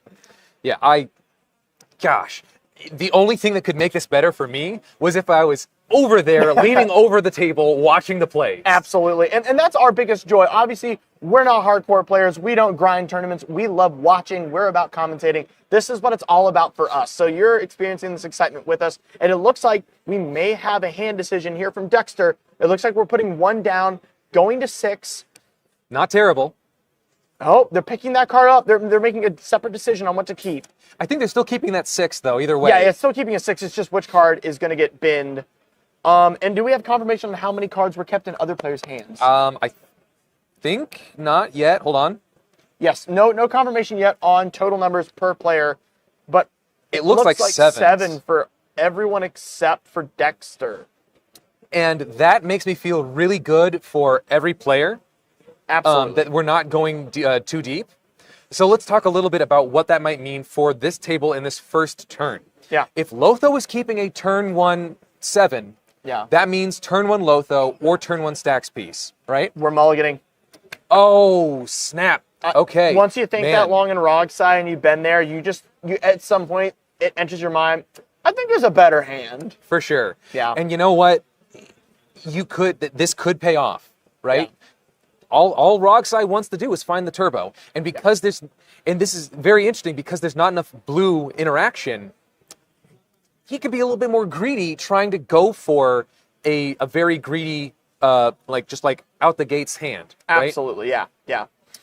And then Atali, I've played against it a few times. I've seen it played a few times, but man, what does its early game look like? So Atali is obviously going to be ramping up mana. For the most part, there is 2 different ways an Atali deck likes to go out. It either realizes it has the copy spell in hand and wants to stay on that and is okay jamming later, or it feels like it's in a desperate position and wants to jam immediately and start getting its flips.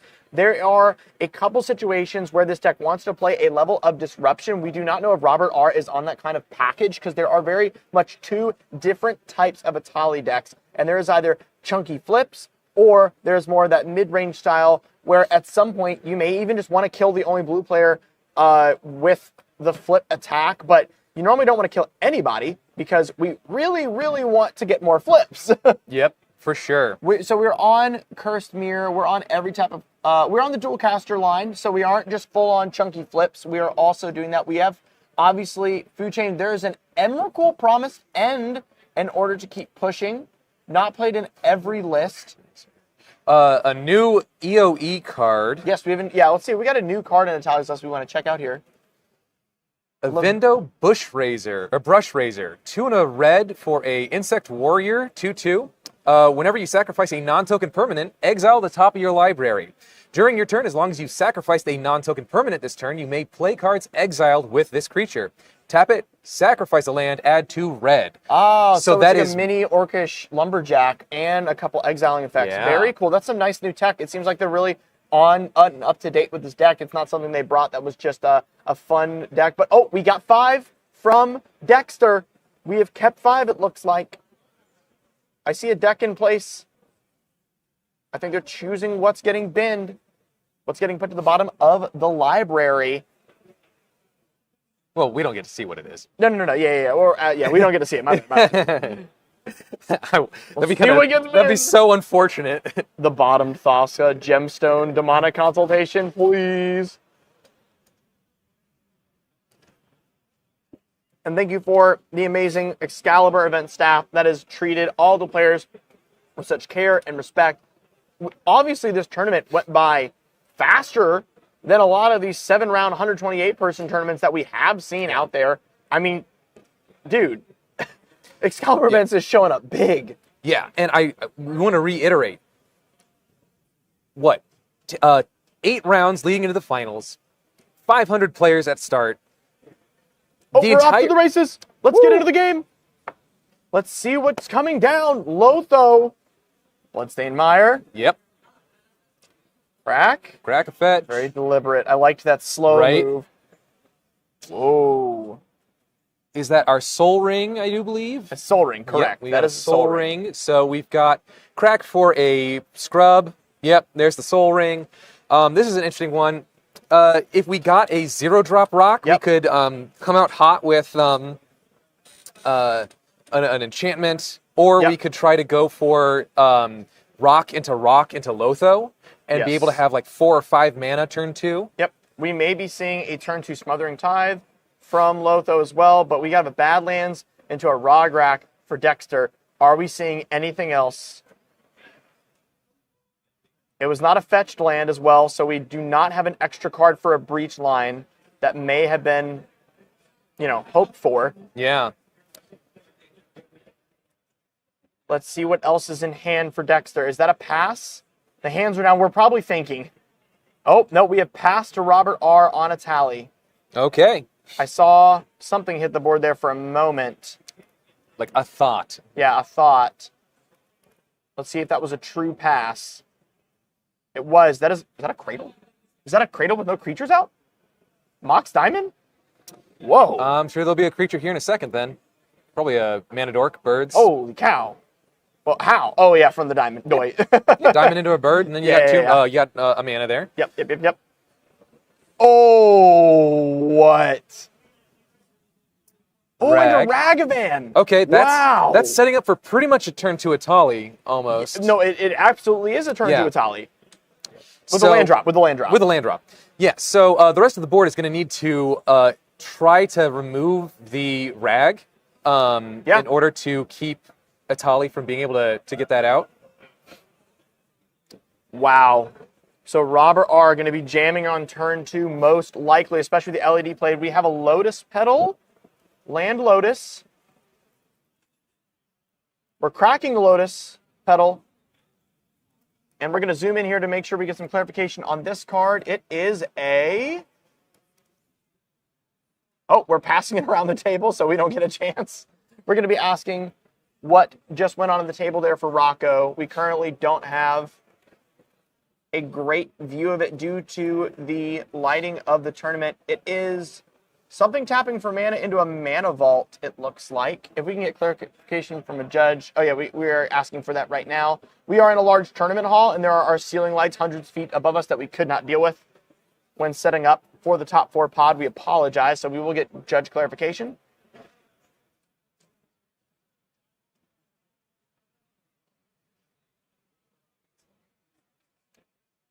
Lotho is out. Taiga, Mana Vault, Lotus Petal on Rocco's side. Yes. We're still missing what was played. Second spell for Lotho is a Chromox, Soul Ring into a Treasure, into a Blind Obedience. Good start. It was a Ruby Daring Tracker. Ruby Daring Tracker for the Rocco. Blind Obedience. Wow. Yeah, so the Blind Obedience, unless Atali has another mana source for 0, that is not going to be Atali. It's going to be 1 short because the treasure will enter tapped if my gosh, we have a Wishclaw Talisman. That is, in fact, a Wishclaw. There we go. So, obviously, Lotho's not trying to do that right yet, and that also is the second spell for Lotho, so should get a treasure right there.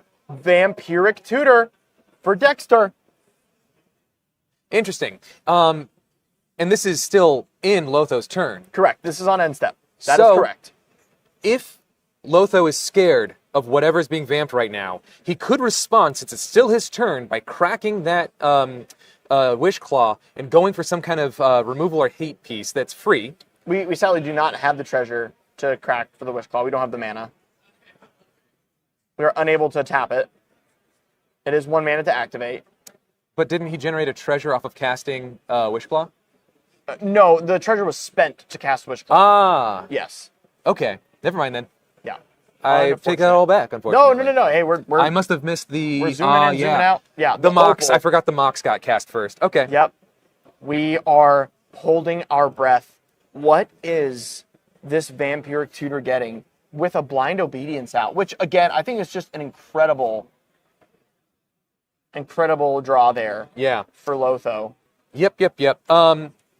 It doesn't quite solve Rogsai if Rogsai goes for ritual mana instead of artifact mana. Correct. But if they were banking on the artifact mana to try to turbo out, that might have slowed them down a little bit at least. Absolutely, yeah. Granted, they did respond end of turn with that Vamp Toot, so they can probably find something that gets around it. Exactly, yeah.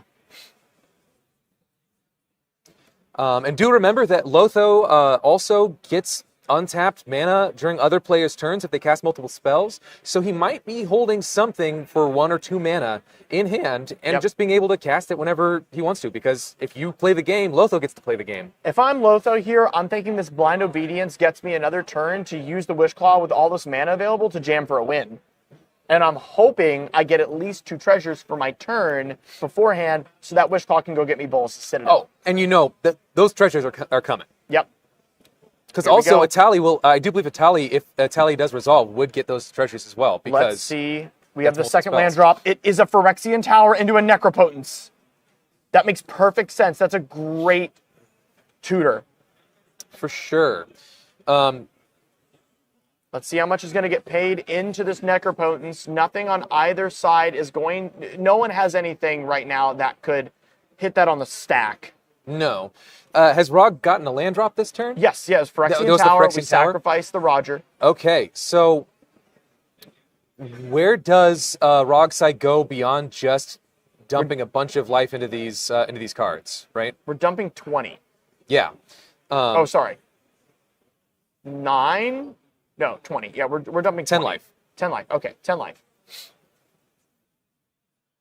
All right, so 10 life into the Necro. And notably no second spell from Rogsai unless they want to puke out the 0 mana rocks in end step somehow, but most likely not happening considering they can't get the blue mana. So while this is very scary for the table, it's not the end of the world because there's not much else the Rogsai can do. This is a great setup turn for them, though. Yes. And they're probably going to want to try to find as much free interaction right now as they can, obviously, because they don't have any mana. Yeah. And Lotho is really well positioned to try to go for it on their turn. Atali, if they can find another 0-drop mana source, can get the Atali out as well. I'm a little shocked it was only 10. Definitely a value, and also probably scared of beats coming in. Absolutely, yeah, and there will be beats.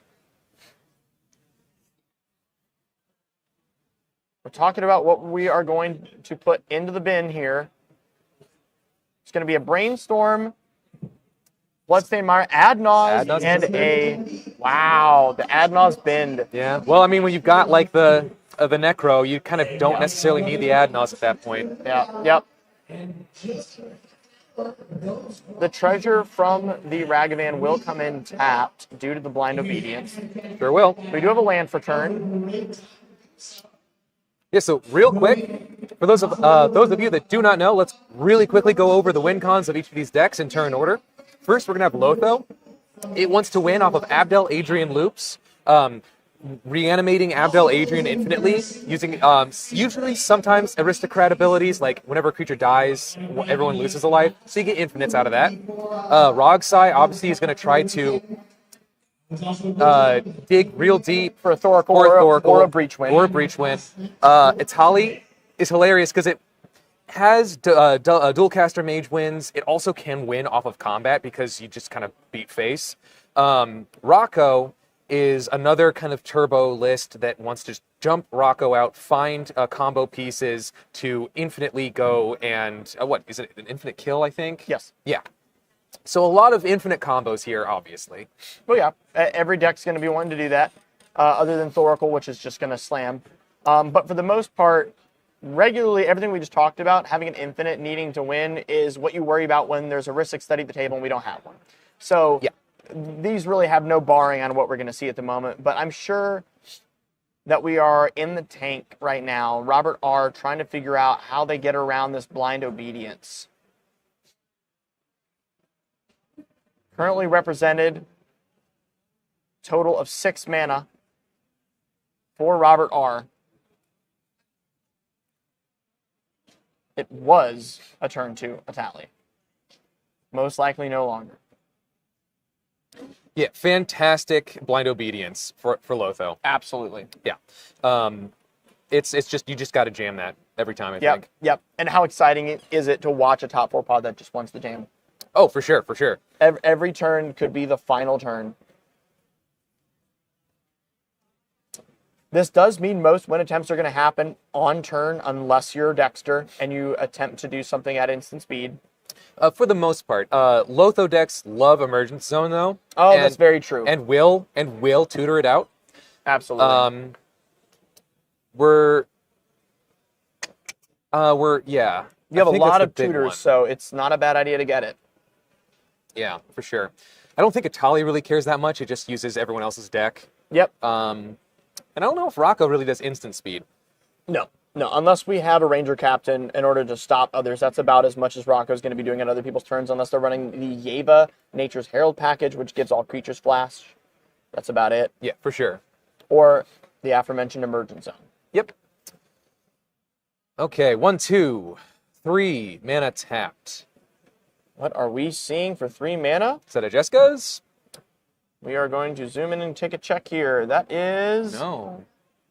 It looks like it's from the Crimson Vow set. We're going to get a check on this real quick. Yeah, let's check the Atali list. That is a spell of some kind.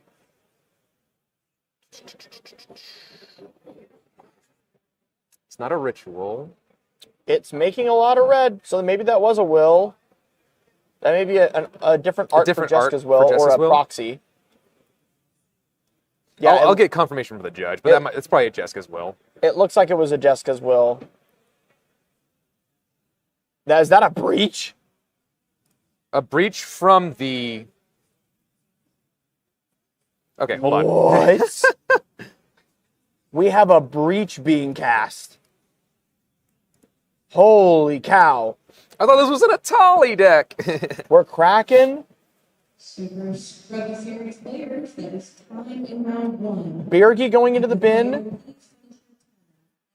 Uh-oh. LED being escaped. It was Open the Omen Paths. Open the Omen Paths was the spell. Okay. 2 red, 2 green. 2 red, 2 green. Okay. We're cracking the LED. We're using this breach just to cast Atali. Makes sense. I mean, you just got to do everything you can to get that Atali out. We got there. Chunky has been cast. Okay, good on the Atali player for finding a way around that. Granted, he is now empty hand, but he gets everything off of everyone's deck. Ooh, we have a defense grid, a red elemental, also treasonous ogre! We have a treasonous ogre! Interesting. Wow. But does that help Atali in this moment? Oh my Because I goodness. don't think there's anything in Atali's bin that really helps him by casting it multiple times, right? If we can get enough into the graveyard due to, I believe that is the put 3 creatures in your graveyard spell off of Lotho, if I'm not mistaken. Oh, Buried Alive? That would put enough in the yard that they can escape. Oh, shoot. Yeah, I think that is Buried Alive. I didn't realize that Lotho gave Buried Alive. Then they can escape Birgi. Yeah, that would be possible. Yes. Those are indeed some pretty crazy flips, not gonna lie. Yeah, wow.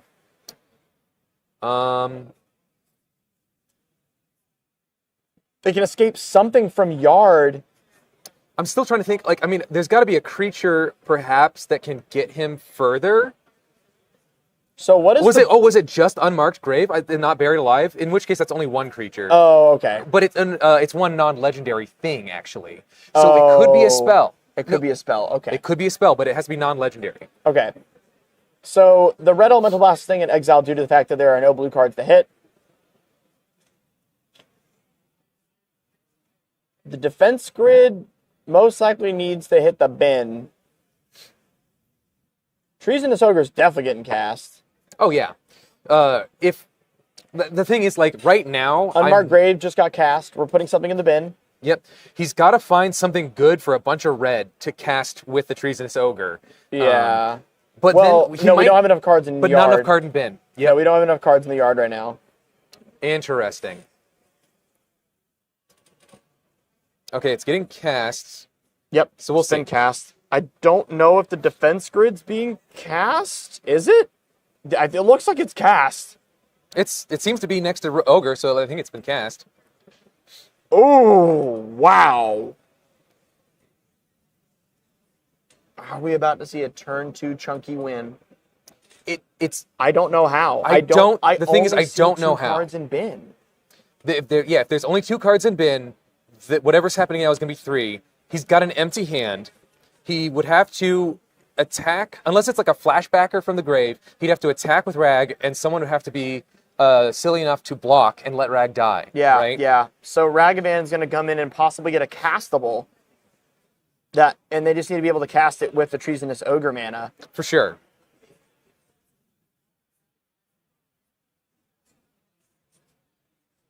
Is that in the bin? Is the Omen Paths in the bin? That may be 3 in bin. Or is that what was grabbed? Never mind. That's what was grabbed. Right.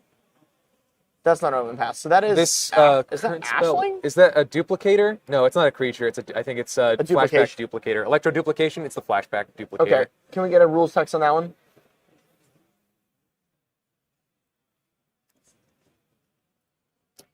Hold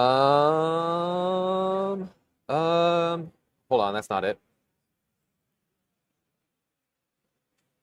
Electro duplicate has a flashback of 2 red. So the Treasonous Ogre will be able to get it back. So we are going to be able to a token of copy target creature accepted as haste and sacrifice. Obviously, they just go get a tally. Yep. Right yep. now, we're going to try. So essentially, we're going to try again. We are going to be going into a second tally. Flip. Yeah. Yeah. Yeah. Very unfortunate unmarked grave. Because of the, essentially, it's a entomb for a non-legendary. We are flashing it back. We are copying a tally. Yep, spent 12 life to create 4 red mana. Yep, and we're putting the original back in the yard so it can be cast again with Treasonous Ogre.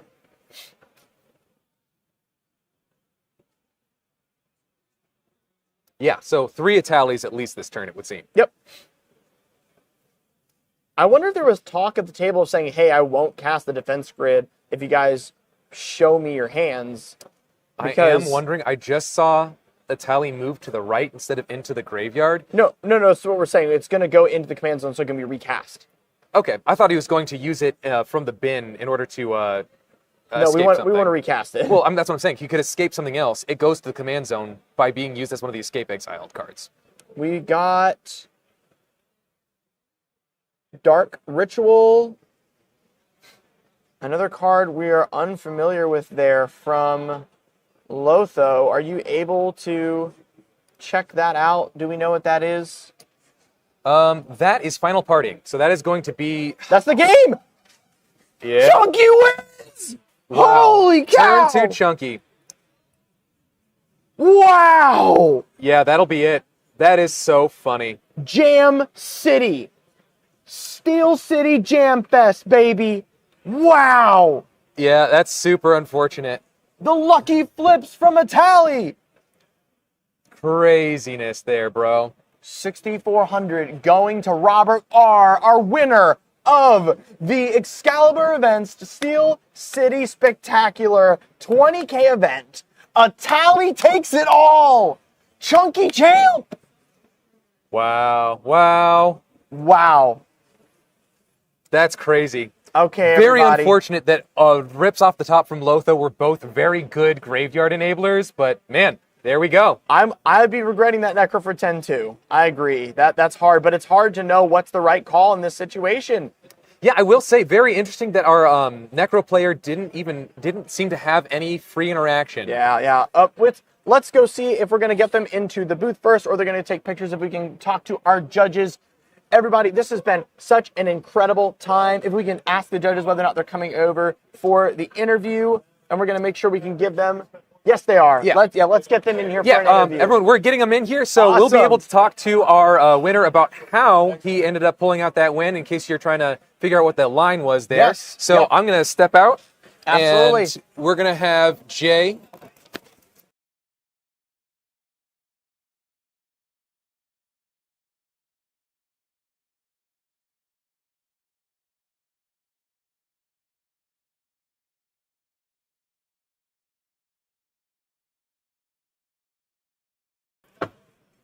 Can you believe it yourself yet?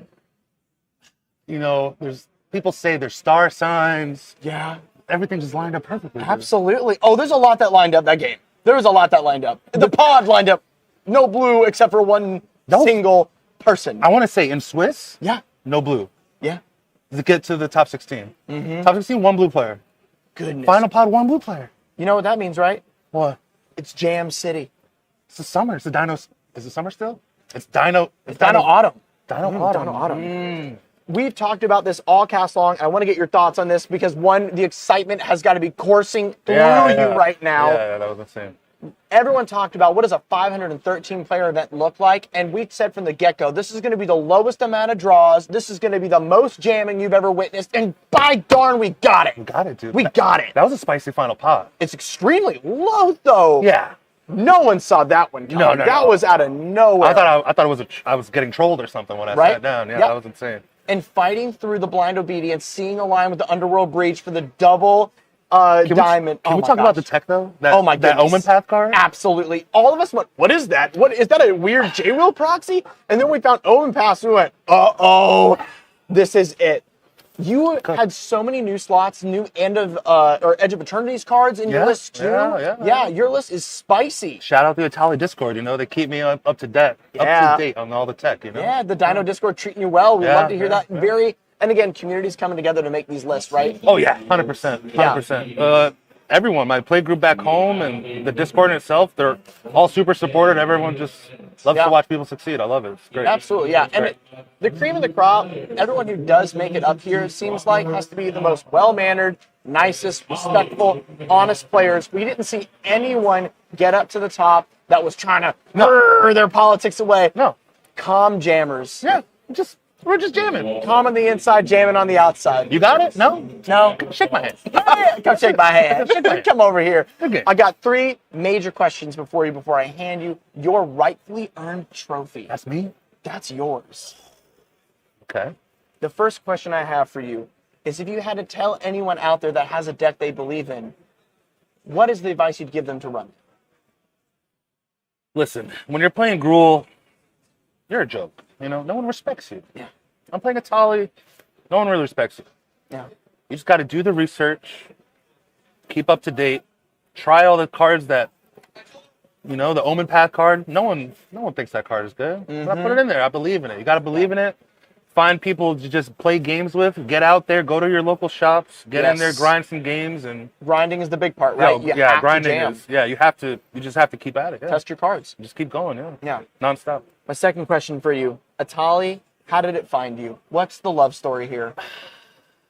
So I was out of Magic, and then a bunch of sets came out, and I opened one pack of, I think it was, I don't know what set it came in. I think it was Brothers War, maybe? The March, yeah. The March, yeah. That's when I came back, and I opened it, and I was like, man, this card's pretty good. Hold on. It's a fun card on top of that. Yeah. And it flips. So I'm never going to do that, but I was it's like cool. I was like a degenerate Esper player before that, and then I picked up Yes. Atali, and I just been jamming it ever since. Yeah, I just fell in love with it. Yeah. That's awesome. Yeah.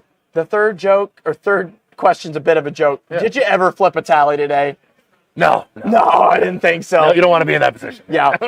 So, as for the event, what was your experience going into day 2? Were you already set for the top 16 by day 2? What was that like? So I was getting blown out rounds 1, 2, and 3. It was like Ral, and then a blue farm, and I was in the dump. You know. Were you 0-3? I was 0-3, first day, and then won 3 games from the trenches. Worked my way up. Came back here today. I'm like, I'm not really hoping for much. I'm trying to do the math, trying to figure out the bubble, and lost on the 7th, won the 8th, and secured that bubble seat. So that final round was what got you in. Yeah, that final round, yeah. You and 6 other players were the same way, you know that? Yeah, I heard. Jamming. No stopping. No safety bubble and draw in. No. I had no draws. That's what I love to hear, baby. Somebody's winning this game. Somebody's winning this game. I'll tell you that right now. We're playing Magic. And that's the people that make it to the top. Yeah. The lowest amount of draws made it to the top. Yeah. That's what we love to see. The math is adding up, man. That's all it is. I would love to present to you your trophy. I'm so excited. Everyone, we would love you to meet your Steel City Spectacular Champion. If you would love to shout out your name and where they can find you. Robert R., also known as Big Bear. Thank you, all the people back home, for grinding games with me, putting up with my shenanigans. Yeah. It's for y'all. You're going to go get your rightfully earned 6,400. Yeah, I need that. Big dollary dues. Yeah. Yeah, you didn't split, which, by the way, thank you. Yeah, no. We loved seeing everyone fight for the prize. Of course. We're going to let you walk off with your bride. Thank you so much for speaking with us on cast. We hope you have a wonderful rest of your day and safe travels. Thanks. Everyone, this is the Steel City Spectacular signing out. Thanks, you for guys. watching.